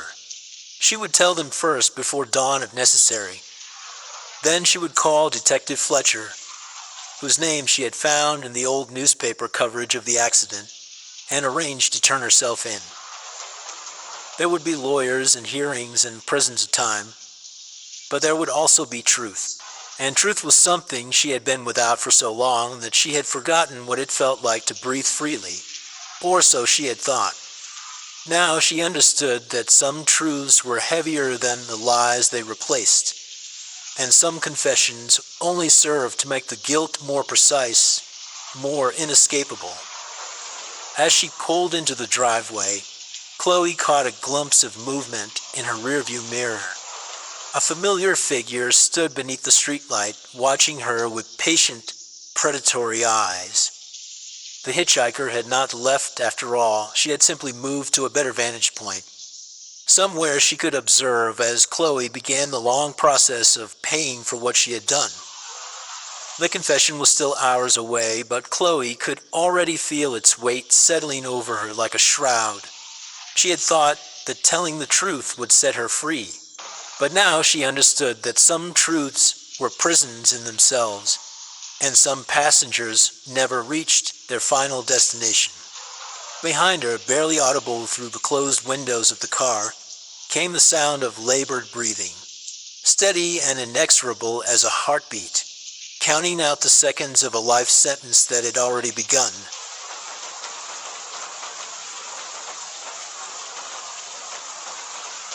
Story 6. The mirrors in Ashwood House had always been wrong somehow, Lena thought, as she stood in the entrance hall, watching her reflection fragment across the antique glass. The silvering had grown spotted with age, creating dark patches that seemed to move when she wasn't looking directly at them. She had mentioned this to Sophia once years ago, but her sister had only laughed. "You're seeing things again, Elena," Sophia had said, brushing her dark hair away from her face. In that particular gesture they both shared. The mirrors are just old.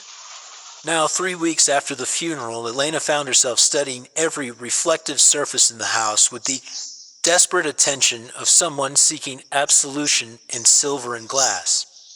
The accident had changed everything, of course. It always did. These sudden ruptures in the fabric of ordinary life. One moment she and Sophia had been driving home from their weekly dinner in town, discussing whether to finally sell their grandmother's house, and the next, Elena pressed her fingers against her temples, where a persistent ache had taken residence. The details of that night remained frustratingly unclear, wrapped in fog and the peculiar way memory distorts trauma. She remembered rain on the windshield, the hypnotic sweep of the wipers, Sophia's voice saying something about to turn ahead. Then nothing until she woke in the hospital, alone with a nurse whose face she couldn't quite recall, telling her that her sister had not survived the impact. The house felt different now, emptier in ways that had nothing to do with the absence of another person's footsteps on the stairs or a voice calling from the kitchen. It was as if the very atmosphere had grown thin, like air at high altitude that never quite filled the lungs properly. Elena moved through the rooms with the careful deliberation of someone walking through a museum after hours, afraid that too sudden a movement might disturb something better left undisturbed. On her 4th morning back from the hospital, she discovered that routine had become both anchor and enemy. The simple act of making coffee required navigating around the absence of Sophia's presence. No longer setting out 2 cups, no longer adding the extra sugar Sophia preferred, no longer listening for the sound of her sister's footsteps on the stairs. These small domestic rituals, once shared and comfortable, now highlighted the profound silence that had settled over the house like dust. Elena found herself performing tasks that had been Sophia's domain, as if by taking them on she could somehow maintain the illusion that her sister might return at any moment. She watered the herbs in the kitchen window that Sophia had tended, dusted the collection of vintage teacups that had been their grandmother's, but which Sophia had always arranged. But these activities felt like a betrayal of her own nature. She had always been the quieter twin, the one who preferred books to domestic pursuits, who noticed the small inconsistencies in daily life that others overlooked. Sophia had been the bright one, the social one, the twin who drew people's attention, while Elena watched from the margins. Even their grandmother in her final years had favored Sophia with her stories about the family history, the old scandals and tragedies that seemed to repeat themselves through generations like a song played on a damaged record. But now, alone in the house, Elena began to understand that her role as observer had given her access to details that Sophia had missed. She remembered conversations their grandmother had started and then abandoned when Sophia entered the room, fragments of family history that had been deemed too troubling for the more vibrant twin to hear. Elena had absorbed these partial revelations without fully understanding their significance, filing them away in the methodical way she approached all information. One such memory surfaced as she sat in their grandmother's old chair by the kitchen window watching rain streak the glass in patterns that reminded her of tears. Their grandmother had been sorting through old photographs, her arthritic fingers pausing over a faded image of two young women who looked remarkably like Elena and Sophia. The Ashwood women, the grandmother had said, her voice taking on that particular tone that suggested she was speaking more to herself than to Elena. We've always been prone to seeing things others can't. It's not always a gift, mind you. Sometimes it's more of a burden. Elena had asked who the women in the photograph were, but their grandmother had quickly put the picture away, claiming she couldn't remember where she'd gotten it. But not before Elena had noticed the date written on the back in fading ink, 1911. Now, sitting in the same chair where that conversation had taken place, Elena wondered if there had been more truth in those words than she'd cared to acknowledge. The house itself seemed to be watching her, waiting for something she couldn't name. Every creak of settling wood, every whisper of wind through the old windows, carried an expectancy that made her skin prickle with unease. The first time she saw Sophia in the mirror was 3 days after she returned from the hospital. Elena had been brushing her teeth in the upstairs bathroom, the one they had shared throughout their childhood, when she caught sight of a familiar figure in the peripheral edge of the reflection. She turned immediately to look behind her, and for a disorienting moment couldn't reconcile what she had seen in the mirror with the empty doorway that greeted her. When she looked back at the glass, there was only her own face staring back, pale and drawn with grief. But something felt wrong about the sequence, as if her movements and the mirror's response had been slightly out of sync, though she couldn't pinpoint exactly what had seemed off. Her hands were trembling as she set down the toothbrush, because she was certain that for just an instant, her reflection had shown her something that wasn't there.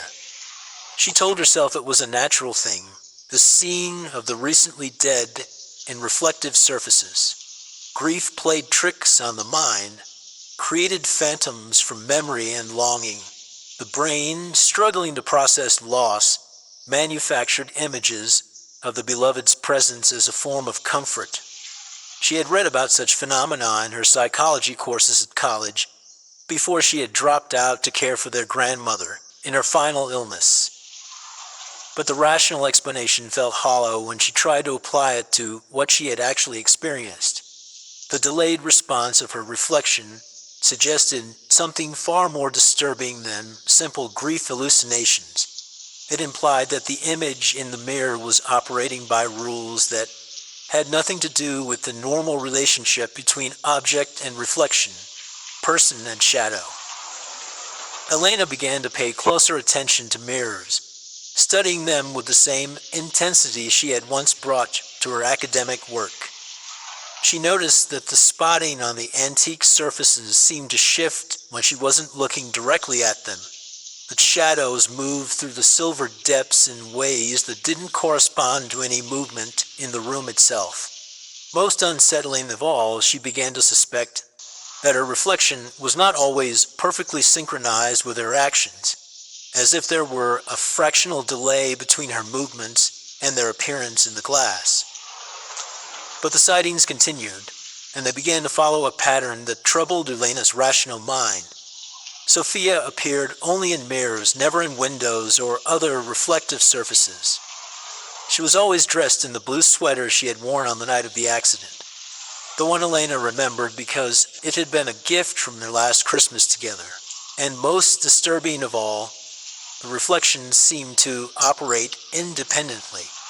Elena would be combing her hair and she would swear she saw a hand raised to a throat in a gesture she wasn't making, or catch a glimpse of movement that didn't correspond to her own actions.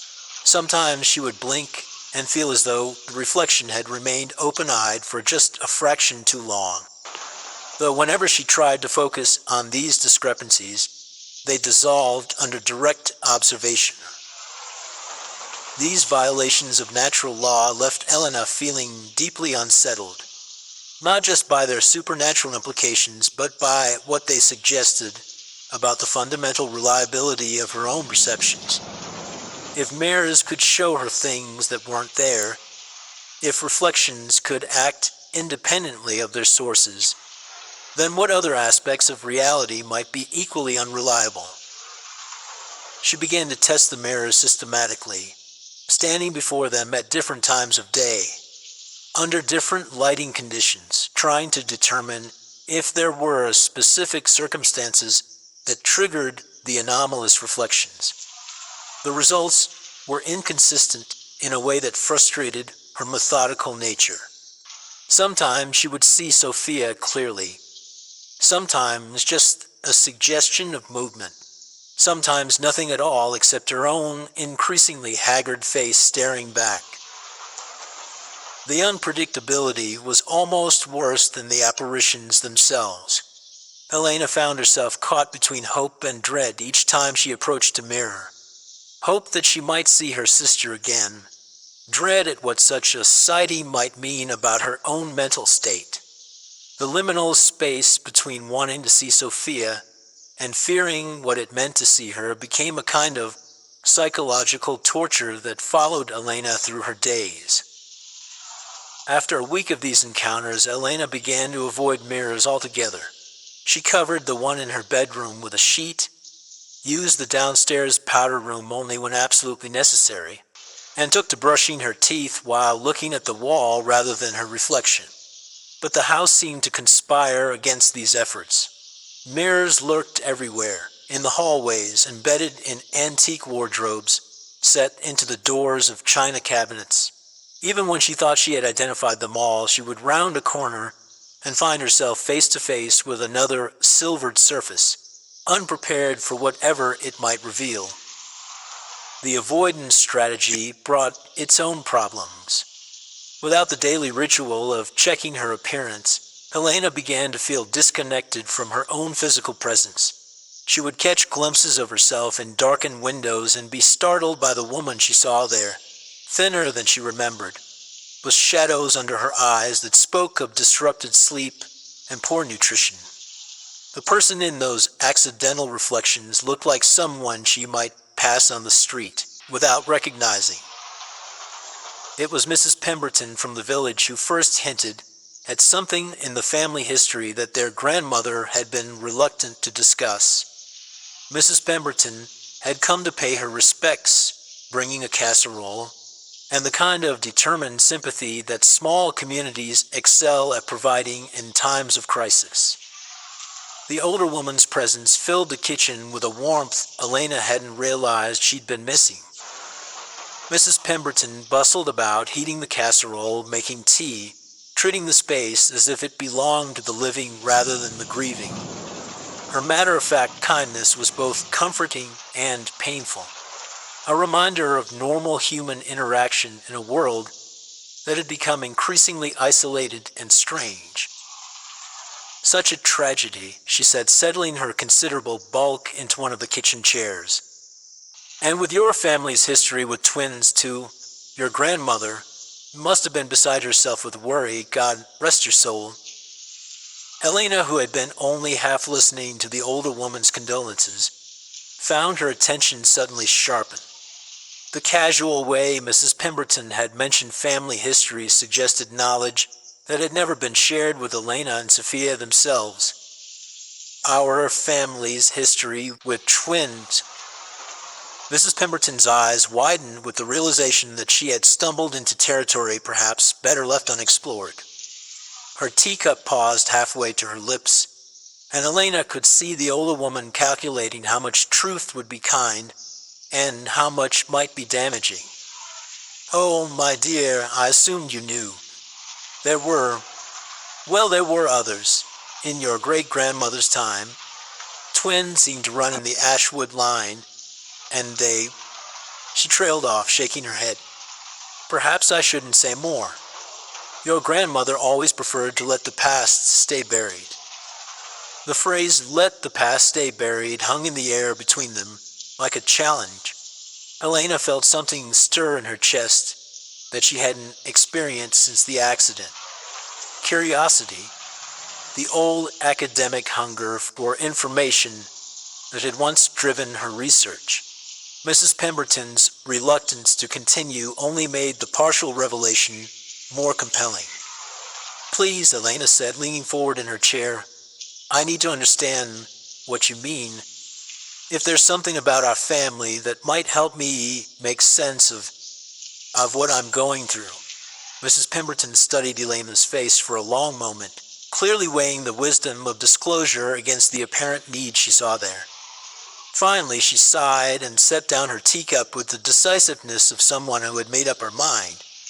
Your great-great-grandmother had twin girls, she said slowly. Born in the 1890s, if I remember correctly.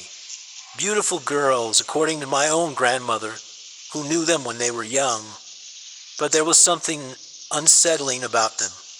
They seemed to share more than just looks, if you understand my meaning. People said they could feel each other's pain, know each other's thoughts, and they were always talking to mirrors, having conversations with reflections that didn't look quite right. Elena felt a chill that had nothing to do with the November weather seeping through the old windows. The parallels to her own recent experiences were too specific to be coincidental. What happened to them? One of them died young. An accident, the record said, but there were whispers in the village that it wasn't as simple as that. And the other... Mrs. Pemberton paused, clearly uncomfortable with the direction of her story. The other lived another 60 years in this very house, but she was never quite right after. Always claimed her sister was trying to tell her something important, trying to warn her about something that was going to happen. She died alone, found one morning in front of the big mirror in the front hall. They said it looked like she had been trying to climb into the glass itself. After Mrs. Pemberton left with her meaningful silences and half-spoken warnings, Elena found herself drawn to the parts of the house she had always avoided as a child. The dusty attic spaces where their grandmother had stored the accumulated detritus of 6 generations. That evening, climbing the narrow stairs to the attic with a flashlight and a growing sense of trepidation, Elena discovered what Mrs. Pemberton had been reluctant to say outright. Hidden beneath layers of dust and moth-eaten fabric, she found a leather-bound diary with C. Ashwood embossed on the cover in fading gold letters. The entries, written in a careful copperplate hand, told a story that paralleled Elena's own experience in ways that seemed too specific to be coincidental. Clara and Catherine Ashwood, identical twins born in 1892. The early entries were full of the ordinary concerns of young women in a small town. Social events, family obligations, the subtle competition for the attention of eligible young men. But as Elena read deeper into the diary, the tone grew darker. Catherine had begun experiencing episodes of confusion and lost time. She would find herself in rooms with no memory of entering them, discover that she had completed tasks, cooking the elaborate meals, rearranging furniture, writing letters, with no recollection of doing so. Most disturbing to Clara, Catherine had begun speaking of seeing things in mirrors that others couldn't see, of reflections that didn't seem to belong to her, of conversations with images in the glass that carried on long after Catherine herself had left the room. The local doctor had suggested nervous exhaustion, brought on by grief. Their parents had died in a typhoid outbreak the previous winter. But Clara noted with growing alarm that Catherine seemed to be losing track of her own identity. She would introduce herself by the wrong name, respond to questions about events she couldn't have participated in, claim memories that belonged to Clara rather than herself. The final entries were almost illegible, the handwriting deteriorating into barely controlled scrawls. Catherine had died not in a riding accident, as the official records claimed, but by walking deliberately into the large pond behind the house. Clara had found her there at dawn, floating face up among the water lilies. She told me the night before that she finally understood Clara had written in what appeared to be her final entry. She said she had been living the wrong life, that the person in the mirror had been trying to show her who she really was. She said she wasn't Catherine at all, but that she had been so confused for so long she had forgotten her true name. I don't know what she meant, but I fear I am beginning to understand. Sometimes, when I look in the mirror, I see Catherine looking back at me, and I wonder which of us is real. Helena closed the diary with hands that shook so violently she nearly dropped the flashlight. The parallels to her own situation were too precise to be coincidental. The mirrors, the apparitions, the growing certainty that something fundamental about reality was not as it appeared. She was living the same pattern that had destroyed her ancestors a century before. That night, Elena dreamed of mirrors and silver light, of voices calling from places that couldn't exist. She woke with the taste of rain in her mouth and the sound of her sister's laughter echoing in her ears. For a moment, in the space between sleep and waking, she could swear she felt Sophia's presence in the room, as real and warm as it had been in life. But the room was empty and Elena was alone. She began to research the accident more thoroughly, requesting copies of the police report to the proper channels.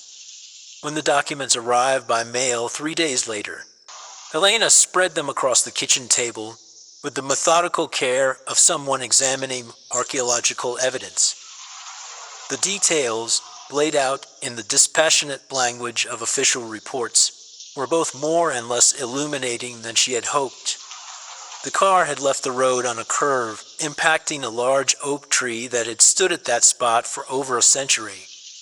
Both twins had been found unconscious at the scene, but one twin did not survive the transport to the hospital. The cause of the accident was listed as driver error, with a notation about poor weather conditions. What troubled Elena was a detail buried in the emergency responders report: the description of the twins' positions in the vehicle. According to the first paramedic on scene, Elena had been found in the passenger seat, and Sophia in the driver's position. But Elena's memory insisted that she had been driving that night. She remembered clearly the feel of the steering wheel in her hands, the decision to take the back road despite the rain, the moment when she realized they were going too fast for the upcoming curve. Among the documents was a personal effects inventory from the hospital. Elena scanned the list. 2 purses, their contents scattered and partially damaged by the rain that had entered the vehicle through the shattered windshield. The inventory noted that identification documents for both women had been found mixed together, some damaged beyond immediate recognition due to water exposure. In the confusion of the emergency response, with 2 unconscious identical twins, the initial identification had been provisional, later confirmed through medical records and family notification. But as Elena studied the inventory more carefully, she noticed something that made her hands tremble. The personal effects attributed to Elena Ashwood passenger included a credit card receipt for the restaurant they had visited that evening, a receipt that showed a tip amount Elena was certain only Sophia would have left, far more generous than Elena's own careful calculations.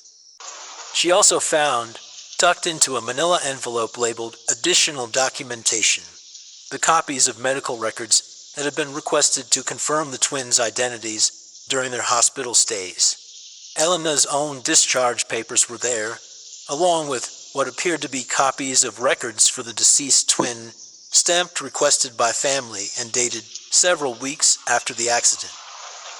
Elena stared at these papers with growing confusion. When had she requested copies of Sophia's medical records? She had no memory of making such a request, no memory of receiving these documents, but there, in handwriting she recognized as her own, was a signature on the request form, dated 3 weeks ago.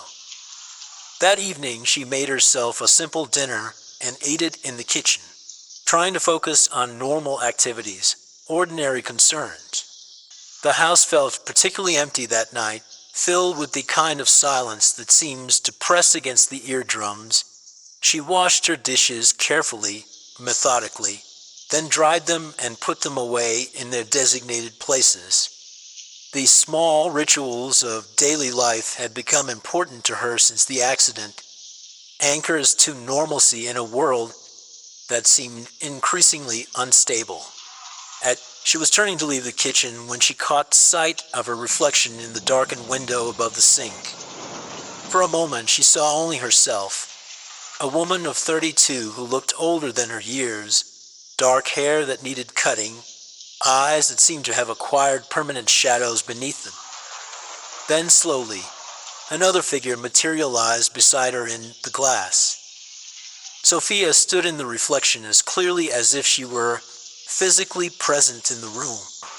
She was wearing the blue sweater from the night of the accident, but there was something wrong with it, something dark spreading across the fabric that Elena didn't want to examine too closely.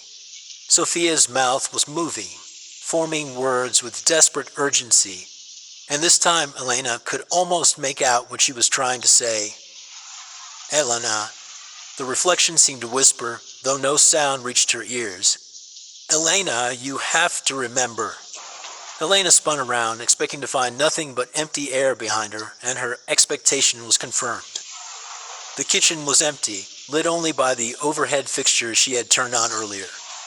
But when she turned back to the window, Sophia was still there in the reflection, her expression growing more agitated. Remember what?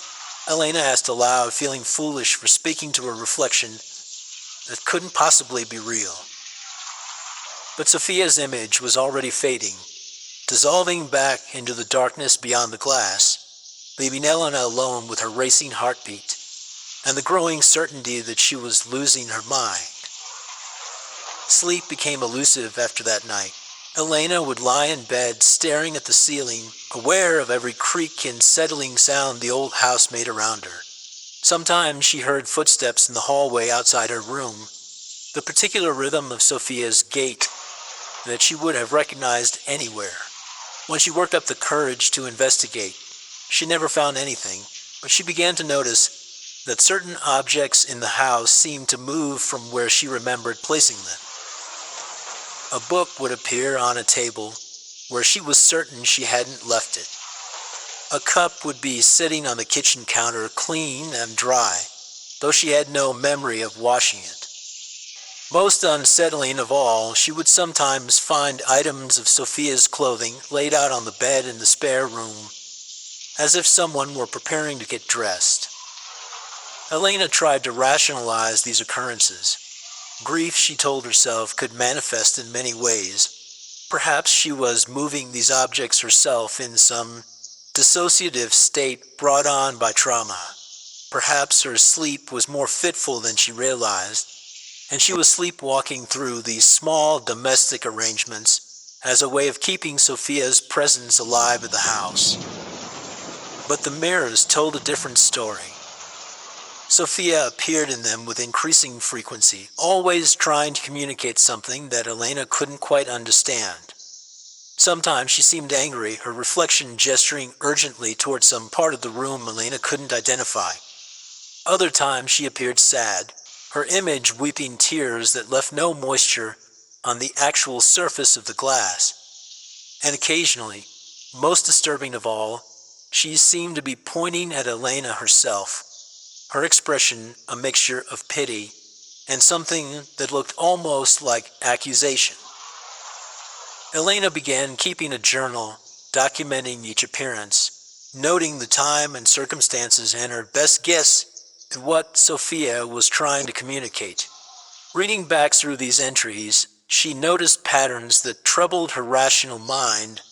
The appearances were more frequent on rainy days, often occurring near sunset, and they seemed to intensify when Lena was thinking about the night of the accident.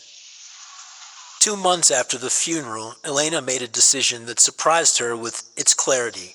She would visit the site of the accident, see if returning to that place might unlock whatever memories her mind had sealed away.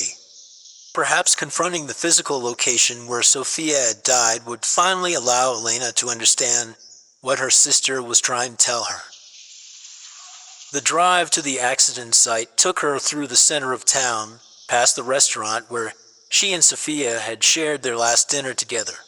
Elena had avoided this route since returning from the hospital, but now she found herself studying the familiar landmarks with the intense attention of someone seeing them for the first time. Everything looked smaller than she remembered, somehow less significant than her memory had made it. The curve where the accident had occurred was about 3 miles outside town, on a road that Elena had traveled hundreds of times throughout her life. In daylight, it seemed impossible that anyone could lose control of a vehicle in such a familiar place. The road was well maintained, the curve gradual rather than sharp, with good visibility in both directions. Elena parked on the shoulder and approached the oak tree that bore the permanent scars of their impact. The damaged bark had begun to heal over the intervening months, but the gouges were still clearly visible. As she examined the scene more closely, she noticed something that made her pause: a small, formal-looking card tucked into the bark where the tree was trying to grow over its wounds. She worked the card free with careful fingers and found herself looking at a business card for Memorial Gardens Monument Services. On the back, in her own handwriting, was a note: Memorial Stone ordered November 15th. Delivery arranged for November 30th. The date was from 3 weeks ago, though Elena had no memory of contacting any monument company. Her hands trembling, Elena looked around the base of the tree and found what she somehow knew would be there: a small memorial stone, elegant granite with simple lettering. But instead of Elena's name, as she had feared she might find, the stone bore Sophia's name and dates, along with the words, "Beloved sister, never forgotten." Elena stared at the memorial with growing comprehension. She had arranged this herself during one of those lost periods of time she had been experiencing. Some part of her consciousness had recognized the need to memorialize Sophia properly, had taken the necessary steps even when her conscious mind couldn't face the reality of her sister's death. But if she had been functional enough to arrange a memorial, to write checks and coordinate delivery, what else might she have done during these fugue states? What other actions had she taken that her conscious mind couldn't remember? Helena sat on the grass beside the memorial stone and tried to piece together the gaps in her memory. The medical records she had requested but couldn't remember ordering. The meals that appeared in her kitchen as if prepared by invisible hands. The belongings of Sophia's that kept appearing in carefully arranged displays throughout the house. What if she wasn't experiencing supernatural visitations at all? What if her traumatized mind had simply fractured, creating a separate consciousness that could function when her primary awareness couldn't cope with the reality of loss? She was considering this possibility when something in her peripheral vision caught her attention. Elena turned and saw her own reflection in the side mirror of her parked car, but something was wrong with the image. The woman in the mirror looked agitated, distressed, and she was mouthing words with urgent intensity. Elena moved closer to the car and found herself face to face with her own reflection. But the person in the mirror seemed to be trying to tell her something. The lips were moving, forming words Elena couldn't hear, and the expression was one of desperate frustration. For the first time, Elena considered a possibility that terrified her more than any supernatural explanation. What if the figure she had been seeing in the mirrors wasn't Sophia at all? What if it was Elena herself? Some part of her consciousness that had been trying to break through the elaborate delusion her traumatized mind had constructed. What if she wasn't Elena at all? Elena drove home with this terrible possibility lodged in her chest like a physical weight. The afternoon was clouding over, promising more rain, and she wanted to reach the relative safety of Ashwood House before darkness fell. But as she turned into the long driveway that led to the house, she noticed that someone had been there in her absence. The front door, which she was certain she had locked before leaving, stood slightly ajar. Light spilled from the windows, though she had no memory of leaving any lamps on. Most disturbing of all, she could hear music drifting from inside the house. The same song that had been playing on the radio during their final drive together. Elena sat in her car for several minutes, engine running, trying to decide whether to approach the house or drive away. But she knew she couldn't keep running from whatever truth was waiting inside.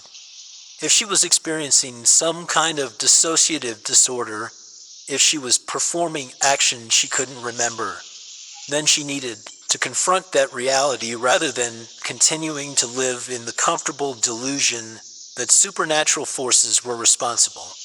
She approached the front door with the cautious steps of someone entering a crime scene. The music was louder now, clearly coming from the radio in the kitchen. As she pushed the door fully open and stepped into the entrance hall, she could smell something cooking, the familiar aroma of the pasta sauce Sophia had always made for their simple dinners together. Elena made her way toward the kitchen, her heart pounding with each step. When she reached the doorway, she found a pot of sauce warming on the stove, a place set for one at the small table, and no sign of whoever had prepared the meal. But she knew now who had been in her kitchen. It had been her during another episode of Lost Time, preparing a meal in the way Sophia would have done it. Some part of her consciousness, unable to accept that Sophia was gone, had been acting out the familiar routines of the shared life. Elena turned off the burner and backed away from the stove, finally understanding the true nature of what she had been experiencing. She climbed the stairs to the bathroom, steeling herself for what she knew she would find. In the mirror above the sink, she saw herself clearly for the first time in months. But the woman in the reflection looked different somehow. More animated, more vital than Elena felt herself to be. And the mouth was moving, forming words with urgent desperation. "You're not Elena," the reflection seemed to say, though Elena felt the words as much as heard them. "You're Sophia and Elena is dead." The statement hit Elena like a physical blow, causing her to stagger backward from the mirror. But even as every rational part of her mind rejected the possibility, she felt a cold certainty settling in her chest.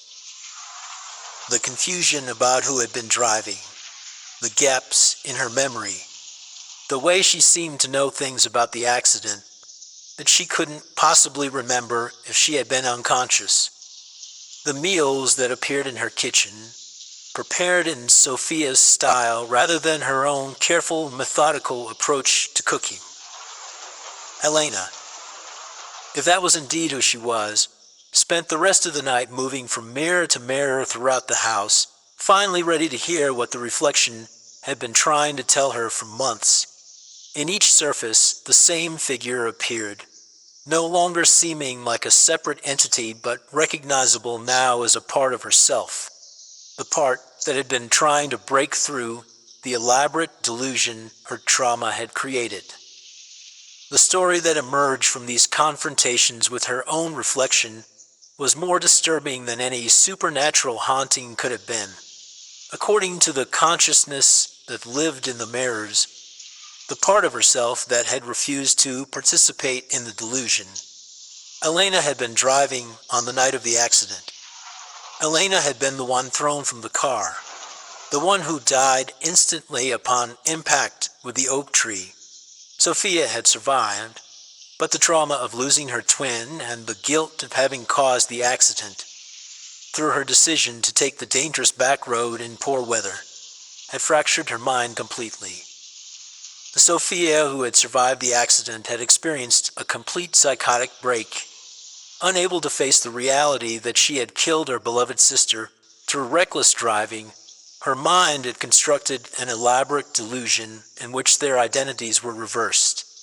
She had become convinced that she was Elena, the surviving twin, and that the Elena who appeared in the mirrors was actually Sophia trying to communicate from beyond death. Look at the evidence the reflection urged during one of these midnight conversations. Look at everything you've tried to ignore. The memorial stone you arranged but couldn't remember ordering. The way you prepare food like Sophia rather than Elena. The fact that you've been living in this house as if you belong here, when Elena always planned to sell it after grandmother died. The suggestion was monstrous, impossible, but it explained so many things that Elena's rational mind had been struggling to process. The confusion about who had been driving. The way she seemed to know things about the accident that she couldn't possibly remember if she had been unconscious. The feeling that objects in the house moved of their own accord. What if she was moving them herself in fugue states she couldn't remember? Most significantly, it explained the mirrors, if she was actually Sophia, suffering from a dissociative disorder brought on by guilt and trauma. Then the apparition she saw in the mirrors wasn't a supernatural manifestation at all.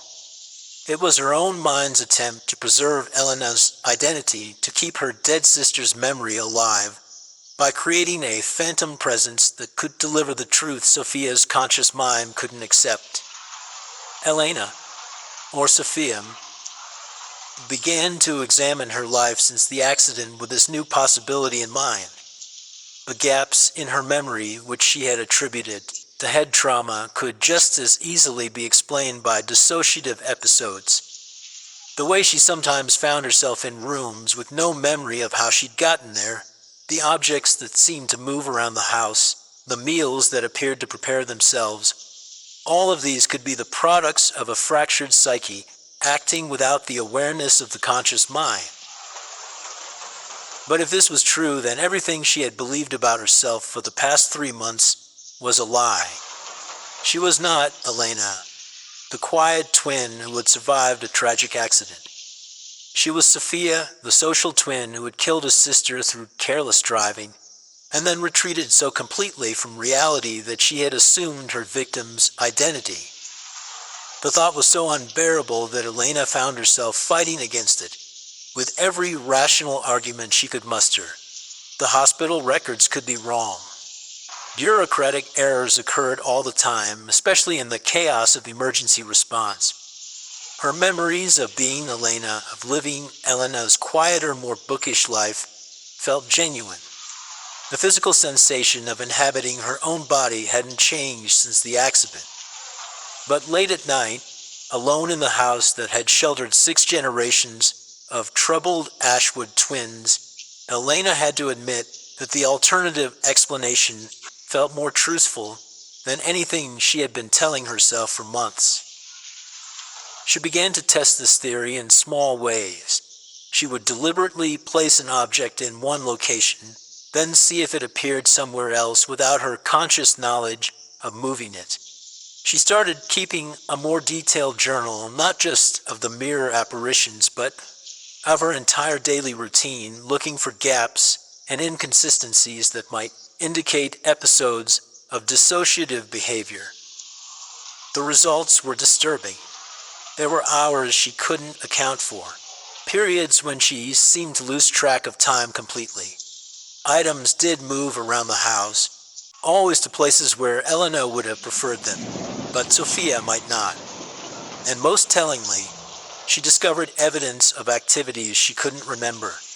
A grocery list written in her handwriting but containing items she didn't recall needing. The monument company's business card she had found at the accident site.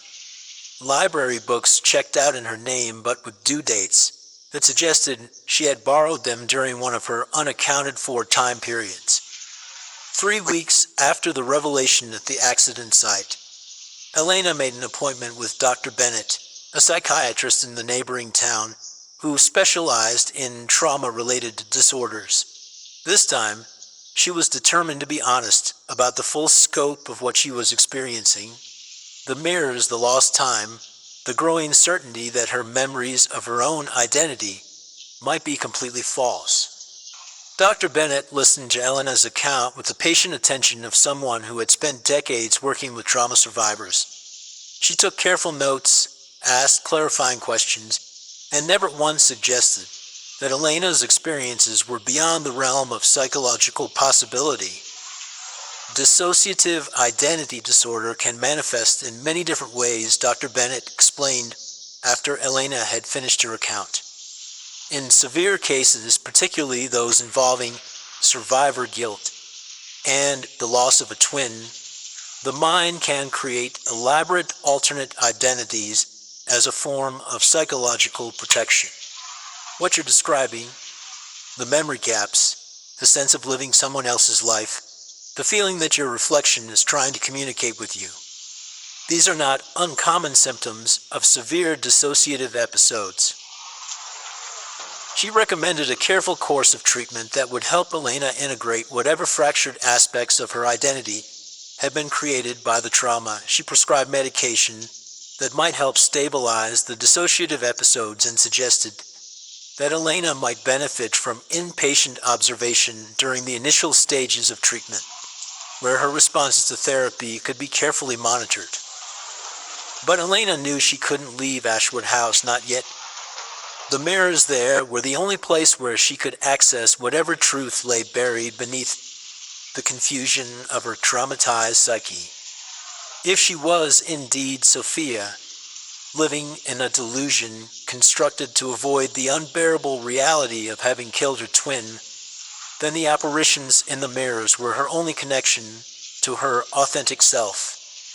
She filled the prescription Dr. Bennett had written, but found herself reluctant to take the medication. What if it suppressed the very symptoms that were trying to lead her toward understanding? What if the mirrors went silent, and she was left with nothing but the comfortable lie her mind had constructed? Instead, she decided to conduct one final experiment. She would return to the scene of the accident, but this time, she would bring a camera. If she was experiencing dissociative episodes, if she was unconsciously performing actions she couldn't remember, perhaps photographic evidence might reveal behaviors that her conscious mind was suppressing. The drive to the oak tree took place on a rainy afternoon that eerily echoed the conditions on the night of the accident. Elena parked in the same spot on the shoulder and set up the camera on a tripod, positioning it to capture both the accident site and herself as she moved around the area. But when she returned to examine the scene more closely, something had changed. The memorial stone she had discovered on her previous visit, the one she had apparently arranged herself during a dissociative episode, had been supplemented by a small bouquet of fresh flowers, white lilies, Elena's favorite, though she had no memory of bringing them. Elena approached the memorial with growing dread. If she had brought these flowers, if she was performing these acts of mourning during her lost time, then it meant her alternate personality was becoming more active, more autonomous. The boundary between her conscious awareness and whatever fractured part of her psyche was acting independently was dissolving. As she was examining the flowers when she realized something that made her blood run cold. They weren't just Elena's favorite. They were the same flowers that had been carried at Elena's funeral. Elena remembered choosing them herself, remembered the way they had looked against the dark wood of the casket. But if she was Elena, how could she remember her own funeral? The thought struck her with the force of a revelation that had been building for months. What if the trauma of the accident had been so severe that her mind had fractured completely?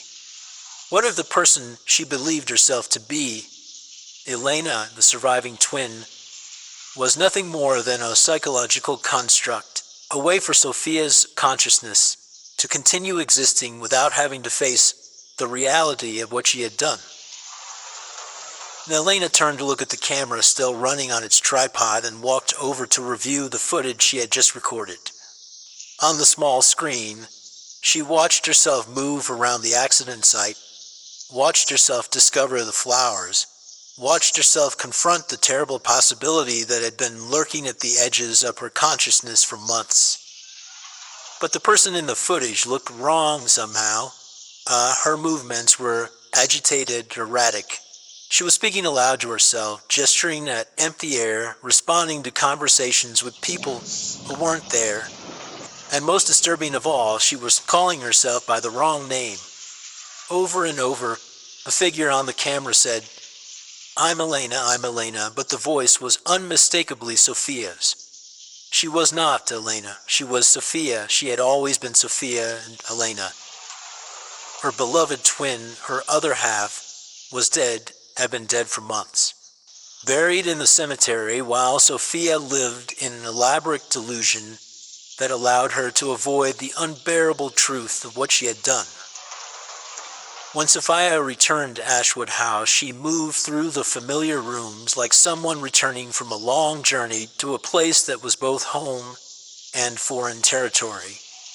The house felt different now, not because of any supernatural presence, but because she was seeing it through her own eyes rather than through the elaborate fiction she had constructed.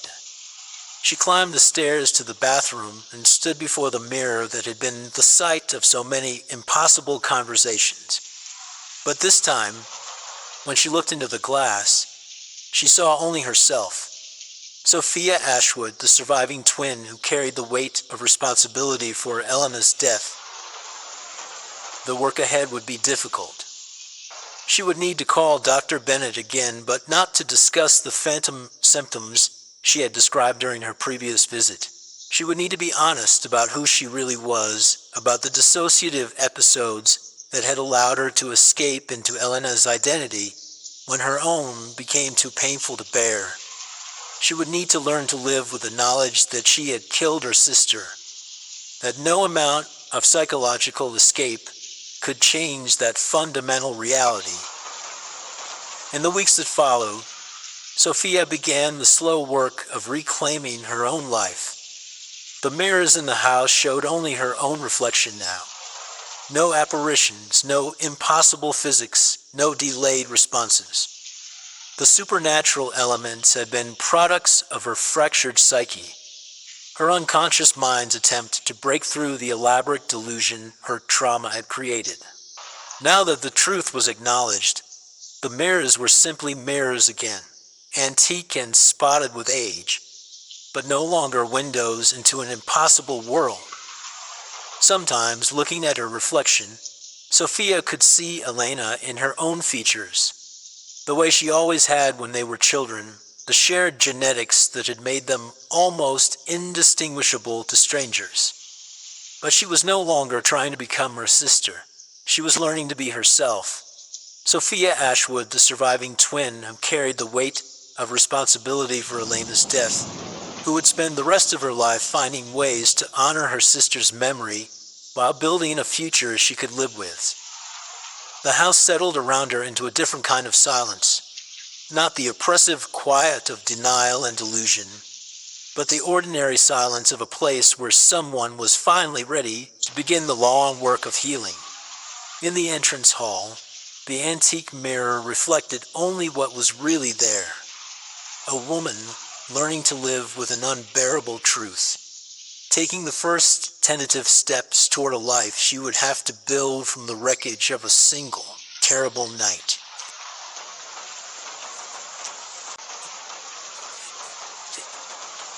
Story 7. The coat still smelled of him.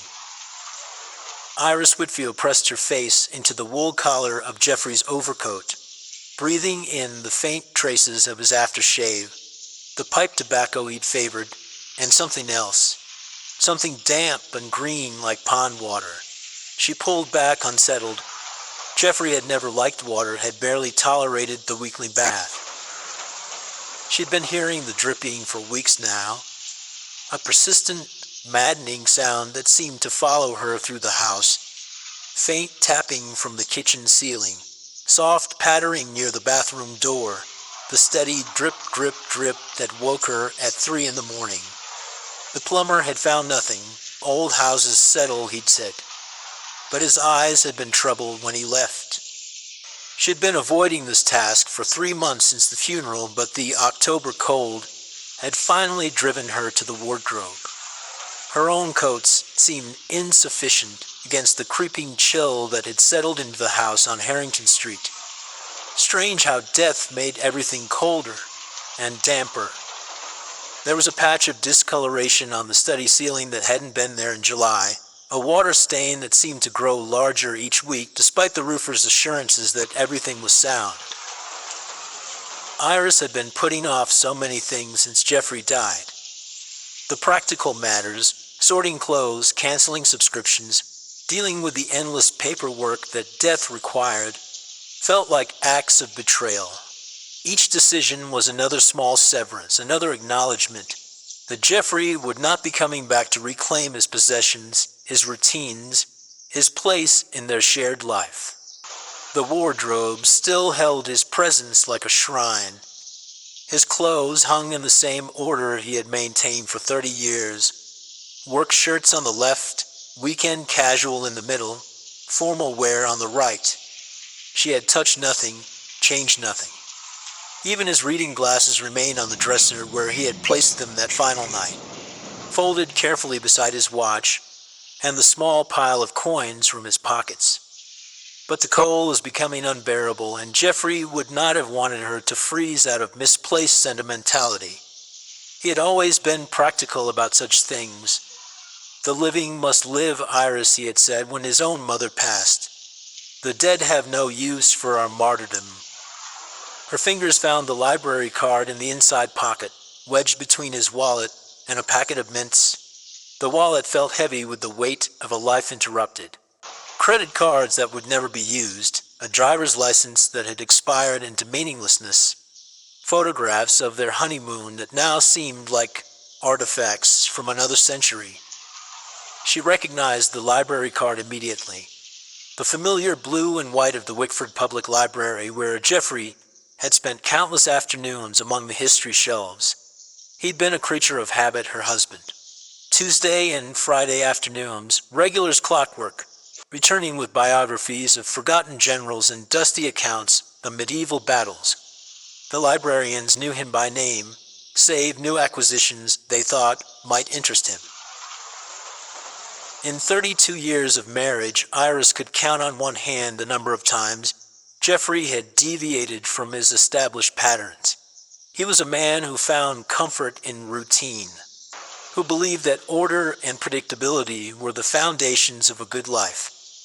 Even his death had seemed to follow this principle. Peaceful at his desk, engaged in his daily ritual of the morning crossword. But when Iris turned the card over, her breath caught. Due the 15th of October on today's date.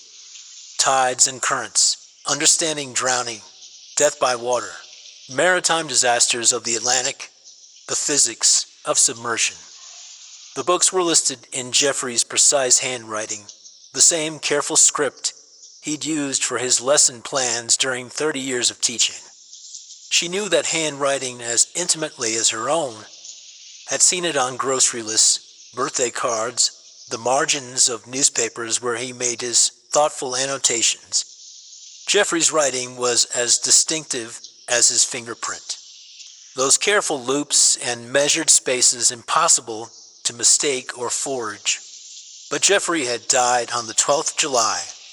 Heart attack, Dr. Abbott had said. Quick and merciful, found him at his desk with his morning crossword half finished. She had been the one to find him, had been the one to call the ambulance and watch the paramedics confirm what she already knew. Iris sank onto the bed they had shared for 32 years, studying the impossible card with the intensity of an archaeologist examining a mysterious artifact. The paper was crisp, new, not yellowed with age or softened with handling. The ink was fresh and dark, as if Jeffrey had written these titles yesterday. which was impossible unless it wasn't. The rational part of her mind, the part that had managed a classroom of 30 children for 25 years, offered explanations. Old cards, administrative errors. The grief playing tricks with her perception of time and possibility.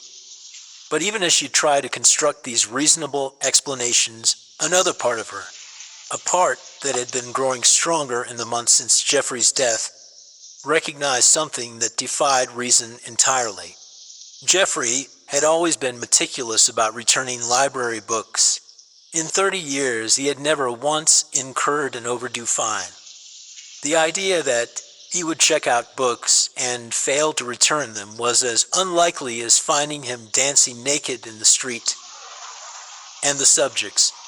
Jeffrey, who avoided the swimming scenes in films, who had never learned to swim despite growing up near the coast, who became physically uncomfortable at the mere sight of deep water.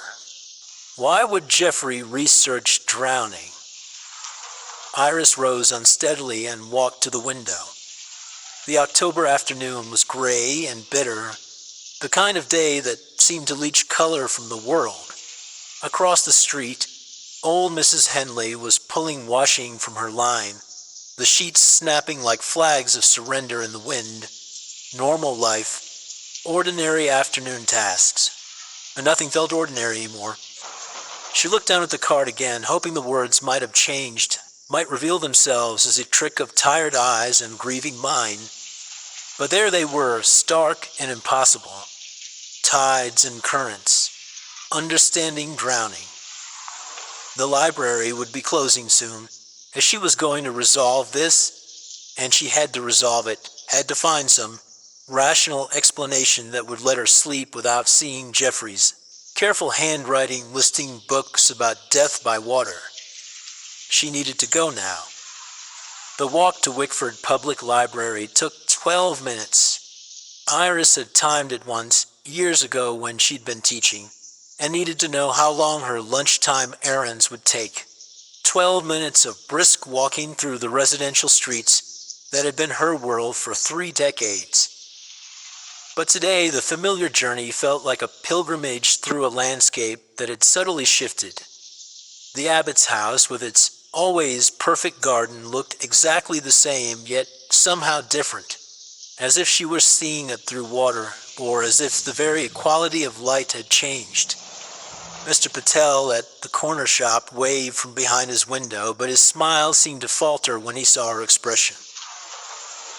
The teenagers at the bus stop fell silent as she passed, their usual chatter dying away as if her presence carried some contagion of unease. Or perhaps that was her imagination, her grief making her hypersensitive to the reactions of others. The bereaved, she had learned, carried their loss like a visible mark, something that made others uncomfortable, that reminded them of their own mortality. The library sat on High Street like a patient stone animal, its Victorian facade weathered but dignified. Iris paused before the entrance, reading the inscription carved above the tall windows. Knowledge is the wing wherewith we fly to heaven. Jeffrey had proposed to her on these very steps 33 years ago, stammering through a speech he'd probably rehearsed in the reference section. She could picture him so clearly in the setting. Carefully choosing his words, adjusting his glasses, his academic's mind organizing his emotions into logical arguments for why they should spend their lives together. Even his proposal had been footnoted, she remembered. With a mixture of affection and pain, he had actually brought index cards. How strange that the place where their love had begun might now hold the key to understanding his death. Inside, the familiar hush wrapped around her like a well-worn blanket. The smell of old books and floor polish, the soft whisper of turning pages, the gentle click of the librarian's keyboard at the central desk. These were the sounds of Jeffrey's second home, the place where he had spent thousands of hours in quiet contemplation. Iris had always thought libraries were among the most peaceful places on earth, repositories of human knowledge organized with care and reverence. But today the silence felt different, expectant, as if the books themselves were waiting for something to be revealed. Miss Cromwell looked up as Iris approached. She was a thin woman in her 50s, with graying hair pulled back severely and glasses that perpetually threatened to slide down her nose. She'd been the head librarian for as long as Iris could remember, a fixture as permanent as the building itself. Jeffrey had always spoken of her with fondness, appreciating her vast knowledge of the collection and her ability to locate the most obscure historical references. Mrs. Whitfield. Miss Cromwell's smile was warm but careful, and the expression reserved for the recently bereaved. There was something in her eyes, a flicker of recognition perhaps, or knowledge she wasn't certain she should share. "How are you managing, dear?" The question hung between them with the weight of genuine concern. Miss Cromwell had known Jeffrey for decades, had watched him develop from a young teacher seeking resources to an established scholar with particular interests and preferences. His absence would be as noticeable here as it was at home. "Well enough," Iris replied, placing the library card on the desk between them with the reverence of someone handling evidence. "I found this in Jeffrey's coat. I'm afraid there might be some mistake." Miss Cromwell adjusted her glasses and examined the card. Her expression didn't change. Not a flicker of surprise, not a trace of confusion. She studied Jeffrey's handwriting with the same professional attention she might give to any overdue notice. "These books," Iris continued, her voice carefully steady, "the due date. There must be some error in your system." Miss Cromwell looked up at Iris over her spectacles, and something moved behind her eyes, not confusion, but a kind of patient acknowledgement, as if she were explaining library policy to a particularly slow patron. "Oh yes," she said, her voice carrying that same crisp efficiency. "He was here yesterday." The words hit Iris like cold water. She gripped the edge of the desk, feeling the world tilt around her. "I'm sorry? Your husband. Tuesday afternoon, wasn't it?" "Yes, Tuesday at 3:47. Miss Cromwell's finger traced the computer screen. He was quite focused on his research, very interested in those particular subjects, kept asking about maritime disasters, underwater survival times. She looked up at Iris with eyes that seemed too bright, too knowing. He said he was running out of time. Iris stared at the librarian, searching for some crack in her professional composure, some sign that she understood the impossibility of what she was saying. But Miss Cromwell's expression remained placid, patient. "Miss Cromwell," Iris began carefully, "Jeffrey died in July." The librarian's pen paused over her paperwork for perhaps half a second. Then she continued writing, her movements precise and unhurried. "Yes, I believe I read the notice in the paper. A shame." She tapped the computer screen with one manicured finger. "Still, the books are due today regardless. The system is very clear on that. Library policy applies to all patrons equally." Miss Cromwell spoke as if posthumous book borrowing were a routine administrative matter, as if the dead checking out research materials happened every Tuesday afternoon. Her matter-of-fact tone suggested that Iris was the one failing to understand the natural order of things. Even as she spoke, her hands moved to the computer keyboard. Her fingers danced across the keys with practiced efficiency, and after a moment she turned the screen toward Iris. Jeffrey Whitfield's library record filled the screen. Books checked out, books returned, fines paid. A normal patron history stretching back years. But at the bottom, the most recent entries. The 13th of October, tides and currents. Understanding drowning. The 13th of October, death by water. Maritime disasters of the Atlantic. The 13th of October, the physics of submersion. Yesterday's date. All 3 books checked out yesterday. There must be some mistake, Iris whispered. Miss Cromwell's finger tapped the final entry on the screen. The system logs are quite precise, Mrs. Whitfield. 3:47 p.m. The library suddenly felt very cold. Iris could hear her heart beating, could feel the blood moving too quickly through her veins. The familiar surrounding, the comfortable shelves, the reading tables where she and Jeffrey had spent quiet Saturday afternoons, seemed to shift around her as if seen through rippling water.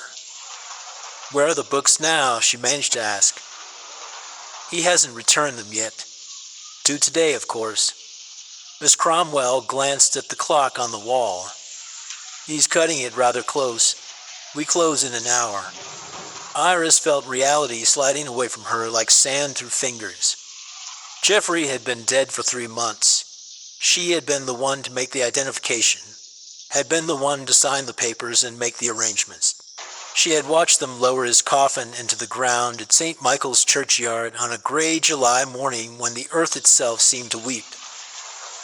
She had chosen his headstone with infinite care, selecting each word of the inscription. Beloved husband and teacher. She had closed his bank account, terminated his insurance policies, donated his clothes to charity with the mechanical efficiency of someone trying to survive grief through action. Except for the overcoat, she had kept the overcoat because it still smelled of him, still carried the warmth of his body and the faint traces of his daily rituals. It was her last tangible connection to the man who had shared her life for 3 decades. And now that connection had yielded this impossible evidence of continued existence. "I need to see those books," Iris said, her voice steady despite the chaos in her mind. Miss Cromwell's expression grew sympathetic but firm, the look of someone accustomed to dealing with difficult patrons and unusual requests. "I'm afraid I can't allow that. They're checked out to your husband. Library policy is quite clear about patron confidentiality and borrowing privileges." The words had the weight of institutional authority, of rules designed to protect privacy and maintain order. But they also carried an underlying assumption that made Iris's blood run cold. Miss Cromwell was speaking as if Jeffrey were still an active patron, still someone whose rights needed to be protected. "My husband is dead." The words fell into the library's hush like stones dropped into still water. Several patrons at nearby tables looked up from their reading, drawn by the stark finality in Iris's voice. The statement hung in the air between them, impossible to misunderstand or dismiss. The words hung in the air between them, stark and final. Miss Cromwell stared at Iris for a long moment, and in that moment her professional composure seemed to crack slightly. Something moved behind her eyes, knowledge she didn't want to acknowledge, truth she couldn't quite face. "I'm very sorry for your confusion," Miss Cromwell said finally, but her voice lacked conviction. "Perhaps you should speak to Dr. Abbott. Grief can be difficult." Iris turned away without another word. She walked through the library's hushed interior, past the shelves of books and the tables of quiet readers, feeling as if she were moving underwater. Everything seemed distant and strange, filtered through layers of impossibility. Outside, the afternoon had grown darker. Storm clouds gathered overhead, heavy with the promise of rain. Iris stood on the library steps where Jeffrey had proposed, where they had shared so many ordinary moments, and tried to understand what was happening to her world. But Jeffrey was dead. She had watched them close his coffin.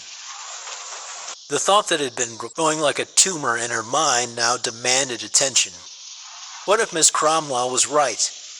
What if death was simply another category of patron, subject to the same rules and due dates as the living? What if the library served everyone equally, regardless of their state of existence? Unless... The thought crept into her mind like cold water seeping through cracks. Unless she had been wrong, Unless Dr. Abbott had been wrong, unless Jeffrey had not died of a heart attack on that July morning, had not been found peaceful at his desk with his crossword, unless Jeffrey had died some other way, some way that involved water and drowning and desperate research into maritime disasters. The walk home passed in a state of suspended disbelief. Iris found herself cataloging details with unusual precision, as if careful observation might restore the natural order that had been disrupted in the library. The evening light falling through the oak trees on Harrington Street, the smell of wood smoke from someone's early fire, the sound of Mrs. Patterson's dog barking at shadows in her garden. Normal things, reassuring things, the kind of ordinary details that form the fabric of a predictable world. But even these familiar elements seem somehow provisional now, as if they might dissolve at any moment to reveal something else entirely underneath.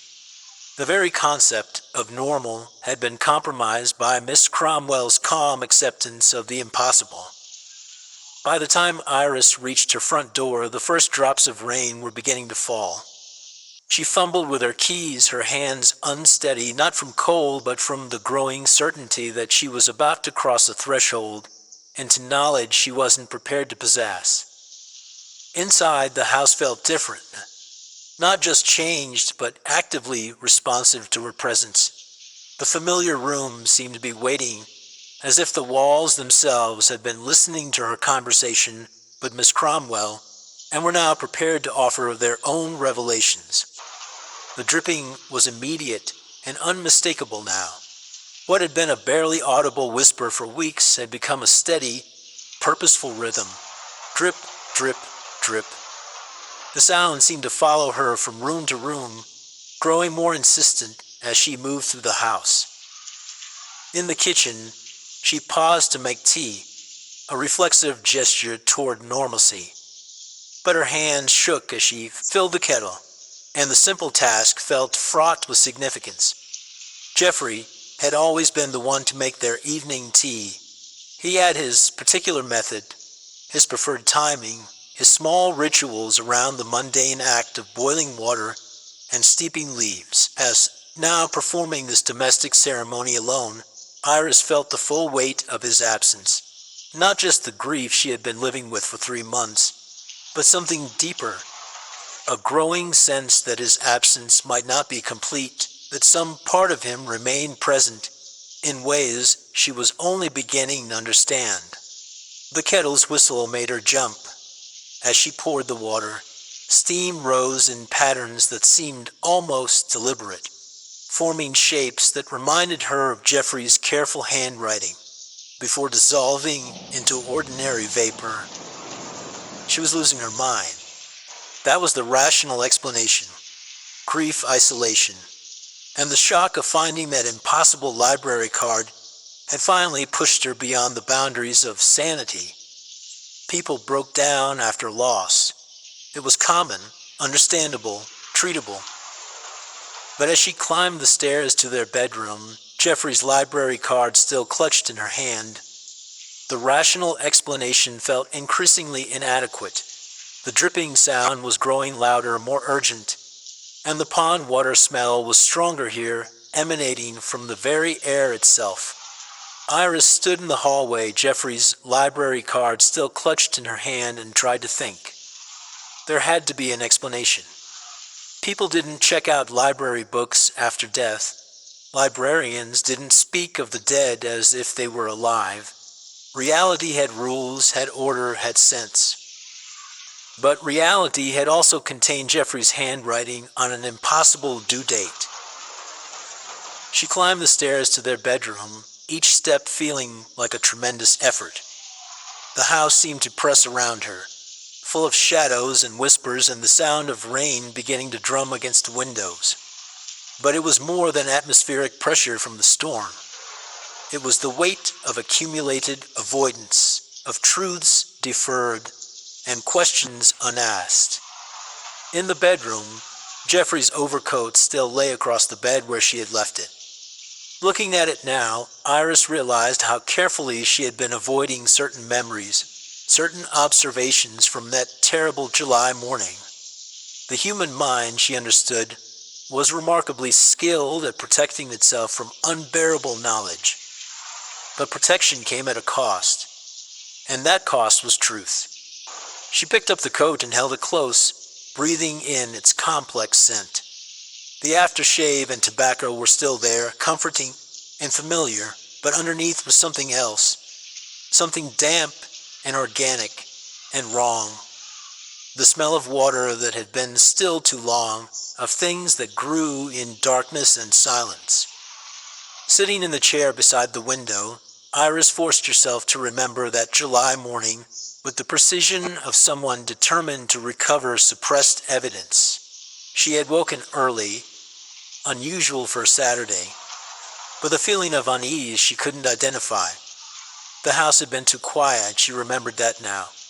Jeffrey was always an early riser, always up before her with his tea and his crossword. But that morning, nothing. She had found him at his desk in the study, slumped forward over his puzzle. Dr. Abbott had said heart attack, quick and merciful, no suffering. And in her shock and grief, she had accepted that diagnosis without question, had been grateful for its promise of peace. But now, holding his coat and breathing in the impossible scent of stagnant water, Iris began to remember the details she had pushed away. Details that didn't fit the neat narrative of cardiac arrest. Jeffrey's hair had been damp that morning. Not just moist with perspiration, but thoroughly wet, as if he had recently been swimming. But Jeffrey never swam. Jeffrey was afraid of deep water. His clothes had been damp too, hadn't they? Damp and cold at the touch, though the morning had been warm. When the paramedics had arrived, she had noticed water on his shirt collar on his sleeves. But Dr. Abbott had been so certain, so authoritative in his pronouncement, that she had dismissed her observations as irrelevant. And there had been something else, something she had seen but refused to process at the time. When they had moved Jeffrey's body, water had dripped from his clothes onto the study floor. Not just dampness, actual water forming small puddles that she had mechanically cleaned up without allowing herself to question their source. How had Jeffrey gotten wet that morning? Where had the water come from? The bathroom. The thought struck her with the force of revelation. Jeffrey had always taken his Sunday bath, but that had been a Saturday. Had he changed his routine? Had he been in the bathroom before she found him at his desk? She tried to remember the state of the bathroom that morning, but her recollections were vague, obscured by the trauma of discovery and the chaos that followed. In the days after the funeral, she had avoided that space, had used the small powder room downstairs instead. She had told herself it was grief, was the normal reluctance of the bereaved to disturb the dead's private spaces. But now she wondered if there had been another reason for her avoidance, some deeper knowledge she had refused to acknowledge, some truth her mind had protected her from seeing. Thunder rumbled overhead and the rain began to fall harder. Iris rose from her chair, Jeffrey's coat still in her arms, and walked toward the bathroom door with the deliberate pace of someone approaching an execution. She had been avoiding the space for 3 months, and now she understood why. Not grief, not sentimentality, but some primal instinct for self-preservation. Her subconscious mind had been protecting her from knowledge that would shatter her carefully constructed understanding of Jeffrey's death. But that protection had become a prison. And Miss Cromwell's matter-of-fact acceptance of the impossible had forced open the door that Iris had been desperate to keep closed. Standing before the bathroom door, she could smell the pond water scent more strongly than ever. It seemed to seep from under the door like a living thing, filling her nostrils with the aroma of stagnation and decay and secrets that had been hidden too long. Cold dread crawled up her spine as she reached for the doorknob, her fingers stiff and reluctant. Whatever lay beyond this threshold would change everything. There would be no returning to the comfortable fiction of cardiac arrest, no retreat into the safe narrative of natural death. The door opened with a small sigh, releasing a wave of damp, green-scented air that made Iris step backward in shock. The smell was overwhelming now, by not just pond water, but something darker. The scent of deep places where light never penetrated, or where things settled and decomposed in patient silence. The bathroom was dark, the curtains drawn across the small window, but even in the dim light, Iris could see that the bathtub was full of dark water that reflected no light, full of water that had been standing undisturbed for 3 months. Her hand found the light switch, more by instinct than conscious thought. The fluorescent bulb flickered to life, casting harsh white light across the small room and revealing the impossible scene in all its terrible clarity. The bathtub was indeed full, filled to the very brim with water so dark and still it looked like black glass. The surface was covered with a thin green film, and floating in the center, just beneath the surface, was Jeffrey's reading stand. The wooden stand he had built with such care, positioned perfectly to hold a book at the proper angle for comfortable reading. And scattered around it there pages, sodden and illegible, were the waterlogged remains of books. Iris could see some of the titles on the ruined spines: Tides and Currents, Death by Water, The Physics of Submersion, the library books, the books Jeffrey had checked out after his death, the books that were due today. They floated in the black water like the remnants of a shipwreck, their knowledge dissolved into the stagnant pool that had been their grave. But it was what lay beneath them that made Iris stumble backward, her hand pressed to her mouth to hold back the scream that threatened to tear from her throat. In the hallway, Iris collapsed against the wall, her whole body shaking with the force of revelation. The library card fell from her nerveless fingers and fluttered to the floor. The storm raged outside, rain lashing the windows like desperate fingers seeking entry. But the chaos within the house was far greater than any meteorological disturbance. Jeffrey had not died of a heart attack at his desk. Jeffrey had drowned in their bathtub, surrounded by books about drowning, while she slept in the room next door. The implications crashed over her in waves. If Jeffrey had drowned in the bathtub, how had he ended up at his desk? If he had died by water, why had Dr. Abbott been so certain about cardiac arrest? And most impossibly of all, if Jeffrey was dead, how had he been checking out library books 3 months after his funeral?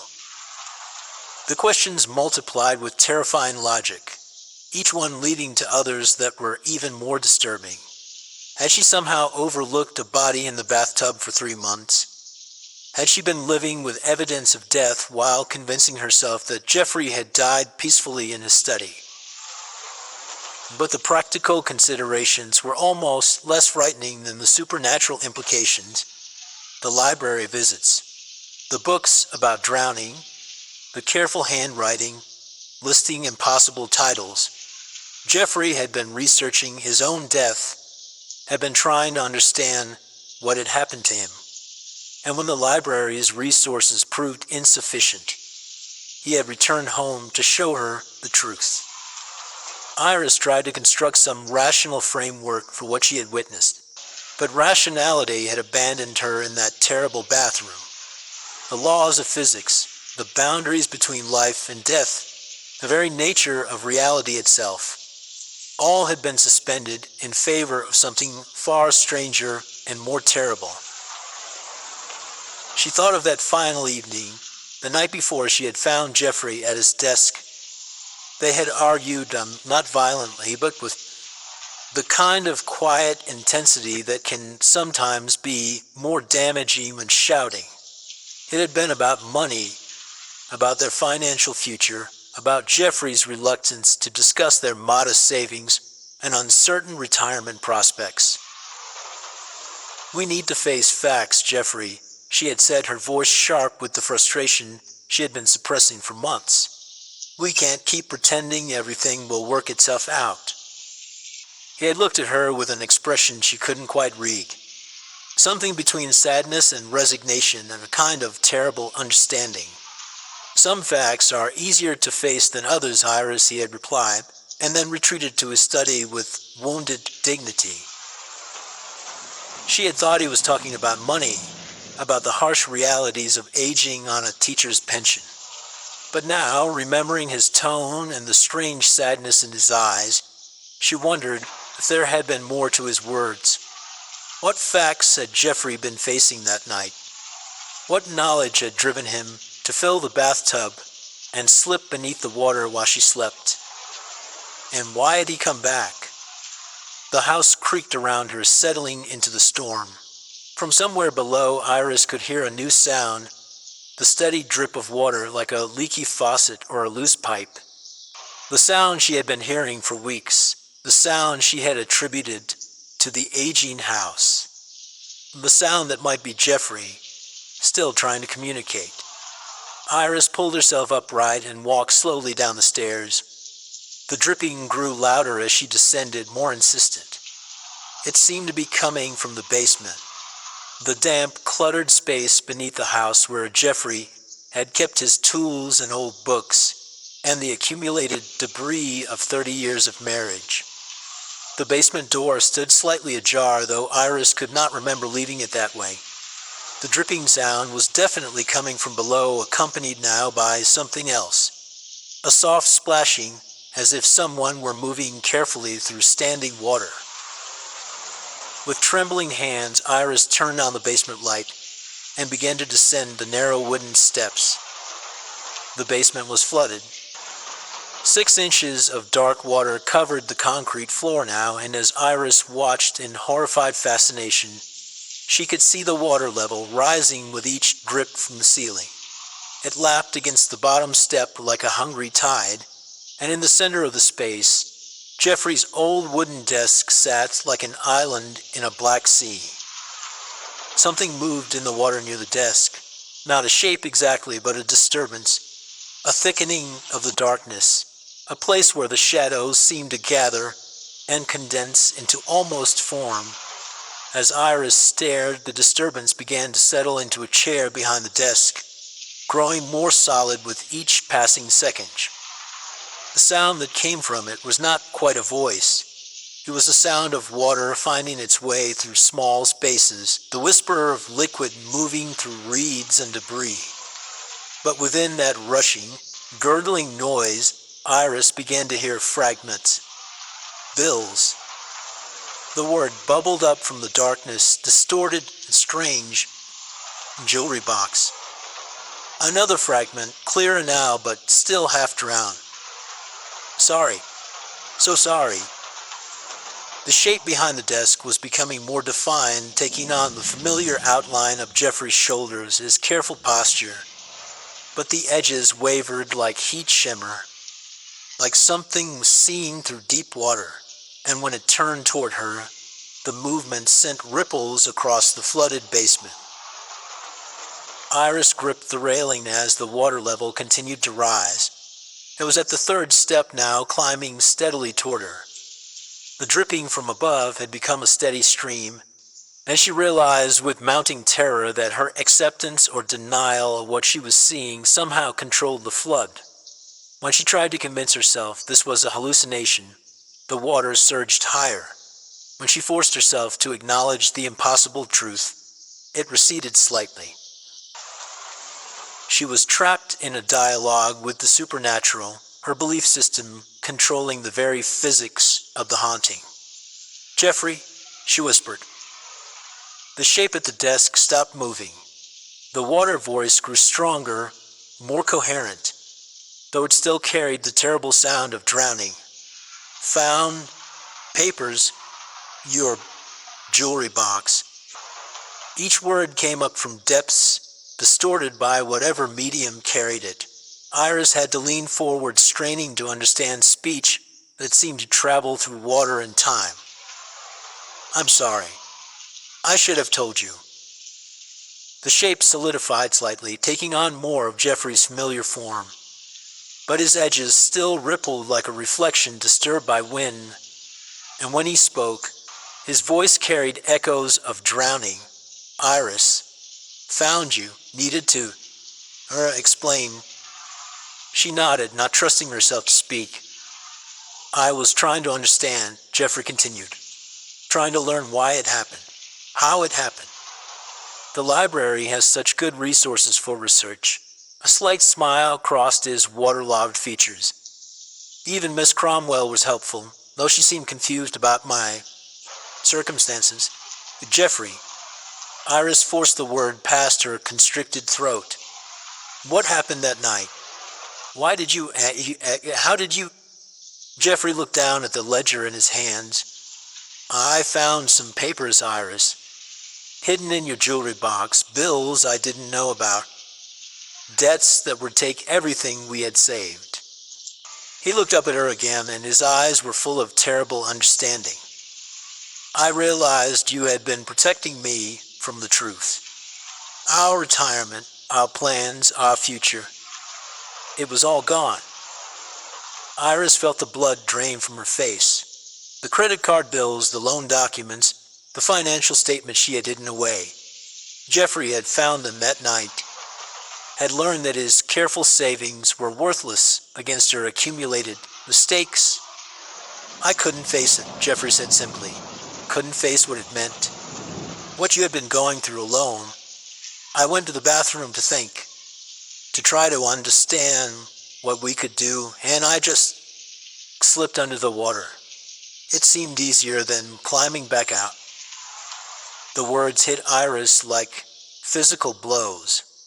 Jeffrey had given up because of her debts, her deceptions, her failure to share the burden that had been slowly destroying their future. He had let himself slip beneath the water rather than face the truth of their financial ruin. But then I woke up at my desk, Jeffrey continued, as if suicide and resurrection were ordinary topics of conversation. As if it had all been a dream, except I was still wet, still cold. Still dead, I suppose, though death doesn't feel quite like I expected. Jeffrey, I'm sorry. I'm so sorry. I wanted to tell you, but I thought... You thought you could fix it, Jeffrey said gently. You thought you could solve it before I found out. I know, my dear. You always were the one who tried to protect others from difficult truths. His waterlogged features softened with affection. But some truths cannot be avoided forever. The basement fell silent except for the drip of water and the soft lap of waves against Jeffrey's chair. Iris stared at her drowned husband, at the man who had died because she had been too proud, too ashamed, too afraid to share her failures. What happens now? She whispered. Jeffrey looked down at the ledger again. I have been writing it all down. Everything I've learned about drowning, about death, about the space between, I think... He paused, seeming to choose his words carefully. I think I need to finish this story before I can move on, before I can rest. What story? Our story. The truth about what happened, why it happened. Miss Cromwell says truth is very important in libraries. It must be cataloged properly, filed in its correct place. Jeffrey's smile was sad but peaceful. And I think the truth needs to be shared. Hidden truths have a way of growing poisonous, don't they? Iris descended the remaining steps, her feet splashing into the cold basement water. She walked carefully across the flooded floor until she stood beside Jeffrey's chair. Up close, she could see that his skin was translucent. The water seemed to move beneath the surface like slow blood, but his eyes were still kind, still recognizably Jeffrey's. I never meant for this to happen, she said. I know. Jeffrey reached out with one pale hand and touched her fingers. His touch was cold as river stones, but familiar, We both made choices, Iris. Both carried secrets. The difference is that yours were meant to protect. Why mine?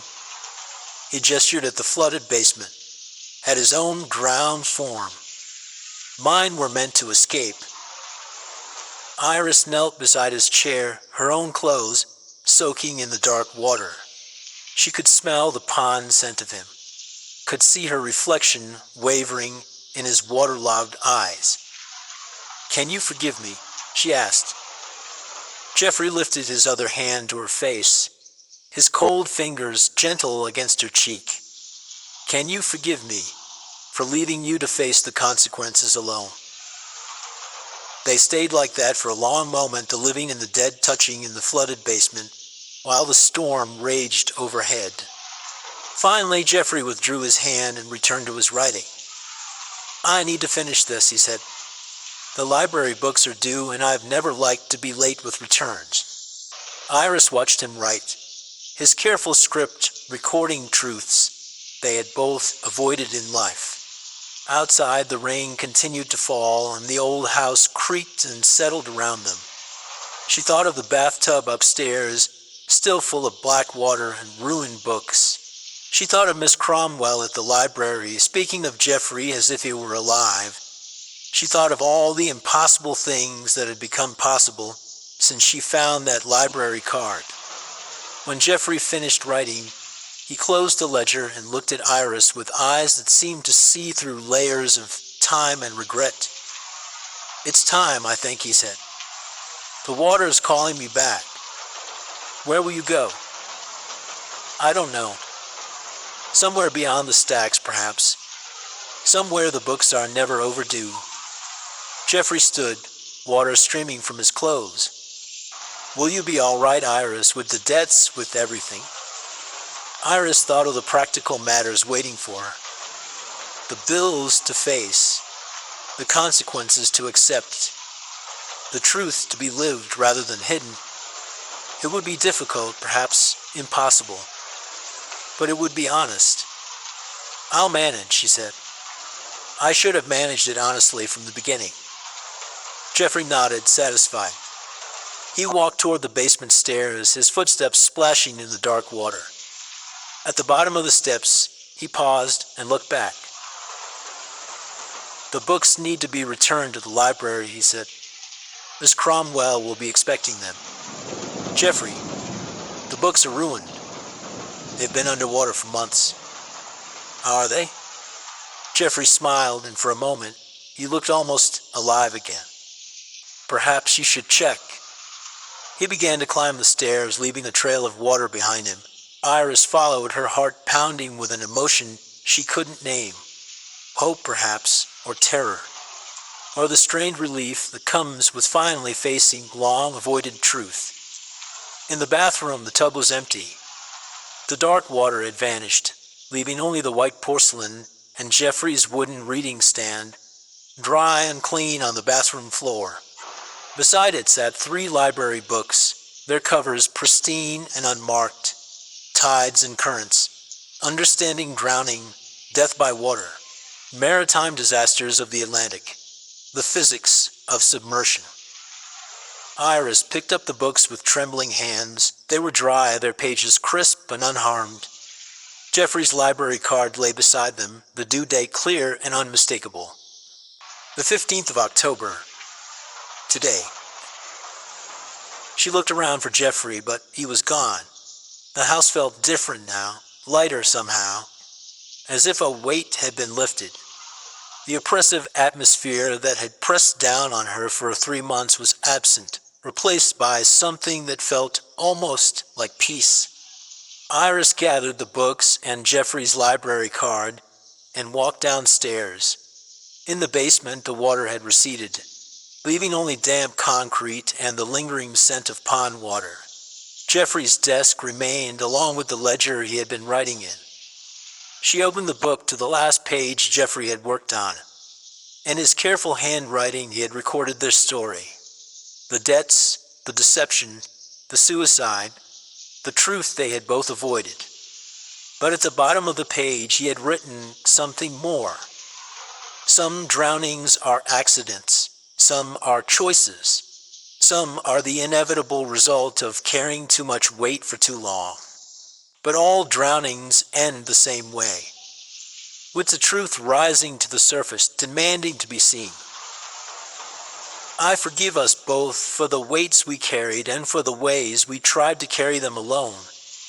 May the living learn to share their burdens before the water rises too high to escape. Books return with gratitude to the Whitfield Public Library. Research complete. Jeffrey Whitfield, formerly of Harrington Street, gone to deeper stacks. Iris closed the ledger and held it against her chest. Outside, the storm was beginning to clear, and pale sunlight was breaking through the clouds. She had work to do, debts to face, truths to tell, a life to rebuild on foundations more honest than the ones that had crumbled. But first, she had library books to return. The walk to the library took 12 minutes, just as it always had. But this time, Iris walked in sunlight, carrying Jeffrey's research back to Miss Cromwell and the orderly world of cataloged truths. The books felt light in her arms, no heavier than any other burden she had learned to carry openly. At the library desk, Miss Cromwell looked up with her familiar smile. Her expression held no confusion now, no strange flickers of recognition. She was simply a librarian accepting returned books from a patron. "Thank you, Mrs. Whitfield," Miss Cromwell said, scanning the book's barcodes. "No overdue fees. They're returned right on time." Iris nodded and turned to leave. At the door, she paused and looked back at the reference section, where Jeffrey had spent so many afternoons among the history shelves. The late afternoon sunlight streamed through the tall windows, illuminating the rows of books with their accumulated knowledge and cataloged truths. "Thank you," she whispered to the quiet stacks, to the memory of Jeffrey, to the impossible grace that had allowed her to learn the truth before it was too late to matter. Then she stepped out into the clean October air and walked home to Harrington Street, where she would begin the work of living honestly with the weight of consequences she no longer had to carry alone. The house, when she reached it, was quiet and dry and filled with ordinary light. In the basement, Jeffrey's desk stood empty, waiting for someone new to find use for it. The bathroom held nothing more mysterious than towels and soap and the familiar fixtures of daily life. But sometimes, on particularly quiet evenings, Iris thought she could still hear the gentle sound of water dripping. Not the desperate communication of the trapped dead, but the peaceful rhythm of rain against windows, of streams finding their way to the sea, of all the waters of the world completing their patient journeys home. And in those moments, she would remember Jeffrey's words about the library, that truth must be cataloged properly, filed in its correct place. She had learned to file their story under its proper heading now. Not perfect marriage or financial security or death by natural causes, but simply love, with all its complications, its failures, its capacity for both drowning and redemption. The books, she knew, were safely returned, the research was complete. And Jeffrey had gone to deeper stacks, where the knowledge was infinite, and nothing was ever overdue. In the months that followed, Iris would rebuild her life with the careful attention of someone who had learned the cost of foundations built on secrets. She would face the creditors, sell the house, find a smaller place where truth could live comfortably in every room. She would discover that honesty, while difficult, was lighter than deception, easier to carry, less likely to drag her under when the waters rose. And sometimes, walking past the library, she would remember Jeffrey's last gift. Not the burden of his drowning, but the grace of his return, the possibility of forgiveness, and the knowledge that even the deepest truths eventually surface when it matters most. The due date, she understood now, had never been about books at all. It had been about time. Time to face truths. Time to forgive. Time to learn that some stories must be completed before their authors can rest. Jeffrey had returned not to haunt her with guilt, but to free them both from the weight of secrets that had proven too heavy to carry alone. The library card, when she'd looked for it later, was gone, filed away perhaps, in whatever collection serves those who have moved beyond the need for borrowed knowledge. But its message remained as clear and certain as Jeffrey's careful handwriting. Some truths are overdue, but truth, unlike sorrow, grows lighter when finally returned to the light. And that brings us to the end of another night filled with tales from the shadows. To anyone who's stuck with me until the very end, thank you so much for sharing this journey into the unknown. Your company makes these dark stories feel a little less lonely, and I'm truly grateful you chose to spend your evening here with me. I hope these tales have given you exactly what you came for, that delicious blend of fear and fascination. There's something wonderfully eerie about how we can all gather in the darkness, connected by our love of a good scare, and I genuinely hope tonight's stories resonated with you as much as they did with me. I'll be back tomorrow night with more mysteries and chills waiting to unfold, so I hope you'll join me again. Until then, sleep well, dream peacefully, and don't let tonight's stories follow you into your dreams. Though, if they do, just remember, they're only stories after all. Sweet dreams, my friend. See you tomorrow night. I think for fingers to be up down, I have to listening people play with Waylon.